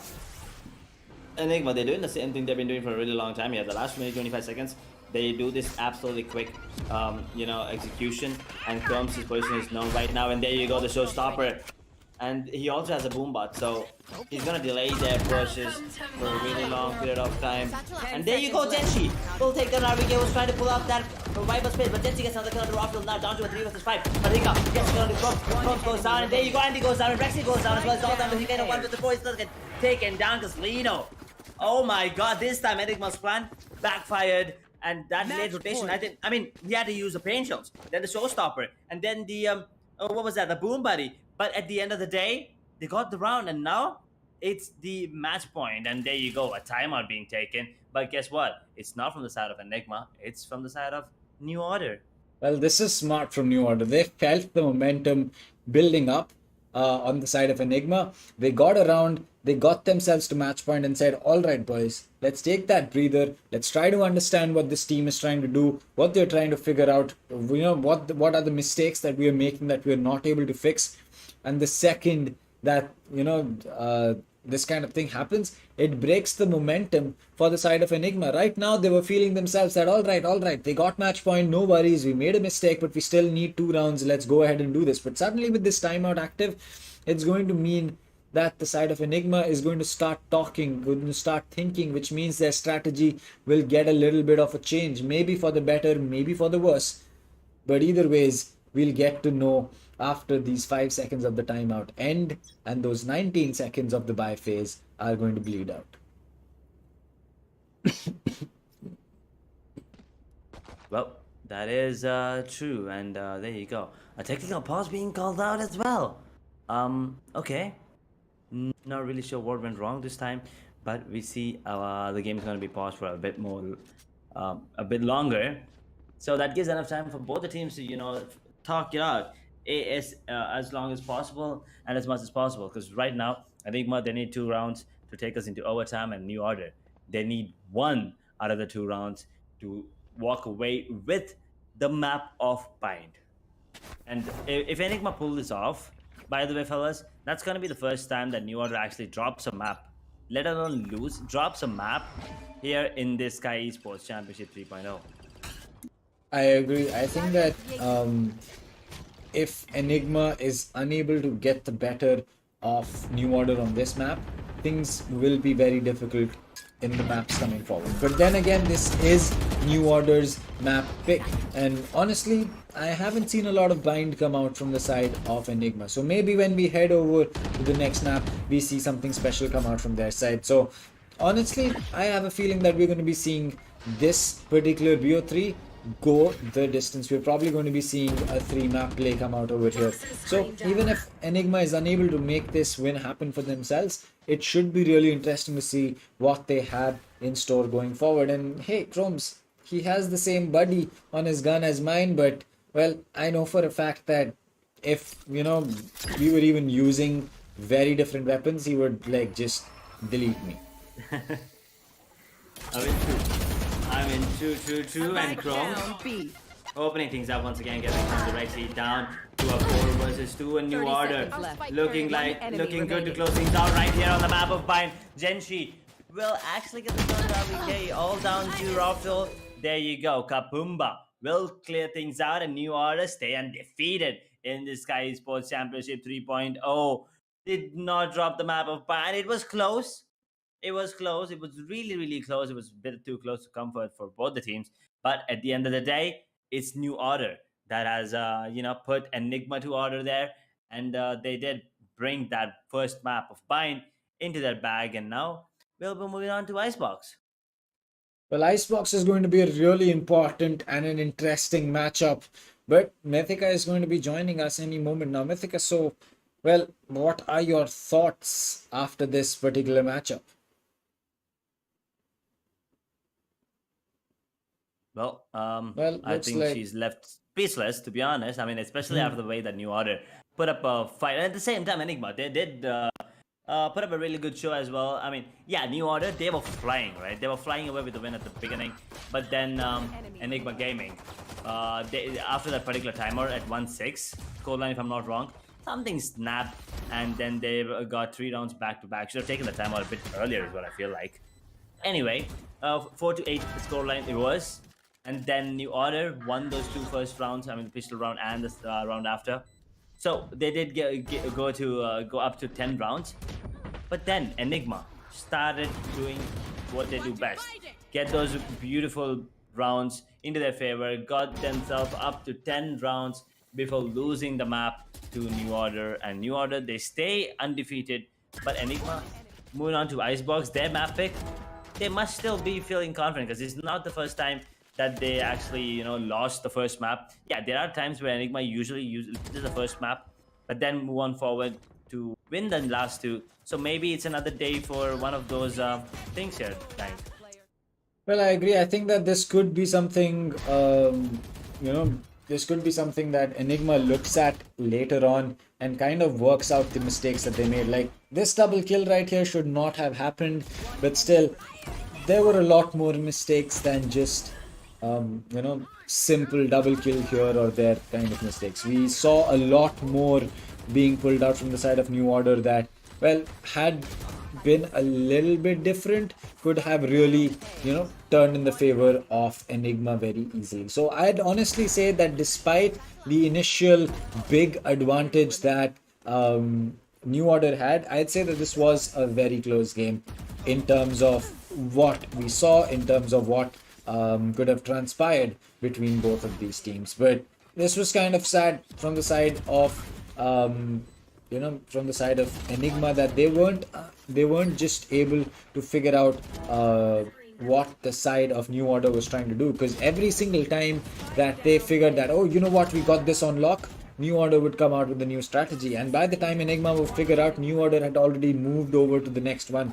Like, dropping spike in certain positions, not having the rotations at the right time, not clearing out or baiting out enough utility from especially players like the Rays, and, well, going in for dry peaks like this. Those really were the things that hurt Enigma a lot more than just the fact that they were not able to catch the strategy that New Order wanted to play. Yep, you're right about that. Every time Enigma, tried to read New Order and come with a counter strat, New Order, they kept changing things up. They did not play static gameplay. It was much more dynamic than what we usually see. And I'm really looking forward to see, the scoreboard. To be honest, I want to see who has the more number of first bloods. Is it gonna be Raw or Chromes? That's the question I have here, Dan. Is it going to be raw fuel or chromes? Considering chromes had a better game, I'm going to go in for him. But raw fuel can also very very easily change things up right now. I think that maybe he was just getting ready, getting warmed up. Maybe he didn't feel as comfortable on bind as he does on a map like Icebox. So that is just going to be something that we'll have to wait and see. As far as things stand between chromes and raw fuel right now, I'm going to say chromes. But well, the things that I've seen raw fuel do, I still have to see chromes pull off similar things. Well, I mean, looking at the scoreboard, we can definitely say that there was a lot of Sri Lankan dominance, right? Scrim, Chromes, and Hika as well. Top Yep. three of the leaderboard, scoreboard that is. Scrim, surprisingly, is on top of the scoreboard with 268 average combat score. He's a Sage. You don't expect that from him. But 22 kills, 16 deaths. The only player with 20 plus frags. He has 4 first bloods. Battle Sage, well, he does have 2 plans as well. So he did do his job as a Sage, and he did get some entries for his team, 4 to be exact. And then there's Crumbs, obviously, the player that is completely dominant, doesn't matter which side he's on. 18 kills, 20 deaths, not the kind of game that he wanted. Maybe he wanted a bit more frags, but maybe put his KD above 1, but unfortunately it's around 0.9 right now. And he also has 4 first bloods. So first blood is tied with Scrim for, it's a Sentinel. It's tied with a Sentinel. Unfortunate that I'm saying it, but it is what it is. Heika, on the other hand, 18 kills, 1 first blood. Our VK, anyhow, 17 kills with 5 first bloods. 5, the highest in the server right now. Genshi, 19 kills. Rexy, 17. Rafuel, 13. Antidote, 14. Lino, 15. Kapumba, 13. Now, here's the thing to all the players that think that, you kind of have to be really good. Everyone in your team needs to get like 20 plus frags to win a game. No, that's not how it works. If you do your part, and if you get like enough kills, let's say you keep it 1-to-1 ratio, right? I mean, look at Lino, 15 to 15, Kapumba 13 to 13, Genshi 19 to 15. Yeah, Chrome's unfortunately 18 to 20, but there are the players who have more kills than deaths, so they didn't make it up for Chrome. So that's exactly what we need, fellas. You shouldn't give up. You need to you need to have trust in your teammates, and at the same time, if you're not a duelist, just try to get 1:1 score, number of kills with your death. I think that should be good enough for your team to walk away with the win here. Because at the end of the day, it doesn't really matter if you have 40 kills, 50 kills. If you lose, no one's going to remember you, Dank. Well, that is certainly true. I think that maybe it was just a tale about not being as comfortable or confident on this map. But I feel that we're going to be seeing a lot of amazing plays come out from the side of Enigma as well as New Order on the next map coming up. But so far, it was a game for the side of New Order. They were definitely the better team on the map of Bind. There is no doubt about that. And well, it was a really close game as we had predicted. It looks like Mythica is still not back with us just yet, but Icebox is coming up. Oh wait, Mythica is back. Oh, speak of the devil. Oh, wait. Okay, sorry. I plugged my cable out somehow, so my bad. But I'm right here. I am back. Well, hello. This is going to be Interesting match. I'm kind of sad Enigma lost because I predicted that they would win. But hey, we still have 2 more maps left. My prediction did go wrong, so I'm happy. Well, but now, at least, I mean, they still have to walk away with the entire series. That's at least, I mean, I wouldn't say what I want, but I do want to see it because I don't want them to drop a map. But at the same time, I don't want to see Enigma losing, right? That's going to be heartbreaking, especially after the efforts, the number of hours they put into practice and everything. Yeah, it's going to be heartbreaking. But at the same time, New Order, man, what a game! They were dominant right from right from the get go. You know, round number one. I don't think they lost a pistol yet. So they're going 2-0 in terms of the pistol rounds there. Well, I agree. I think that going, not just, not, it's not even going about, it's about going to O or in terms of the pistol rounds or whatever, but it is just about the fact that, you know, New Order was able to change up strategy, was able to change up the way that they were attacking. Either they would rush in with 5 men, or they would split themselves across the entire map, or they would just simply try to, play around with wherever they would get an entrance against the players of Enigma. But for some reason, Enigma just didn't figure it out. Losing two players at once, losing Anti and RVK at the same time, losing both your controllers at the same time to one person in one lurk, there is no coming back from that. I don't know what to say. I actually expected a lot of like, flashy plays coming in from Raw Fuel, but I guess he was offline in the beginning of the game. And well, at least, we still have Icebox. Enigma still has a chance to stay in the game and be able to take the series. But I mean, I am kind of impressed by New Order because, like I said before the match started, I had no idea the way they played. I had heard good things about them. I knew that they were a powerhouse, but I didn't know what sort of a team they were. Like, I don't know. I didn't know how, where they stand when they play against teams like this. But I mean, I can honestly say that I am impressed. Well, yeah, I mean, we have seen them play in the regional qualifiers there, and yeah, they're a really good team, and they've shown us why, right? They just beat the team that was the runners-up of the Indian regional qualifiers. So, well, now everyone knows who Team New Order is, and you kind of need to be on the lookout for them. They already won the first map against Enigma Gaming. Yes, it was a pretty close match, but it was looking like a one-sided affair at the beginning. But then Enigma did make a comeback there, and now we'll be moving on to the map of Icebox. Now, here's the thing that's bothering me.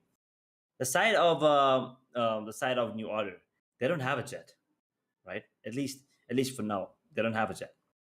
That usually goes with the operator. So I mean, the last time we did see there was a jet who picked up the operator. So do you think they need a jet in this particular because we did see how Chromes is playing, right? I We did see mean, how.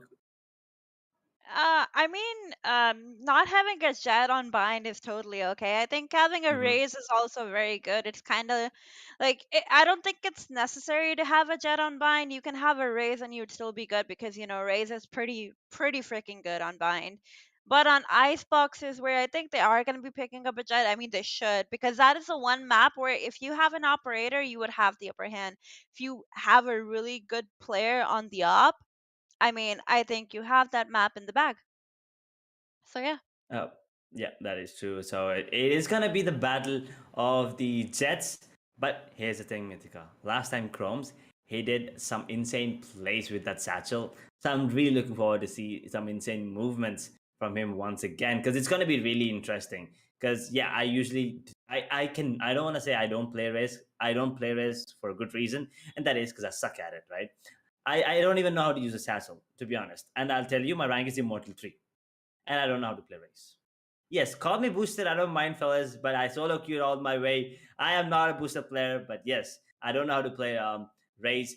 But the way that Chromes is playing race, he makes me. He's like kind of inspiring me to pick up that agent because I was like, yeah, there are possibilities. There are some possibilities for race, but he's showing me some new ways on how to play that agent right now.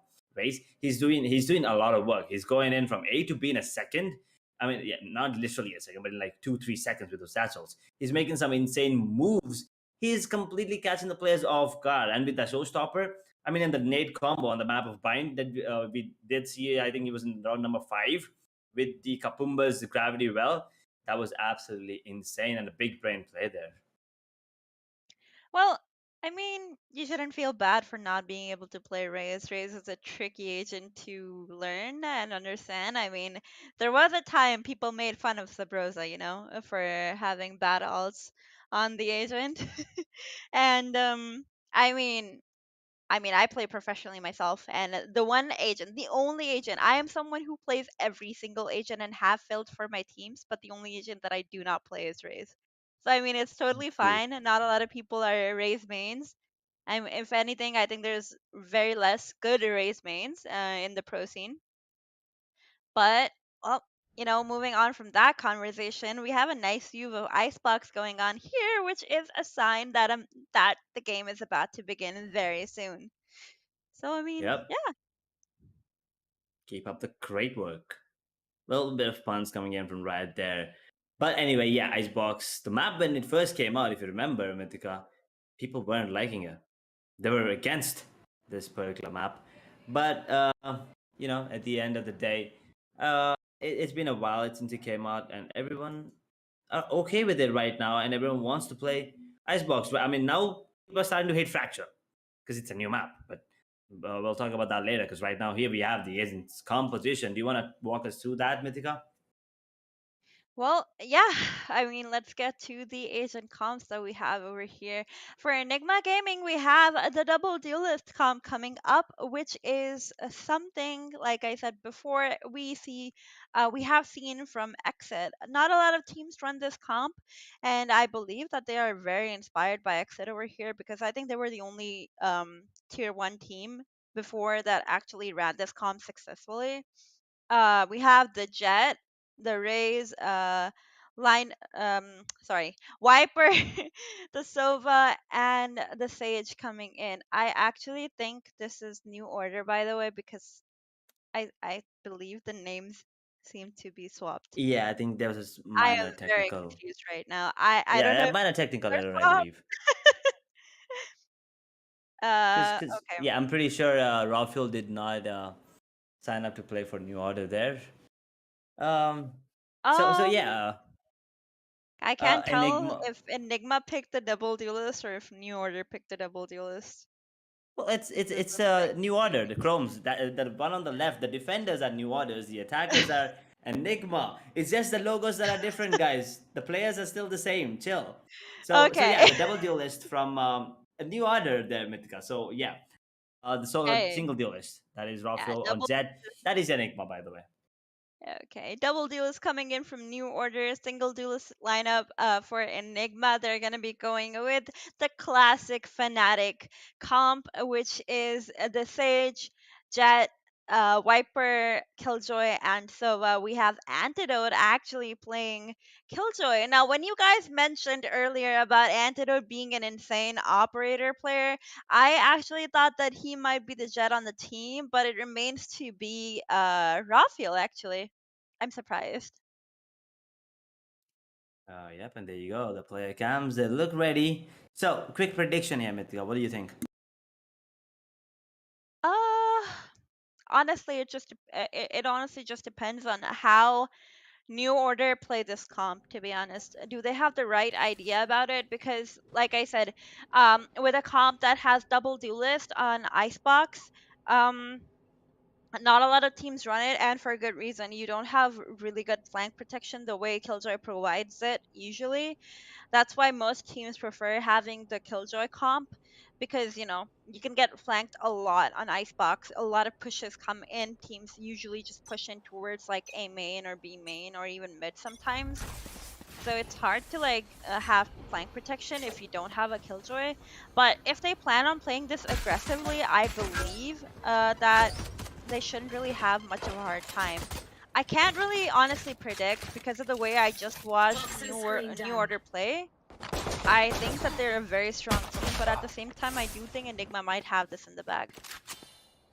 And looking at the game right now, Antidote has gotten a pick for himself, turning it into a 5 versus 4 situation for Team Enigma. Still a 5v4, I thought. I can't pronounce his name yet. Kapumba? Kapumba. Kapumba. Kapumba.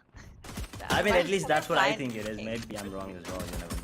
It I makes me think it's think from of the. Yeah. Timon and Pumbaa. Yeah. But getting back to the game, it is a 2 versus 2 situation. A lot of kills coming in. Rexy is gonna come in with that double kill. The spike has been planted for Enigma. They are in a 2 versus 1 now. Lino left all alone. but he has his Viper smoke on right now, which should be able to get him the defuse if he chooses to stick it, but he won't be. And at this point, Enigma know that he's not sticking the defuse, and they're just looking for the kill. They're not really looking for the kill. They're just like wasting time. Oh god, that turret's gonna kill him! It's gonna be Antidote coming in with the triple kill. His turret just cleaning things up, finishing up the round, and the round is gonna go to Enigma Gaming 1-0 in their favor. And now they should have the better edge on New Order, as they are gonna have better economy, which means better weapon, and New Order on the other hand, they're gonna have a hard time because they won't really have much of a good buy. Yep, really unfortunate for that. For the side of New Order, they did win the pistol rounds on the map of Bind, but right now they lost the first pistol round. So it's not the same beginning, same start that they had in the last map. So maybe the end result might not be similar, but RVK is gonna push and get the kill on the Chromes, and there you go, the spike standard already. 5 versus 4, I mean a 4 versus 5 retake situation here. I don't think anyone is gonna let this one go because New Order. Positioning from them is kind of weird. Look at Lee now, he's somehow still alive towards that B-main area. But Scrim on the other hand, he gets a beautiful shot on RVK, but that's about it. Scrim actually gets himself a double. Okay, all of a sudden, it's down to a 1v2, and Scrim can actually pull it off. He's on for the ace clutch here. That's how the Spectre in his hand is walking. He's gonna be walking right into the crosshair of Hika. 3, 2, 1. There you go. Hika takes him down, and yeah, a beautiful round coming in from New Order, to be honest. You know, Scrim actually gets himself a triple with the Sheriff, so the confidence must be pumping. And Enigma Gaming once again lost 3 players on an eco. Not a good sign if you're a fan of Enigma. That was a pretty good round coming in from New Order, considering that they actually managed to drop 3 guns. I mean, to be honest, that's actually a lot of damage, considering that the fact that Rexy right now has only half armor to go with, along with another player on the team. I actually missed out on who it was, but yeah, 2 players on Enigma now have half armor only, while New Order, they have full armor, full util, and big weapons to work with. Kapumba is gonna get a pick onto RVK, turning it into a 5 versus 4, taking away that early advantage, but he's gonna be tagged down himself as well. And there's a trade kill coming in from Dracula as he takes down Genji. Antidote with a double kill after Hika is taken down, turns it into a 2 versus 3 in the favor of his team. Now it's just Kapumba and the Viper on New Order to be going for that retake if they do choose to do so. I mean, there is still a chance for them to actually go for it, although the spike hasn't been planted yet, but, well, there we go, the plant coming in. It's gonna be Antidote planting the spike, and now it's a 2v3 retake in the favor of Enigma Gaming. As they have the spike plant, they have the numbers advantage, and that is all they need, as long as they have secured positions on the map right now. Yeah, but Anti gets it. Yeah. Now Kapumba in a 1v3 does get the kill on the Anti, down to a 1 versus 2, and his position is revealed, and Rexy peeks at the right second, if I'm not wrong. The wall was about to be built, but yeah, it wasn't built fast enough. So Enigma did win the bonus as well. So New Order, they're getting a taste of their own medicine. What they did to Enigma last time, now they're being, you know, treated the same way is what I feel like. Oh, that miss from Genshi though, that happened. But did you see that movement once again from Raze? Absolutely beautiful. Oh, that was a beautiful round from Enigma. Valiant effort from New Order, but they gave a lot of picks after getting that 1 kill, you know, towards Enigma's side. They should have just gone passive after that and not given them any opportunities to get picks, but they did, unfortunately. A drone coming in from Rexy towards B side, an early wall coming in from New Order side, which I kind of don't agree with. I think they should have waited longer to, you know, to get that wall up, but unfortunately it came in too early, and now, you know, it's not really gonna delay Enigma as much. No charges left. But hey, Neo Scrim. Careful. Sorry. Scrim. Yeah, Scrim coming in with the double kill with that Blade Storm is gonna turn it into a 3 versus 2. Still in the favor of Enigma Gaming, but you kind of have an edge. Why do you have your knife out? Chromes, if you're walking anyways, just have have your weapon out. Spike planted. Oh my. Exactly, not really sure what happened there, but Scrim is on for the clutch here. Maybe he should have just right-clicked this time. But yeah, that Jet nerf. I mean, let's just take a second to talk about it. What do you think about the new nerf on the Jet blade stock? I mean, the right click no longer refreshes. To be honest, I think it's total BS. No, I mean, Jet did kind of need a nerf, but I don't think it was too knives. I mean, a little bit, because, you know, there wasn't really any counter to like Jet knives right clicking in like pro play, to be honest, because when the developers come out with these updates to agent, you know, the nerfs and the buffs, they're not looking at, you know, different different ranks. They're looking at how these abilities are used in pro play at high levels, at tier 1 level. And honestly, right click, it just wasn't something that people were able to counter very well. There wasn't really a counter to it. If a Jet just started getting kills like that, there was no stopping it. So, I mean, yeah, them coming in with that nerf kind of forced people to go more for the left click, which isn't really bad, honestly. It just brings in more skillful play into the mix. But yeah, getting back to the game at hand, Enigma are going to be popping that KJ. Oh, the lockdown coming in from them. It is a 5 versus 4 situation in the favor of Enigma. They need to get onto site. They still haven't gotten the spike plant down, but it is being planted right now. Genchi is going to spot one player on Enigma Gaming. It is still a 4v5. He hasn't really found any kills yet. I think he might be, but otherwise, I think it's going to be Rafael getting that pick. Scrim has an operator, so this retake will be harder than it actually was supposed to be before, you know, losing one player. Yeah, I think it's already done, to be honest. I mean, there's no way they're gonna go for it, because especially look at that. Sova as the Hunter's Fury. I actually thought Rafael might go in for the ace there, but he's gonna get taken up and Scrim down to a 2 versus 4. But yeah, it's a save being called. But Rexy, oh, he's gonna spot Scrim, but did Scrim? He did. See, he wanted to make some, I don't know, some play, but he actually got taken down. Malina, on the other hand, catches just hit off guard, but instantly traded out by Rexy. So the question is, did they pick up the operator? No, sir, they did not. Enigma, they want to keep it fast as they can, you know, be the aggressive kind of gameplay that they usually do on the map of Icebox. It's their map pick as well. So you kind of want to finish, first of all, you need to, I mean, you want to have the round lead as much as possible. And at the same time, from there on forward, you just want to end the game as soon as you can. Right now, 5-0. Enigma is looking really strong, and they might be the team that's going to hand, New Order the first ever map loss in this Skyesports Championship 3.0.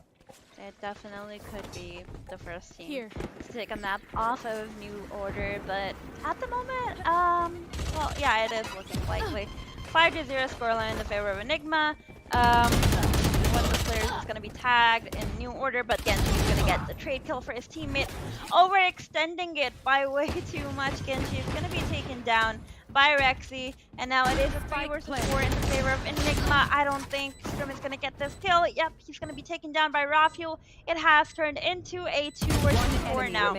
Rafael is going to get another kill for himself. He was sleeping in the first game, but he has woken up on Icebox. And Rexy is going to come in with that final kill in the round, taking away the round for his team. 6-0 in the favor of Enigma, and New Order are kind of looking like they're in trouble. Oh boy. Enigma.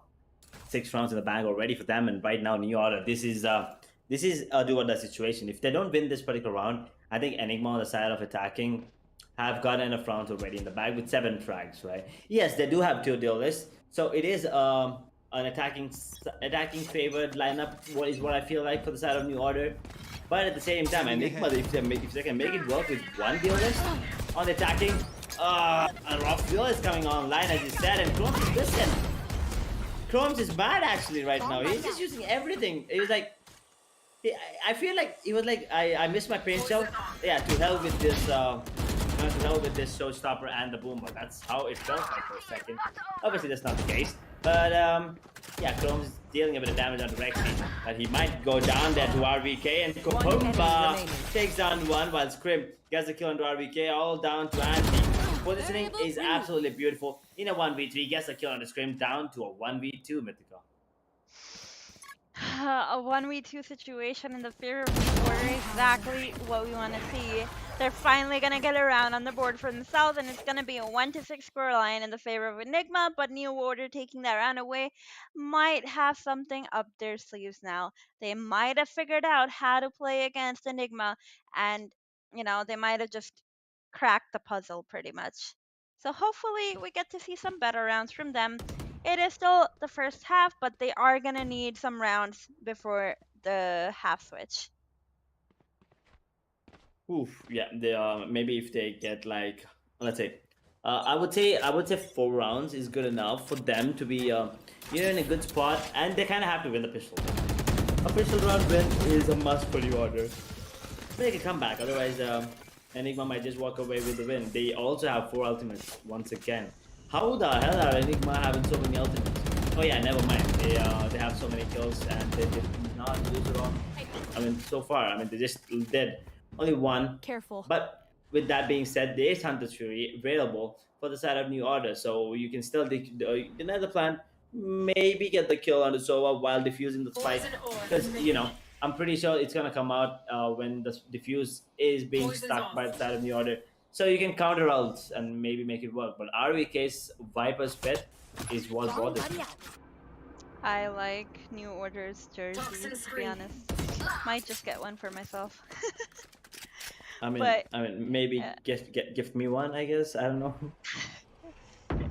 anyways, getting back to the match at hand, 6-1 scoreline. It is a 5 versus 4 situation in the favor of Enigma Gaming. No surprise there because they've been very dominant on left. Icebox.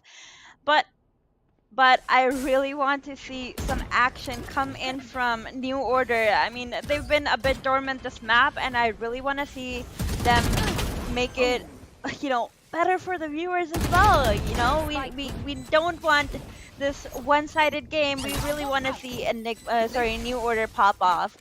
But hey, 3 versus 3 situation. The spike has been planted. This could be a good retake coming in from New Order's side. They have kind of pushed in towards side. Only one person is left alone on site while the others have gone back. Oh my god. Kapumba almost whiffed that, but is able to get the kill regardless. And now it's a 2v2. Antidote is going to take down Lino.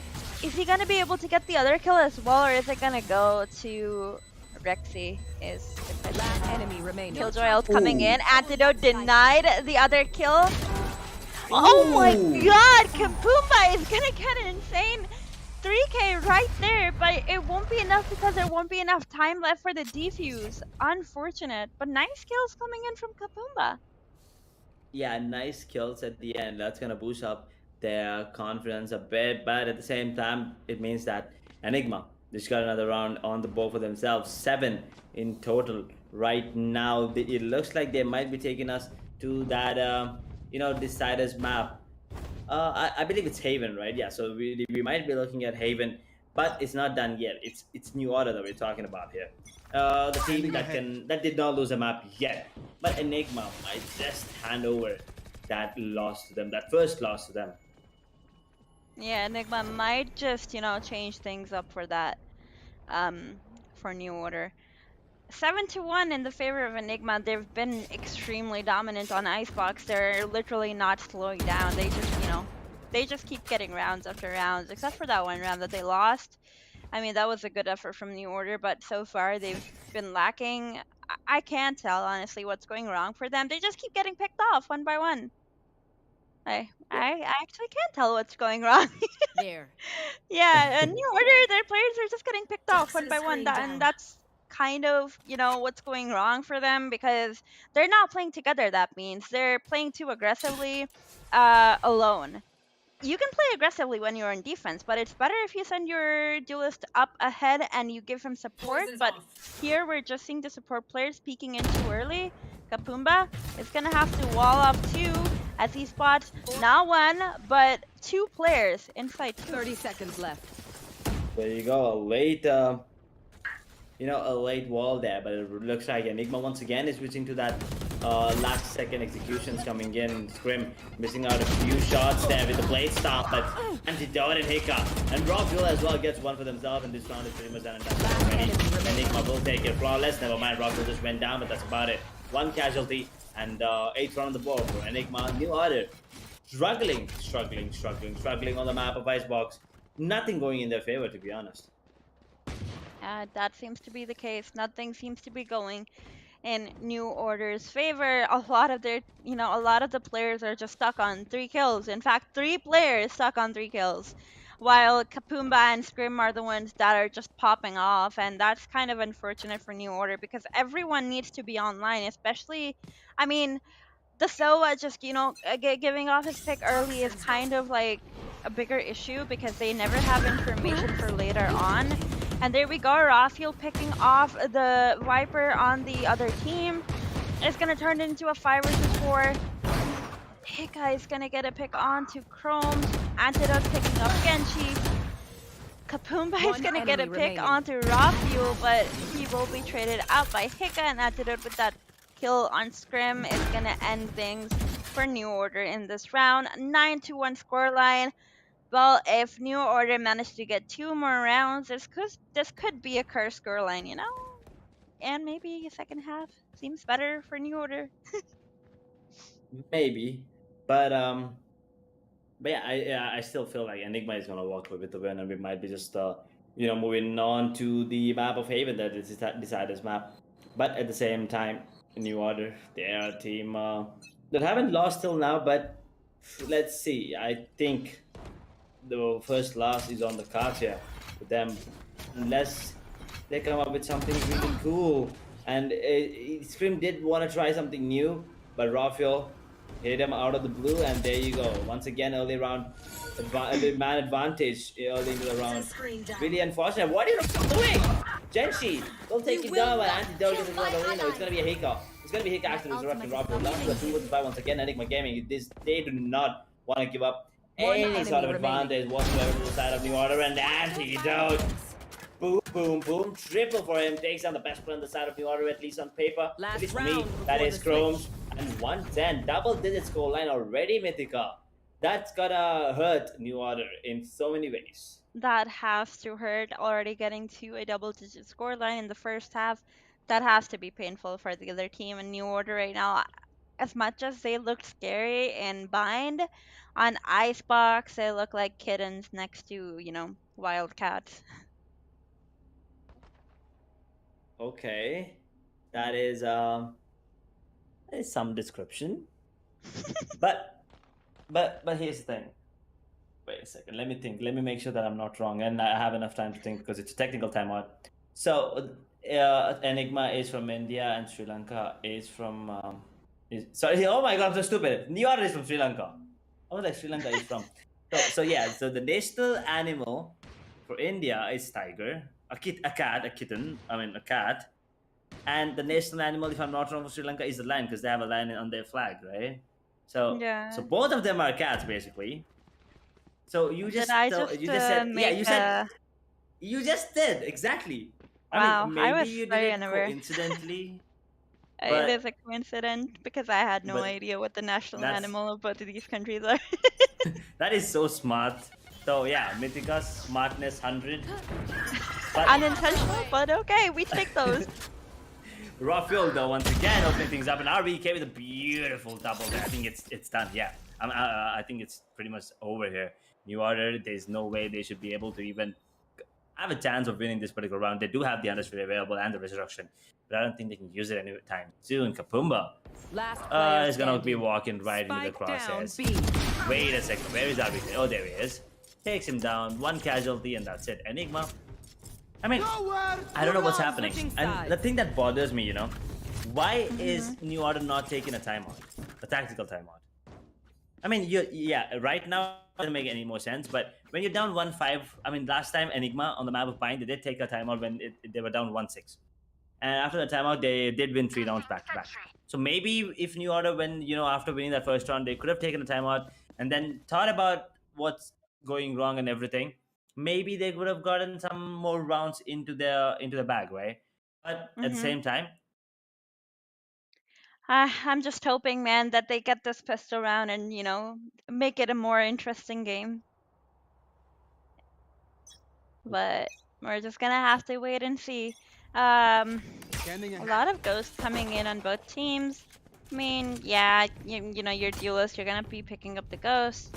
Right here. Look at this position from Rocco. He will be spotted out, but he's gonna dash out, and it just won't be enough to take him down. Like the util that they threw there, the raise nade and all, it just wasn't enough. But they will be pushing back the jet on Enigma. It is still a 5 versus 5. Surprisingly, there hasn't been a casualty yet, even though there has been a lot of util usage in this early round. But from the looks of a New Order are just, just moving around, causing confusion, or maybe, I don't know, maybe they might be confused on where they want to go. Look at the position from Raphael. He's gonna be taken out, punished for pushing up that far in, and that's exactly what New Order should have done this entire time. Punish the aggression that was coming from Enigma. Player standing. Kapumba is going to be Spike getting a down few A. kills, but it won't be enough as it only leaves his 30 teammate in a seconds 1 left. versus 2 situation. A man advantage on Enigma's side. New Order, they're going to have a hard time with this round. The spike has been dropped on site, and Rexy is alive along with RVK on Enigma's side. Oh. Yeah, pretty easy to be honest. The side of Enigma there. They got that round pretty easily, clean Match one point. once again. I still think that Chrome's not being able to pop off in this particular matchup here on the map of Icebox is what is affecting the side of a New Order there, because last time he was the one that was on point, he was the one that was getting the entries, he was the one making everything work. But right now, nothing is working out for the side of New Order. But Enigma Gaming, everything is working in their favor. I mean, where was dominant? Where was this kind of dominance on the map of Vine? No one really knows. It was New Order actually was dominant there. But right now, Enigma 12-1 against the champions of regional qualifiers, by the way. Did not drop a map yet. Maybe are gonna be handed the first blood, but just as I said, Messi gets one. Kapumba with an instant trade. Hika gets the kill on the Genji, and Chrome's finally getting a couple of kills there. But let's see the spike planted, but there's gonna be antidote getting the kill on the Chrome's down to a 3 versus 2 situation. Anyone gaming once again looking to build the ball. Has been built by Sage. Lino has just given away his position, but there's a Marshall in hand. Two Spectres. Lino is gonna get the kill on to Raphael. They're down to a 2 versus 2. Antidote goes down to Lino as well. Down to a 1v1 without the kill. Popped off Lino's headband. Kapumba. He's gonna get the kill onto RVK. He knew there was a Marshall up close, so he was just, running and gunning. If you want to fix something, Red, fix that running and gunning, not Jet's Blade Storm. Finally, a round coming in from New Order's side. It is a one-sided game, but at least New Order managed to get around in the second half, and maybe this is the beginning of a, of a domino effect where, you get around, then you get more rounds. I hope that is something we get to see right now. Hopefully, New Order, they turn things around and start to get more, rounds in their side. Because they really need to. They just can't lose Icebox because they're going to be forced to go to a third map after this. And that's going to be hard for them. And if the case for Enigma is that they have been warmed up now and they're like fired up to be winning all these aim duels, it's going to be really hard for New Order to go up against them in the next map, to be honest. Because right now Enigma is looking very, very dominant. A 2 versus 2 situation. The spike has been planted. RVK is going to be taking down one of the players. On New Order, he's going to get a 1D down on Lino. And that is going to be game for Enigma. 1-1 scoreline. Pretty much. New Order getting the first map, Enigma getting the second one. That means we're going to be finally seeing a third map in this tournament. I don't think we've seen a map 3 yet in the playoffs, have we? Well, Enigma Gaming, that was a really dominant performance coming in from them. And yeah, I did not expect this kind of a dominance. I actually thought Enigma might win out this particular map up because it was their map pick. I actually thought it would be something close if Chrome showed up, but unfortunately they shut down Chrome's really well. And yeah, I mean, you could see it. Enigma did pull off the win there with nothing really to work with. I mean, some pistols, sheriffs. That was the final round there, and unfortunate for New Order, they could only get one round on the defensive half and one round on the attacking half, and that's about it. 13-2. Enigma Gaming are going to be moving on to the map of Haven, a bit more confident after this. Yeah, they were feeling a little sad after the first initial map of Bind where they lost to New Order, but here's the thing, New Order, this is their first ever map loss in the Skyesports Championship 3.0. Thoughts on that, Mythical? I mean, they are pretty much going up against a very, very hard team. I mean, Enigma is not a team to be taken lightly. They have been very dominant in the past against a lot of good teams. And I mean, you can expect Enigma to take a map off of, like, any team at this point. So I mean, yeah, it's not really. I don't think it's like that huge of a deal that New Order are gonna be losing a map to Enigma. But I mean, they did like do really well in Bind, and that's something that I looked at. I feel like they do have a good chance on Haven, but it all comes down to what team is like more there mentally. Who has the better mental right now? Because a 13-2 game is kind of like a mental crasher, honestly. Oof, that is true. That is true. And let's just take a quick look at the scoreboard as well. And the scoreboard speaks for itself, to be honest. I mean, yeah, Enigma, Antidote. There you go. 23-7. 3.2 KD with two first bloods. Yes, he only has two first bloods, but that's a goddamn case that we're talking about. Yes, 23 frags. Did not expect that from Antidote, but there you go. Then that's exactly. I mean, I think that answers the question there, Mythical, that we had earlier about Antidote being the addition. He can be adaptive as well, and Rafael can switch to any agent whenever he wants, right? Antidote, yes, he's really good on the Jet as well. But there you go. We did see him on Astra, I believe, the last time, and now on KJ, he's putting up one hell of a show. And yeah, 23-7, that's really good. But Rafael was the star of the game, to be honest, at least for me. He only has 14 kills when compared to Antidote. But here's the thing, 7 first bloods. Rexy, on the other hand, 19 kills, 6 stats, 3.1 KD. Beautiful gameplay from all three players on the side of Enigma. But then there's Kapumba, the Sage on the side of New Order, who was actually having a good day. But unfortunately, his team did not show up the way that he needed them to. But yeah, 13-12 is the scoreline for him. RVK sits on 10, Scrim on 9, Genchi on 7, and the most disheartening fact, Chromes only has 5 kills. Did not see that one coming whatsoever. Heika, on the other hand, he had a really good first game, but the second game, I think he was shut down as well. 6 kills, 10 deaths, and Lino sits at the bottom of the scoreboard with 6 frags only. Well, um, to be honest, for me, the star of the game is definitely Antidote because being on a killjoy and having a 389 ACS. I mean, come Wow, how did I on, miss that? being a sentinel and having that high of an ACS, that is not something to be taken lightly. Yep, you're not supposed to take that lightly, especially I mean, if that's the kind of gameplay he wants to bring in, then yeah, you need to be worried moving on to the map of Haven. But I'm really looking forward to see what he picks here. What do you think? Is he gonna be sticking to the Sentinel role, or is he gonna go back to here?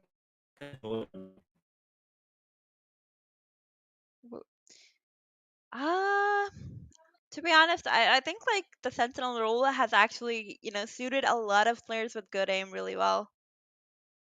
Mm-hmm. Yeah. I The, think Antidote is definitely shining on it. right. I mean, yeah. I mean, when people ask me questions like, "Do you think that people with good aim should use Duelist or what?" I think the people with really good aim should just stick to, something like a sentinel or an initiator role, because duelists anyway, they have abilities to work with at the same time, so they can just make it happen and get kills with their util and Jet's dash, cloudburst to escape. There is bladestorm, which Riot did try to nerf, and then there's raise, boombot, pain shells, showstopper, a lot of damage dealing abilities there. But here's the thing, Cypher no damage dealing util there. It's all about the aim that he has, and he has to play around with the abilities there. And then there's KJ. Yes, they do deal damage, but it's all about how you place them as well, right? And you already have good aim. I mean, let's just say you are the best aimer in the team, and you already have good aim, so you don't have to worry about your aim. All you need to worry about is the placements and the setup. And then there's Sage. Sage is just the perfect agent for me. You deal damage, you heal yourself, and then you can also resurrect your own goddamn teammate and also build the wall and slow up the team. That's everything you need in an agent, right? So I think Sage can be played both passively and aggressively, but I still think the players with good aim should stick to Sentinel role. Hmm. Well, honestly, for me, it's always been like this, like, because this used to be a thing in previous FPS games as well, when these guys used to be, pro in other FPS. The thing was that, your entry fragger is always going to be someone that has decent aim to be able to get kills, but, you know, when you talk about a duelist, he's supposed to be entering first, right? So it's the support players that matter a lot because they're the ones that are going to be getting all the trade kills. So whoever your refragger is, he has to have good aim. He has to be the best aimer in your team to be able to survive and get kills off of information and make sure that he secures the round. That's what matters the most. It's going to be your support agents that are mostly going to be alive in the end of the round when you have the spike planted or when you have the retake going on, because it's your supports that aren't the ones, that go in first and give off their kills or get kills. It's always going to be your supports. Alive in the end, there to clutch out rounds. You want your supports to be the ones with the best aim on the team in the end. Yep, I mean, yeah, I mean, a point there as well. But it is all about, it's not just about the aim, right? I mean, the teamwork, the coordination, the synergy, and all of these come into play as well when when you want your team to come out on top. And I mean, you might have aim, but if you don't have game sense, I mean, Mythica, we know what happens, right? Everything just goes haywire there, and yeah, the team might not win. It doesn't really matter if you have 45 kills, as we were talking. I mean, if your team loses, even though you have 45 kills, no one's going to remember you, right? I mean, it's the win that matters. It's the round that matters. It's the match win that matters. And right now, Enigma did a really good job on the map of Icebox. The scoreline's 1-1, by the way, fellas. Yes, New Order did win the map of Pine. Enigma absolutely destroyed New Order on the map of Icebox, and now we'll be moving on to the map of Haven, a three-sided map. So before we talk about the predictions of who do you think is going to win, what do you think about the map of Haven, Mythical? As a player, by the way, as a player. I hate Haven. There you go. Plain and But simple. okay, in my team, I play Sova. I am the Sova main for my team, and the reason behind that, even though I am a Sentinel main, to be honest, overall I am a Sentinel main, but I main Sova in my team, and the reason for that is because we couldn't find a good Sova, and I'm someone because like I am also a coach, so I have kind of practiced and learned everything about every agent because to be a coach I have to know everything about every agent to help my players. So, naturally, I picked up the agent over everyone else because, I had an idea of how, I would want the Sova to be played in my team. But Haven is the one map where I actually play Cypher. So at the same time, I do love it when I get to play Haven because, I'm finally playing my agent, my role, which is Sentinel. But at the same time, I hate Haven. I think it's such a as much as you need teamwork on it, at the same time it is such a puggish map. Haven is such a puggy map. Like there's so Yep. many infights going on all the time. You have to like there's always like pushes coming in from somewhere. So yeah, I mean, I have a love-hate relationship with Haven. Thank you, Haven, for letting me be the Cypher main, but also bye, Haven, I hate you because unless you have really, really good coordination, you're just gonna get pugged out. You're gonna lose aim fight, and you're just gonna get killed from so many different like pushes and stuff all the Mhm. time. It's just annoying. Oof. Well, yeah, that is right. I mean, Haven is is something that players hate, and At the same time, yeah, there are people who love Haven, right? And same thing goes. If I the thing is, I play Sova as well on Haven. I know, like I think I know around 20 lineups. Yes, I'm flexing, but I know a lot of lineups. I usually practice when I'm bored. I just throw in here and there. So when I play Haven, I usually pick Sova, right? But let's just say someone else picks Sova, and then someone else picks Jet as well, because I only know these two agents. And then I'm also left behind with Sentinel, and I cannot play Cypher. KJ. Imagine playing KJ on the map of Haven. It's a pretty huge map, and I need to be in the range of turret. I need to be in the range of alarm bot, and I need to be present with my aim as well. So that is really annoying. So that is when I start to be like, Haven, stupid map. But otherwise, I think Haven is a good. I think it's a really good map. But at the same time, I still think it's an attacking favorite match just because of three sides. Do you think that's true, Mitika? I think, yeah, it is true. Haven is very attack heavy for the reason that it is very hard to defend because of the three sides and because of the amount of openings that are there. But again, like if you have good coordination, you should be having no trouble defending. Yep, true that. I mean, if it's coordination and everything, then it shouldn't be an issue. So with that being out of the way, okay, predictions. Do you want to go? I mean, this is the final map. It's either gonna be Enigma coming on top or New Order. So yeah, we'll talk about the score predictions later on when we have the agent composition. But what do you think is gonna be the who's gonna be the winner, basically? I mean, I've already predicted Enigma, but I do like New Order, so I'm kind of torn, but at the same time, I already predicted Enigma, so I'm gonna stick to it. Well, then I'm gonna be sticking to New Order because I predicted it as well. I think there were only like two casters who predicted and New Order to win. Well, I'm one of them, so if they win, it's gonna be huge. Yeah, I mean it's not like I want Enigma to lose, but we just we took a prediction and we're just gonna stick to it. So okay, predictions out of the way, the maps out of the way. Let's talk about the agent composition. What do you think is I don't want to say basic composition. What do you think is perfect composition? What do you think? Perfect. Um, to be honest, for me, it has to be a Jet. Um, Jet, Sova, Sky, maybe, or no, actually, Jet, Sova, Breach, Cypher, and Astra. That, in my opinion, is the best. That's something I Sky. would want to see. Okay. Well, so you don't want KO on the map of Haven? Ouch. Well, yeah. Obviously, no one's gonna be picking KO on the map of Haven, but I don't know, for some reason. I still feel like KO can be played. It's something that maybe you can try at least. I mean, yeah. Why don't we just try it on a random pug someday? Maybe. Trying it on a pug. It'll help. But what do you think? What are your thoughts on KO? I think I already mentioned this before. I personally do not believe that KO is that overpowered. I think it's more of a matter of, teams not knowing or players not understanding how to play against a KO because it hasn't been picked up as much. I still think that a Sova is better. I still think a Sky or a Breacher is better. But it mostly Well, just depends on the map, to be honest.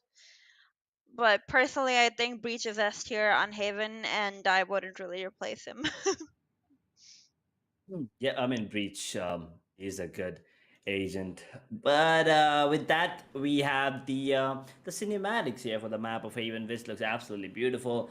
The dragon there, and then now we'll be heading on to the garage. If I'm not wrong, 3, 2, 1, switch up to the garage. There you go. So yeah, I Why do did you have this memorize this. memorized? I don't know. You have this It- memorized. for some reason I have it memorized, and and yeah, I think that is a good thing and a bad thing at the same time. There are things that I don't want to remember, there are things that I want to remember, but sometimes I keep forgetting it, like my answers in the exams. But here we go. Enigma on the defensive half and New Order on the attacking, and the agent selection. Ooh, looks spicy, to be honest.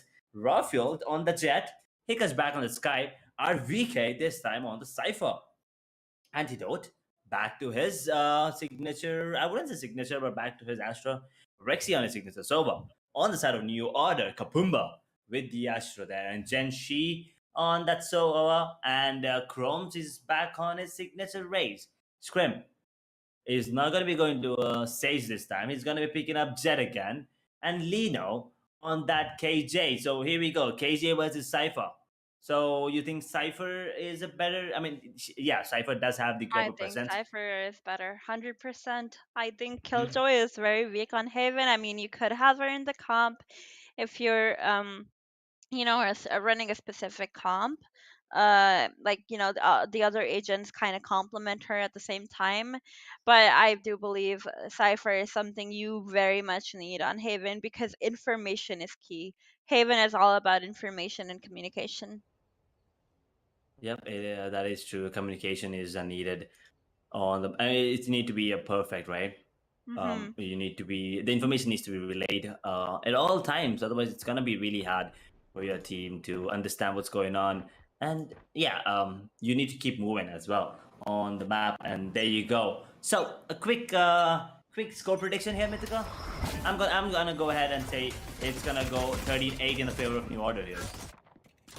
I was gonna say 13-7 in the favor of Enigma. Well, let's see, because Raphael just took down Scrim already. That's Jet being taken down, and Enigma Hika almost took down Crows. Down to what? I think 1 to 3 points. But oh no! If that dog makes it out, Chromes barely survives. But great thinking by Kapumba. He knew that the wolves would come out. So he just pulls out the gravity belt instantly. There, beautiful presence of mindset there. The presence of mind. I was just out, but yeah, no healer right now for the side of New Order. But Raphael, how did he predict that one? But he still goes down to Kapumba, Antidote, takes down two. It's all down to Chromes, who actually took down 2 players. He's really low. He needs this kill on to Antidote. It was on 1 point as well, but yeah, he was kind of low as well himself. It was a bit Wait. impossible. Anti actually. Wait, that was Andy, right? He was hit by the satchel at the end. Why did he not die? Okay. I'm not quite sure. Was he? Okay.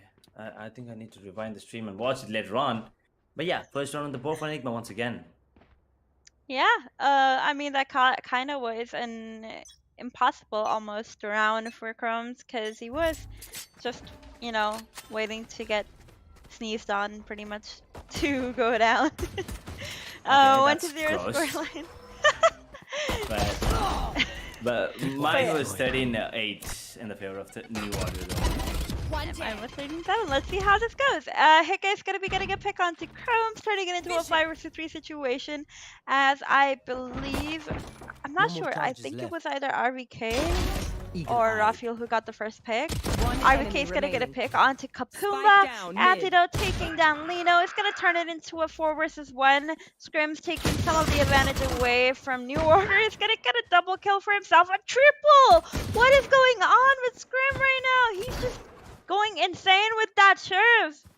Is he gonna get another kill? Is he gonna get another kill? He does pick up the spike, but it's not gonna be enough. It's gonna be taken out by Rexy, but what was that from Scrim? Precise gunplay. Yep, I mean Scrim is really good with the sheriff. We have seen him on the map of Bind as well on Icebox, and now he's proving it once again on the map of Haven here. 2-0 in the favor of Enigma Gaming. They get the first 2 rounds, but now it is going to be a bye for New Order. Scrim did get 3 kills last round, so he should have a decent bye. He did buy up on a sheriff. It could have been bad for him had he not gotten those 3 kills. He would have had gone for a half armor, but he's gonna have a full buy, and there is a bit of aggression coming in from Enigma's side. I don't think Chromes knows there's a person on the left side, but never mind, he's somehow going to get flick shot onto Raphael. And Rex is going to be taken down as well. It is a 4 versus 3 situation, turned into a 3 versus 3. 2 versus 3 now. New Order having the man advantage here. It is a full buy for them, keeping in mind that Enigma did have a bonus, but some of them did have rifles. So I mean, that is still damage being dealt to Enigma's economy. And now the spike has been planted. It is a 2 versus 3 retake in the favor of New Order, however. RBK is going to have to worry about behind as well because he believes that there is a player there. He isn't wrong. Kapumba slowly creeping his way up towards CT. Is going to take down Hika. Lino cleaning things up for his team by taking down RBK. Is going to be taking away the first round on the board for New Order. First round, finally, New Order. Now, did not lose a bonus this time, so... Ooh, okay, so here's the thing. First game, map of Bind, the bonus was won by New Order and they did win the game. Second map, that's the map of Ice Rocks, Enigma won the bonus round and they did walk away with the win. So here, the bonus round was not won by the same team, right? I mean, the bonus one was actually lost, basically. So we cannot predict, I believe, but yeah, let's just hope that one of our predictions, I mean, yeah, definitely gonna go right. One of us is gonna go wrong, but there you go. RBK is gonna take a lot of damage there. We're down to 41 points of health, and the side is completely open. A bit of traps. Where are the traps? All the traps are gone. Gone? No, I still think it's there. But I think it's towards B, and I think one towards garage. But there you go. 5 versus 5. Retake situation with 45 seconds on the clock. Mythical, take it away. Here.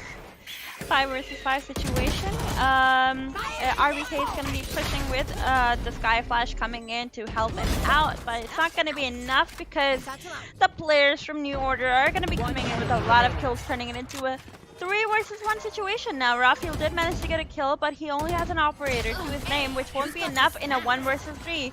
Only one shot for one player, and then, well, he's going to be slowed down or pushed. But he whips that one shot as well, so not really much that he can do there. 2-2 scoreline in the favor of nobody right now. Well, it is an equalizer coming in. But that is an operator being dropped by Raphael, so that's going to be a huge blow to the economy of Enigma Gaming. They're going to have to just go for a half buy. They're going to be buying up on sheriffs. Raphael picking up a Marshall for himself. Hopefully he's able to get enough picks. Maybe he turns into Shooter for the day, who showed us a lot of good gameplay with his Marshall. But well, the Sheriffs are pretty strong on both of these teams right now. RBK getting a pick, but you know, that Boom Buddy doing a lot of damage is going to be taking down one of the players. Scrim getting a pick onto Hika. Look at the Sheriff play coming in from the players on Enigma. RBK and Rexy both having taken down players to their names. With the Sheriff, they had turned it into a 3 versus 3 despite getting planted by New Order. And now it's going to be a retake. Rexy's going to be using his ultimate. I think he's going to be tagging the Astra down to low HP when he chips off 70 HP off of her. Kapumba is going to be tagged by the Sova drone, but it won't be enough to take him down. He's still going to get that shot down onto Antidote. Raphael in a 1 versus 2 now as he takes down Scrim. Going to be picking up a different gun. Will take down one player, but it will not be enough as Kapumba is going to be there to clean things up. Taking away another round for New Order. Well, that was a bit too close, you know. But at the end, it's Kapumba that saved the day there. But that round should never have gone that close. And yeah, Enigma, they are not going to give up even though it's an equal round. They're still gonna put up one of the show. That shot from Rexy was absolutely nasty, by the way. Yeah, a lot of nasty shots coming in from these players. They're pretty insane with the Sheriffs. Scanning ahead. Yep, no, that is true. And New Order right now are looking good. There's an operator picked up on Raphael. So let's see. I mean, he was having a good time with the operator the last time, but this time, if everything goes right, he might as well. You know, pop off once again and Scrim. He's in a really tough spot, but he still managed to get the kill on the Antidote while Raphael gets the kill on the Crones. Let's see what happens, because down to a 4 versus 4 once again. Dead. Genshi's gonna get that trade kill for his teammate there, turning it into a 3 versus 2 now as he gets a double, taking Hika down as well. 3 versus 2 in the favor of New Order. Astra ult is going to come in from New Order's side. Raphael pushing in towards B side. Will be getting that pick onto Scrim, but it will not be enough as Kapumba comes in with the double kill, taking away another round for New Order. That's a 4-2 scorelines with 4 rounds in a row from New Order. Enigma only getting 2 rounds on the board for themselves with the first round and the second round. The second round where they had the advantage, but right now, things are looking pretty scary for them. New Order, I think they're mad. They're actually mad the way they lost on Icebox. They really want to change things up this map. Ooh. But there you go, an instant timeout coming in. This is what I like from the side of Enigma. Every time they're down, maybe a couple of rounds, sometimes 3-4 rounds, they go for a timeout, tactical timeout, and get everyone's head back into the game. Make sure that everyone's on the same page, so they don't give up, and they make a little comeback here and there, and then do a really tough fight. Because at the end of the day, look at the Asian competition, dual initiative on the side of Enigma Gaming, and dual tier list for the side of New Order. So New Order, they do have the advantage on the attacking side, but at the same time, Enigma, I think they also have a really good attacking comp here. Well, kind of. They have a pretty decent comp. I don't know why, but Enigma aren't really, abusing the fact that New Order is gonna have a really bad flank protection, and Enigma just haven't abused that yet. They should be like, having their jet push up with proper utility and get early picks. And then, at the same time, when the rotation is coming in to get the trade field, someone else pushes on the other side, and that's something they really need to do. But never mind. Moving back into the round, Scrim is going to get 2 kills for himself, but he will be traded out by Rafuel, although it's not going to be enough as it is still a 3 versus 2 situation. Now turned into a 2 versus 4. Rafuel is going to be whiffing those Blade Storm knives. Right here. And now he will be taken out. 1 versus 4 situation in the favor of New Order. They have the triple man advantage to their name. RBK, last man standing on Enigma Gaming, is going to be taken down by Lino, and that is going to be another round on the board for New Order. 5-2. Edge, I am scared about my prediction. I'm feeling confident about mine much more now, because Need a drop. looks like New Order are cruising. But at the same time, it's still not that big of a lead. It's only 3-round lead, but at the same time, Enigma, there you go. The operator once again picked up on Rafuel with only light shields. I still think he can make it work, but look at the economy being built up on New Order.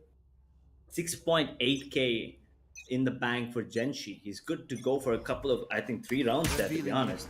Especially after the lost bonus being added as well. I think he's good to go for 3 rounds, but on the side of Enigma, the economy is not looking good whatsoever. Cam, instantly destroyed. There you go, Chromes with the satchels. Already has control on towards the back side. Now the spike is gonna get planted once again. A 5 versus 5 retake with 45 seconds on the clock here, Mythica. It is indeed another round looking good for a New Order, honestly, because they have a 5-man number alive right now. They have the spike planted, and right now it all depends on how Enigma play this retake.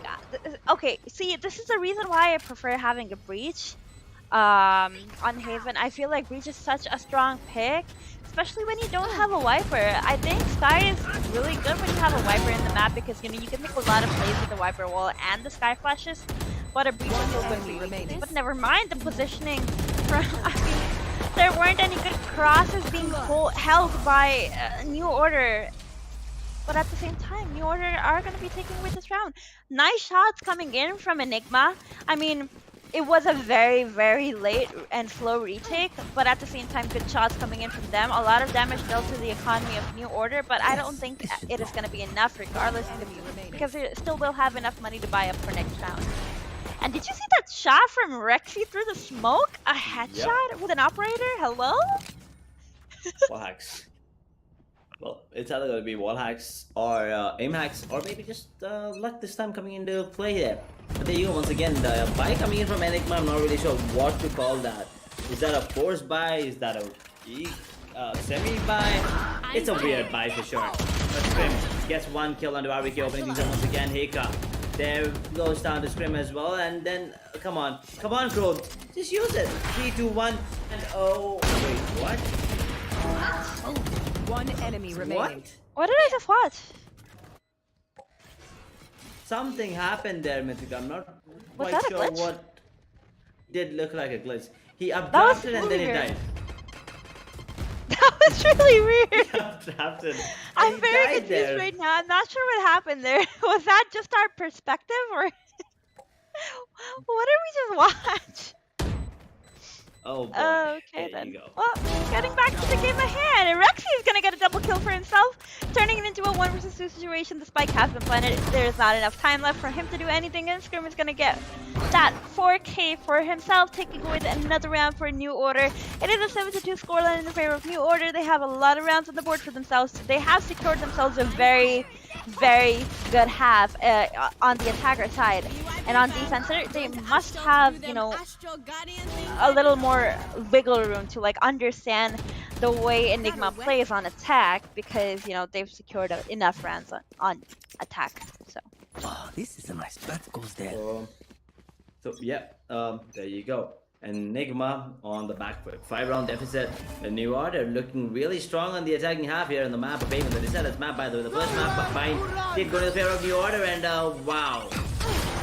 Wow, Raphael being attacked from all angles, still managed to survive and get a kill. Actually gets himself a double. If he gets this, I'm gonna go nuts, but that's not gonna be the case. From just stick on Raphael, but instant trade coming in from Manito. I think Enigma finally back in the game. Might get this one into their favor. They do have the Neural Theft available, the Astral Divide, and the Endless Fury as well. New Order, though, on the other hand. The spike is in the hands of Sova. Genji is making his way towards A. Wait, there's a cam in the trap, and also a Cyber Case, I believe. So as soon as RVK opens up that cam, the information is going to be relayed that it's going to be A plant, and RVK heard defuse. Did he or did he not? He's suspecting someone can be here. Oh my god, Genji. What a play. Oh my god, RVK once again, what a read. Everything, they're going, it's going back and forth here, Mythica. It is going back and forth in this round, but it all just depends on how Genji plays it. Because I don't think they know where he is. RBK is gonna get another he's gonna get a kill for himself onto Lino. Genji, I don't think he's expecting someone. Even if he does expect that, honestly, Antidote had the upper hand there, and he's gonna be taking Genji down. And that's gonna be finally a round on the board after, you know, the pistol round win, and that, you know, the free round, pretty much a free round, because, you know, New Order, they didn't really have good weapons. It's gonna be another round on the board for Enigma Gaming. 3rd round for them. 7 rounds for New Order. They still have the lead, and they still have a chance to make this a 9-3 or 8-4 scoreline. And we're just gonna have to wait and see how that goes for them. Raphael has picked up an operator yet again. He did manage to get a good kill with the op, but unfortunately, he's not able to get more than one, as he does get traded out. A slow round coming in from New Order. They're going to be playing it slow because I think they've kind of realized that, hey, maybe Enigma has us figured out pretty much, and we should be changing things up a bit. And I don't like this. Scrim wasn't really... Okay, Scrim was pushing up with the Silver Drone, which I understand. I like that a Jet pushes up with a Silver Drone. That's information for the Jet to be able to get a good kill. But at the same time, I don't like the fact that he was pushing up alone. Because that just means... Yeah, that there's just no trade potential. And is it bad that I've just realized that New Order are playing double kill? Oh my god, did you? Oh my god. I brought that up like 3 times already, Mythica, come on. I think I just kind of fell asleep during the match, but I mean, yeah, the kills were just coming in so fast. But 30 seconds left. Let's just pretend that never happened, okay? Okay. Yep, I'm pretty sure no one's gonna rewind the stream and I don't hear you think say that you anyone's just gonna realized. nobody clipped that. Rexy I coming already in with did. a kill. Okay then. Rexy coming in with a kill onto Chromes. Genji is going to be taken out. Kapumba is going to be taken out by Rexy with that triple kill coming in for him. And a good cleanup as well. He looks so serious. There's like he's devoid of any emotion right now. Like, he gets a 3K, he gets a good round for his team after, like, you know, they've lost so many rounds. And you see his face. The camera goes on. His face is just devoid of any emotion. Yes. Well, I mean, you know, they kind of... Oh, this is a nice spot. They're kind of serious right now, completely, you know, not worried about anything else except the fact that they need round. And they need this round as well, to be honest. Make it 7-5, I think that's pretty good score. Raphael, oh, wait, I mean, that was, who's the Jet again? Who's the Jet on the side of New Order? Scrim actually, testing, playing around with Rockfield. He misses out, lucky for him, but yeah, right now down to a 4 versus 3. There is absolutely right available for new order, but at the same time, Enigma Gaming, you'll tap Brainstorm and Astro 3 ultimates to 2 on the side of new order there. Well, 3 versus 4 situation. The last round for the first half, if New Order win this, it is an 8-4 scoreline. If Enigma Gaming win this, it's 5-7, which is still, workable on the other half if they manage to get good enough rounds on attack side. But right now, it's looking to be going pretty well for Enigma, as they have the numbers advantage, and there's not a lot of time left on the clock. Only 32 seconds. RVK is going to spot someone towards a long. Rafael missing a lot of shots. Is going to trade the operator for a Vandal, which is a good decision, I think. This late into the round, because he's going to be playing from sight. He's not going to be aggro pushing anywhere to get picks with the operator. I think it's pretty good. But hey, a B-side take coming in. I don't think that Enigma were expecting this push coming in towards B. I think they were expecting it for A, but it doesn't matter. They're still going to go for that retake. It's going to be going pretty smoothly for Enigma. I think they really figured out how New Order were playing against them, and they really, turned things around. It was a bit late though, however, because they managed to lose 7 rounds to that. Exactly, and the sad part is, and now the side switch is gonna take place, right? So now they need to figure out how New Order plays again. But if this time they can't afford to lose 6 rounds. Because they lose 6 rounds, it's all done. That's it. They'll be moving on to the lower bracket, which I'm pretty sure Enigma does not want, right? I mean, yeah, New Order does not want that as well. But it's gonna be still a 2-round lead for the side of New Order. And there you go. Bit of no emotions actually. Never mind. Maybe a bit of emotion from RVK Smiles, but I really apart want from that him, jersey. everyone. This one or the Enigma one? Oh, the New Order. Nice looking. The New Order jersey. It's such a nice looking jersey. It's like black and white with like kind of like a ripped texture. So nice. Hey, New Order, if you're listening, I'd like a jersey, man. I mean, yeah, not only her, obviously, guys. Come on. No discrimination here. Maybe we all can get a jersey. I mean, if there's a merch store, I think that'll be. I need to find out, I guess. Careful. So, do these guys have a Twitter handle? Maybe I could DM them and ask them, be like, hey, how many likes for a jersey? Yep, and then if you need to pay, I think Mithka will just buy one for me and Dang as well. Wow. That's how it is. But yeah, look at the Rafael's health. He's down to 4 points of health. He's in a scary spot right there, but he's still trying to push. Oh my god, yeah, he might actually get the kill on the scrim here. But never mind, it's gonna be scrim with the wall bang down to Rafael. Now opening things up. Now they think it's A, right? And it's actually gonna be A? Never mind, they're making their way towards B. It's just Sky towards the short area. He's gonna fake it with the Trailblazer there, and the smokes actually are being deployed on A. A huge fake being sold out by Enigma, but at the same time, New Order, they're getting the kills. And Scrim actually goes down to Hick on Rexy with the kill on the Genji as well, down to a 3 versus 3. KD is actually on the side of New Order. Enigma Gaming! Woo! That's a beautiful shot. Down an antidote. What a shot on the Chromes, down to Kapumba in a 1 versus 3. 2 players are really, really low. Where's Sky's kill? That's the question. Where is Sky? He's towards mid. But yeah, that flash is gonna make Kapumba search for Astra, and he's gonna delay him for that retake. But 1v3 Mythica. What do you think? I think Enigma is really looking to take this map away from New Order. I think they're sick of so many back-to-back rounds and so much one-sidedness that they had to face on the first half. I think they really want to close it out, and they're showing us exactly what they're capable of right now with this 3-on-1 situation. Heika is going to be taking out Kapumba, the last man standing on New Order, and taking away the round for Enigma Gaming. First round on the board for them in the second half. That's going to give them a little bit of edge in the second half, in the second round, I mean. Oof. Well, I'm not really sure how Enigma won that, pulled it off, to be honest. I mean, New Order, they had the man advantage, 2-man advantage to be exact, but then Enigma popping off once again and almost scores lines all equal right now. It's gonna get tied up after this round, if I'm not wrong. Unless New Order pull out something miraculous from the bag, this should be an easy peasy round for the side of Enigma Gaming. Scrim is gonna be whiffing a sheriff shot. I mean, I don't know if I should call it a whiff. It's usually very hard to get the shots down. He's gonna be missing a shot, and he will be taken out. He will be punished for that miss.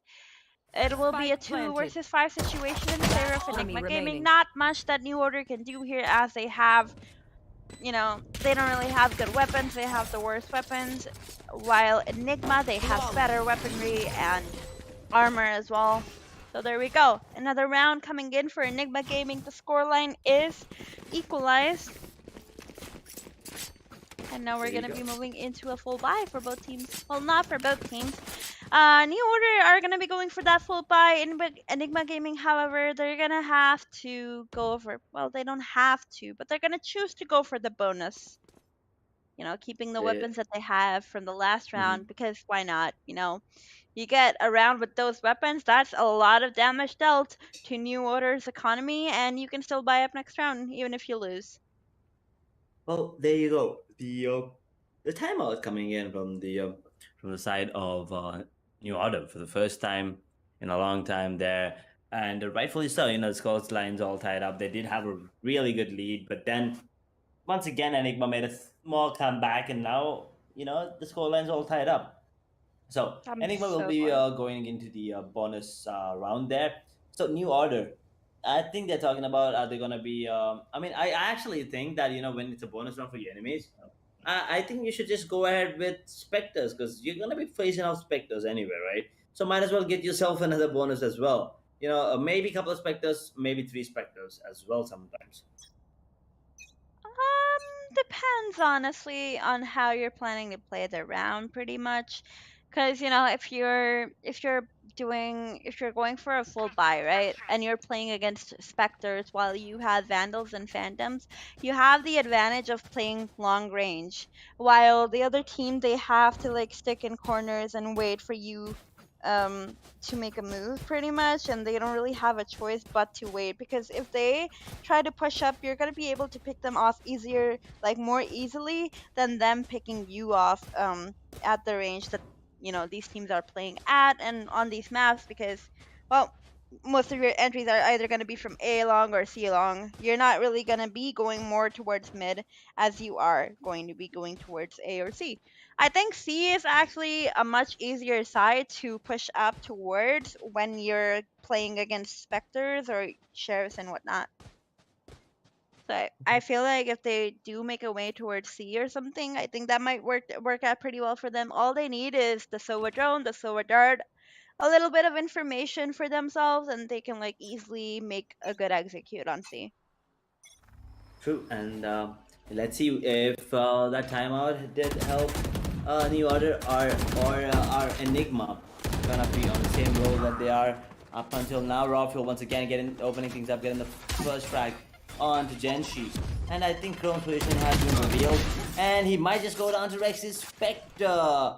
Oh my god, that's really tough luck for the side of New Order. They're down to a 3 vs 4 and the retake situation already. So Ruffle, he's gonna hear that reload and then instantly peeks out and gets the kill onto Scrim, down to a 2 vs 4. And yeah, a save is on the cards, I believe. Yeah, it is a full buy for New Order, but unfortunately they aren't really able to get enough kills, get enough openings for them to, well, not openings, but you know, getting the man advantage for themselves to make the execute for Enigma harder. Unfortunate, but it is what it is. Ooh. New Order on the back foot for the first time in this particular matchup right now. Enigma Gaming though. I mean, yeah, New Order actually second time. They were actually down 2-0. But yeah, I mean, after a long time, New Order now on the back foot, round lead for the side of Enigma. they do have the Hunter's Fury available, and the bonus did go in his favor, in their favor as well. So New Orders, their economy is gonna be in jeopardy, but at the same time, they did have two Vandals saved from last round. So Kapumba and Lino, they are the ones that need to show up huge in this particular round for them to have any chance moving on forward. That is true. They're really gonna have to cook something up for themselves to be able to get another round on the board and get this, stop Enigma Gaming from, winning on this lead. Pretty much, they have gotten the lead and they need to put a stop to it.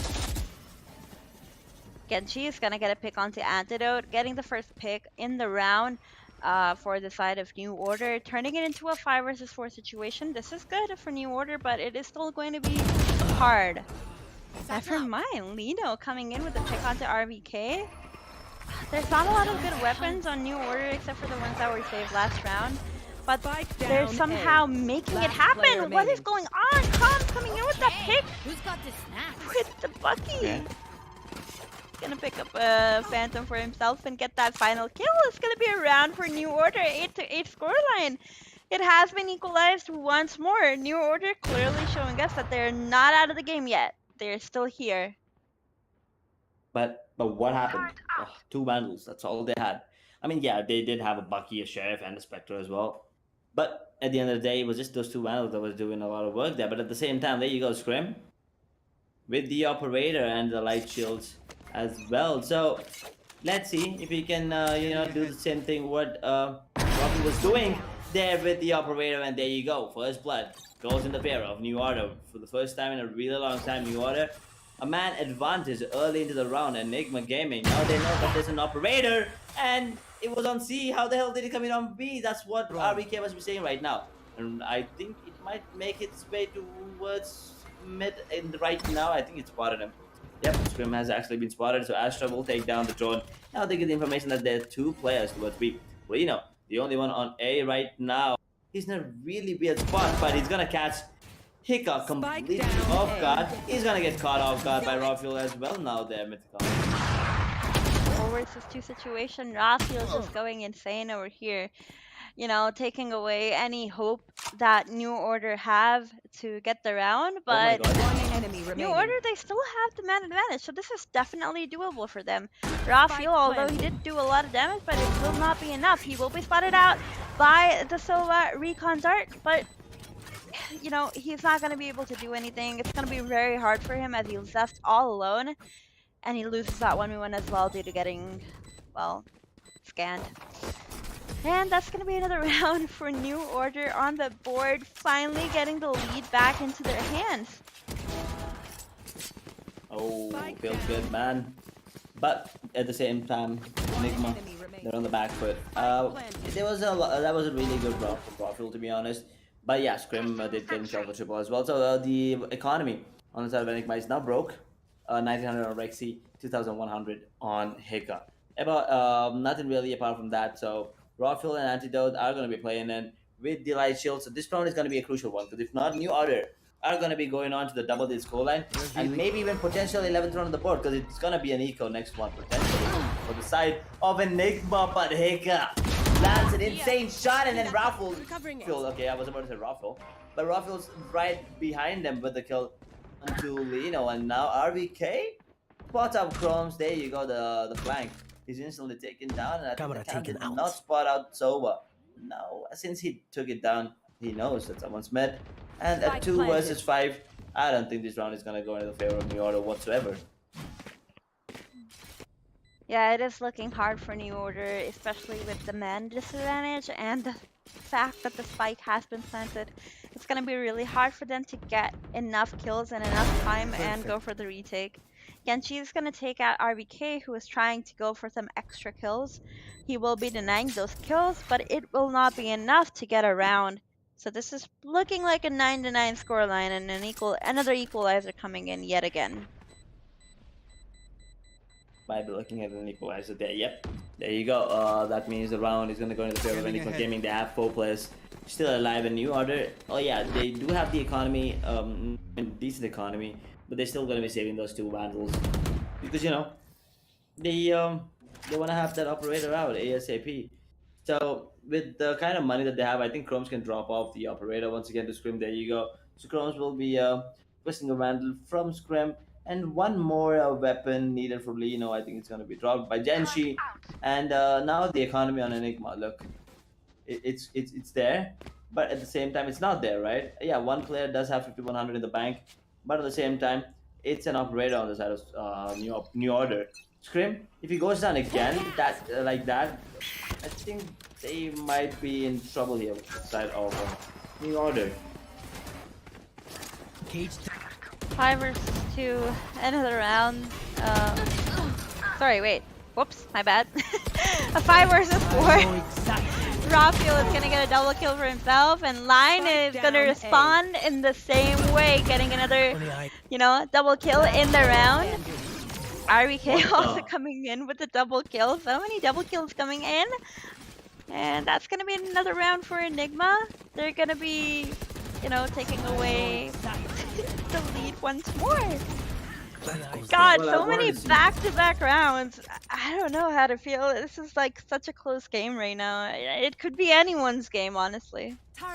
I wanted to see, the players' face cam there for a second, to be honest, because they just after getting the round, they weren't moving. So I'm pretty sure they were either fist pumping or smiling, and I just wanted to see that. But at the same time, I think Chromes is gonna be pushing that mid along with Jet's Bladestorm, and it's gonna be a hard A push coming in from the side of Enigma, and only Lino with a Vandal in his hand and the setup of KJ.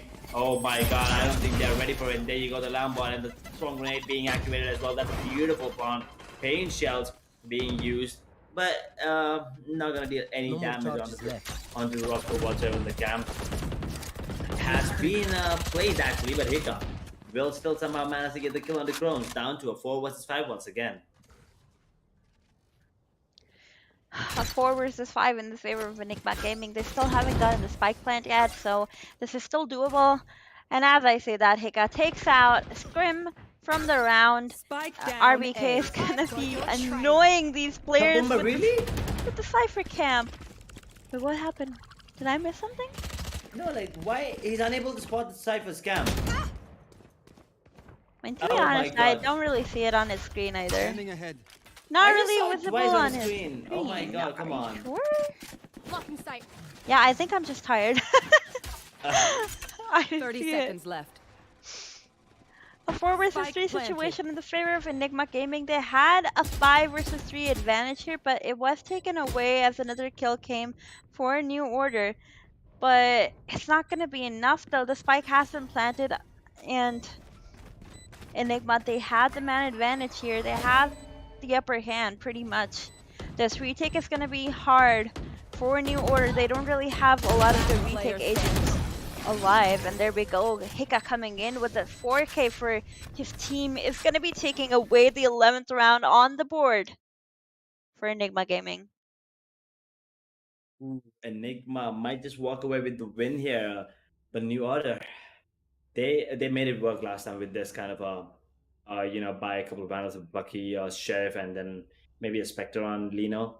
So maybe if they can make it work, because if they lose this round, it's pretty much done and dusted. There's no way they can win the final round with the same kind of buy, because they're not going to be having any money whatsoever. Moving on to the match point for Enigma Gaming.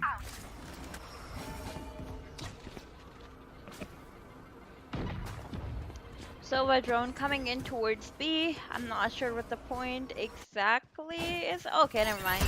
Well, Raphael is going to be pushing in towards B side. He's just going to have to dash out because of those nanoswarms, I believe. He should have hurt them enough to be able to break at least one of them and get the plant down on one side. But unfortunately, that is not the case. Antidote is going to be getting a pick onto Lina. 5 versus 4 situation in the favor of Enigma Gaming, as they have to spike down and they have the man advantage. Their players were on low HP, but they are going to be healed by the Sky on their team. Kapumba coming in with the kill on to RBK, turning it into a 4 versus 4, quickly turning into a 4 with 3 as Antidote gets another pick for his team. Kill after kill, Whoa. Trade after trade coming in. Chromes is with that double kill from the Bucky is going to be doing so much damage to Enigma. There you go. There you go. New Order making it work with the weird buy once again, and there you go, the 10th round of the board for New Order and Enigma Gaming. Maybe need to wait a little bit longer for them to, walk away with the win. Or do New Order have something else in store for us? Because right now, the economy is also broke for Enigma. Yeah, they can still invest into this particular round, but if they lose this one, they might have to go for a forced buy, or I mean a weird buy at least, or maybe an eco, which means New Order will be on 11 to 11, right? And that is not a good thing, because then New Order might as well go ahead and get that match point, which is scary considering Enigma had a really good lead up until now. 11 to 10 scoreline, such a close scoreline. New Order just need one more round to be able to equalize the scoreline, and it kind of is looking like it could happen. Antidote and Hika coming in with the trade kills for their teammates are going to be going for the spike plant onto bomb site C. KJ ult coming in from New Order side for the retake. 3v3. I'm surprised Lino. Okay, never mind. Spoke too soon. He's gonna be taken out by Hika as he does try to peek towards C-Long from Garage to be able to get like an exit frag when Last player standing. technically an exit when they are trying to exit the site because of the KJ ult, but unfortunately he will be taken out. And now it is a 1v2 situation in the favor of Enigma. I feel like he might get one kill. Never mind. He will be taken out before he gets even a single kill for himself.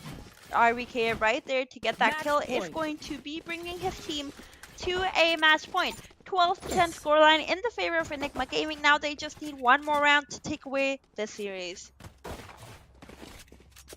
One more round and Enigma are gonna be the winners of this particular BO3. But yeah, what a game once again. A really close matchup. And we did expect a close matchup between these two teams once again. Moving on to the map of Haven, right? That's some good camera work coming in from the observer there, whoever it is. Shout out to him or her. But yeah, Enigma Gaming. They are one round away and New Order. They need to win 2 rounds, and then we might be moving on to the overtime, and that it would be perfect for a match like this, the saddest map. But I don't think Enigma are going to let that happen, because right now they do have 4 ultimates available. Once again, it's only the Astral Divide on the side of New Order. I think they need to bring it out ASAP. Don't let Enigma have the control on the side, or maybe they're waiting for the spike plant to happen, and now they heard the spike drop there towards A-Shot. Walker was waiting on the heaven, and there you go. Beautiful shock downs and pulls happening. Astral Divide coming into play from Enigma Gaming, keep that in mind, and there you go. Wait, why is the spike not being planted? They're delaying it so much with Scrim. I'm close with the operator, let's not go down. Lina gets a double kill, Chrome gets one.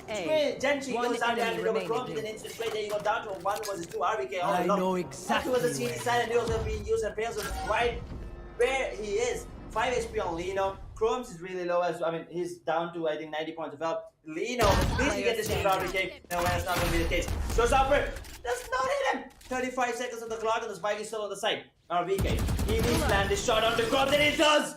RVK, beautiful headshot, and there you go. That's what it means for them. RVK clutching the 1v2, absolutely insane. And yeah, happy Durga Puja to Antidote and to everyone, to be honest. And yeah, what a game coming in from Enigma Gaming there, Mythical. What an amazing. Wait, what? What is that? Happy Durga Puja. It's the festival season in India right now. So he's just wishing good wishes, I just had no good wishes idea. to everyone. Oh, we did dress up, Mythical. Come on, the other day. You guys dressed up. I was confused. Okay, we just completely distracted, deviating from the topic that Enigma just pulled off an insane win here on New Order. Not only handing them their first ever map loss in this tournament, and they just actually won the entire series here.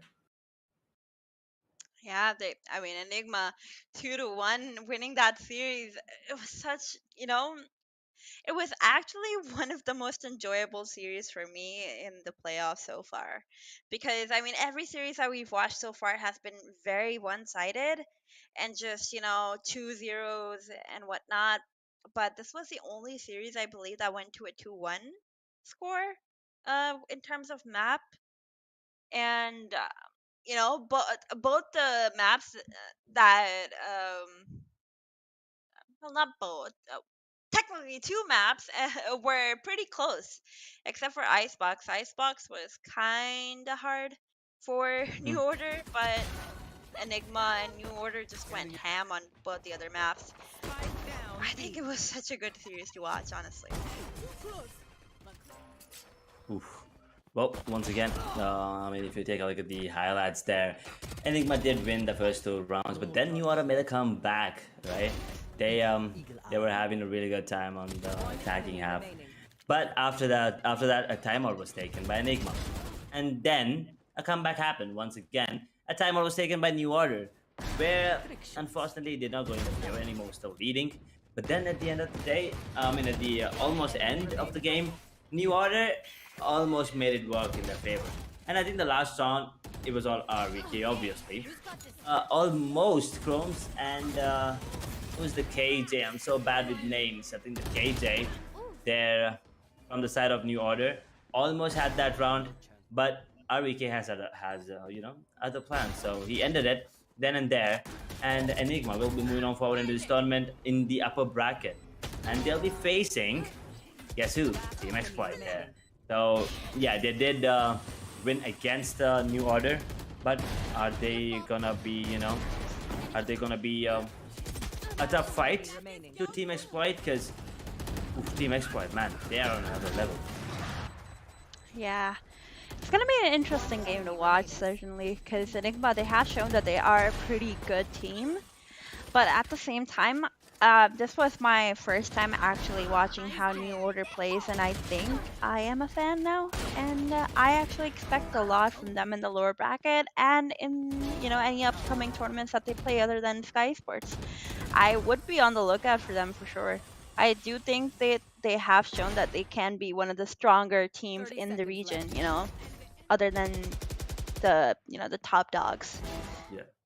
So yeah, it has been a good series, and both the teams, they have really good aimers and good teamwork.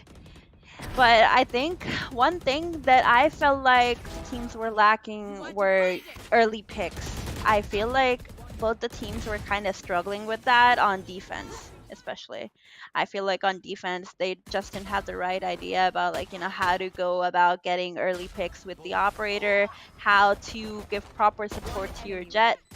I feel like the Jets were just kind of lost and stuck in limbo pretty much. But other than that, yeah, they played really well. I am impressed. Yep, all these teams, they did put up one hell of a show here for all of us. I mean, after the first map, I actually thought New Order might walk away with the win 2-0. Then Icebox, dominant gameplay from Enigma Gaming. I mean, New Order had no chance whatsoever to even have. They didn't even have a chance of winning the second 2 rounds on the same side. So unfortunate for them. But yeah, it was all raw fuel once again popping off for the side of Enigma Gaming. Him coming up strong, coming up huge, getting those entry frags and everything. I think that's exactly what Enigma needed, and that's what happened. And if that farm keeps on going, and if he's feeling good about himself, then I think Team Exploit might have a tough might have a tough competition. Otherwise, Enigma might have something to worry about. It's all, I mean, they kind of are depending on Raffle to get that entry at all times. I mean, we did see him, right? He was the one that's going in, and there you go. The scoreboard says a story. 7 first bloods, Enigma, Raffle on top with 25 frags. And then there's New Orders players. Scrim, 2020. 5 first bloods. He was playing really good on that jet. And then there's Chromes, obviously. We did expect him to be on top of the scoreboard. 19 kills, 18 deaths, only 1 first blood, but that's good enough. But they did lose the round, and Scrim was doing a lot of entry fragging for him. Our VK, with 18 to 17 scoreline, has 3 first bloods on a Cypher. So I think that's good. That's impressive. And Rexy, in the other hand, 16 to 14 Antidote, once again, has 3 first bloods, 16 to 13 as well for him. Hika, on the other hand, 12 kills, 14 deaths. Now, here's the bottom line. Lino, Zenshi, and Kapumba unfortunately could not show up as much as their team would have liked. Maybe at least one of these players, maybe Zenshi or maybe Lino, maybe getting let's say 5 to 6 more kills each, or at least like 3 to 4 kills each more.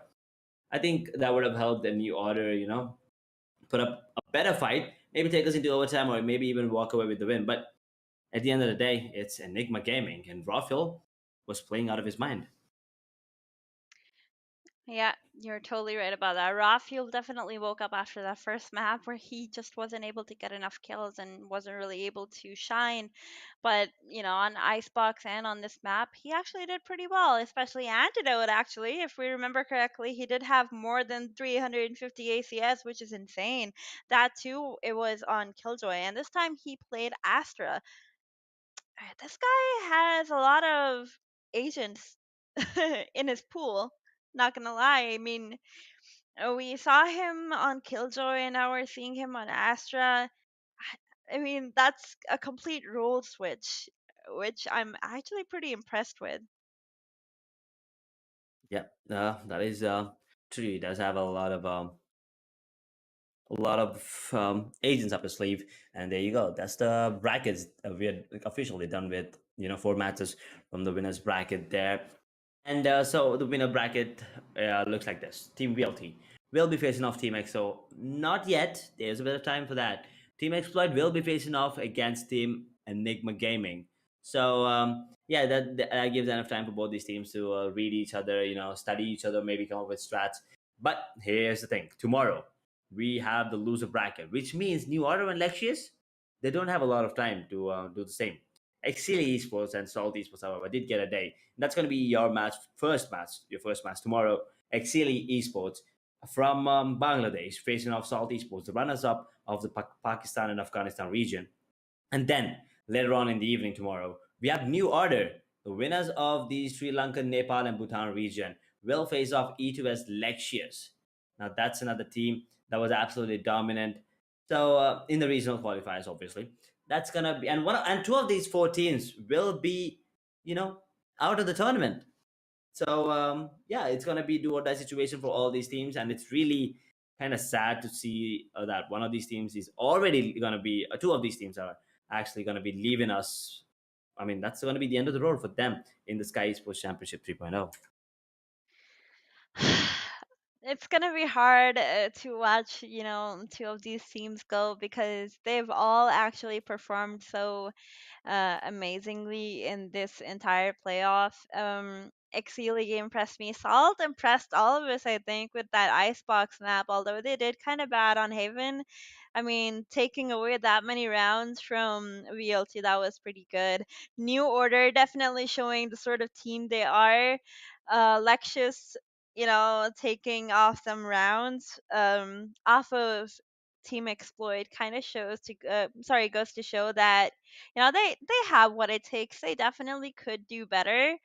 Exili also doing really well against EXO. I mean, I think they were up pretty close against EXO in one of the maps and gave them a tough time. But yeah, I mean, overall, all these teams are pretty impressive, and I will be sad to see them go. But somebody has to win, somebody has to lose. We're just gonna be have to, we're just gonna have to wait and see which of those teams are gonna be staying with us. Up in the upper bracket, we have EXO versus VLT. That's gonna be an Indian showdown, I believe. EXO Yep. versus VLT should be interesting. Yeah, that is gonna be interesting for sure, XO and VLT. But there's a lot of time for that, right? I mean, it's gonna be maybe a week's gap for them to work it out. I'm not really sure. Maybe a couple of days. So we'll just have to wait for the dates to come out. But right now, the date that we know are of the matches tomorrow, though. The loser bracket that is, and two of the teams they're gonna be. I don't want to say kicked out, but yeah, technically they're gonna be kicked out of the tournament. So really unfortunate. But here's the thing for Indian fans now. All the 3 teams from India region have already are in the upper brackets, right? So something for the Indian fans to smile about. But at the same time, the journey is not over yet. It just begun. There's a lot more to go. And if you're still in the loser bracket, you can still dominate that part of the bracket, and you can still make your way on top to the grand finals. It's going to be of 3 days, by the way. It's a BO3 of BO5s. Yeah, it sounds really complicated, but trust me, it's not. It's actually fun, to be honest. Yeah, it's gonna be a fun bunch of matches to watch for sure. I'm really excited about them. I'm excited to see Salt versus Exili. I'm excited to see New Order. I mean, I do want to watch them again. I do want to see how they go up against, the Bangladeshi team. Wait, it is the Bangladeshi, right? Or if I'm wrong. Which I team think I'm wrong. again? Lexious. They're Lexious? from No, I think Nepal? it's from Maldives. Maldives. Okay. Yeah. Yeah. Okay. Yeah, I think it's gonna be fun to watch those two regions go up against each other. Yeah, it should be interesting. It is gonna be interesting as well. And we have what's the other match we have again? It is Salty Exili versus Sports. Salt. Salt. Yeah, I mean, I'm looking forward to that, to be honest. Because Exili, they're really good. They were really good in their regional qualifiers, and Salt at the same time were absolutely great in the regional qualifiers as well. So them going face to face and one of them leaving is kind of sad. But yeah, it has to happen. So I mean, that's all for tomorrow. For today, Mithika, any final thoughts before we close out? Because I can see you're really, really tired, by the way. All I have to say is that I'm very impressed with how most of these teams have performed, and I am gonna be sad to watch, two of them go. But as of today, I am rooting for New Order. Yeah, maybe that's pretty much what I want to say. Well, you heard it from Mythica. Well, that's it for today from us. Well, Dang is not here. Well, unfortunately, I'll say just, I mean, he's, taking a break already. So, from me and Mythica, this is going to be it. I will be seeing you tomorrow again at 5 p.m. Same channel. You guys know where it is. Sky Esports, fellas. And, yeah, 2 more matches. And don't forget, 2 BO3s and 2 teams will be leaving us, at least for this particular tournament. So, up until then, until we'll see you tomorrow. Good night, take care, and stay safe. So we can get that, the faster I can analyze it and the faster I can get back out there.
The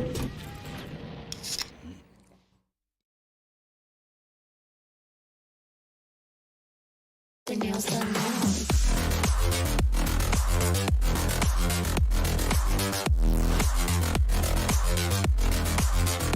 Girls with the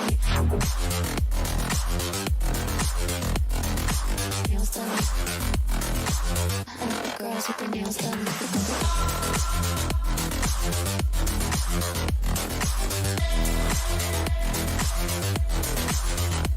Girls with the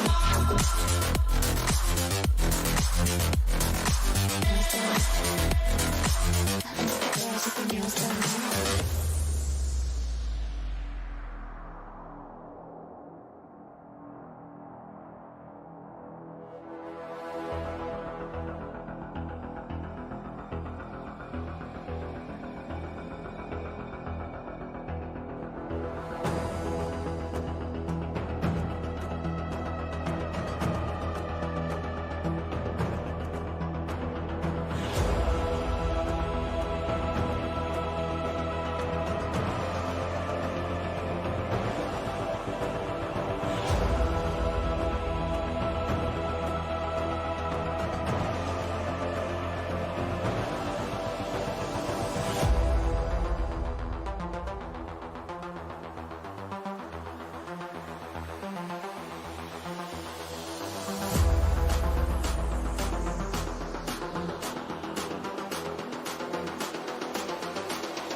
I think the girls with their nails done now.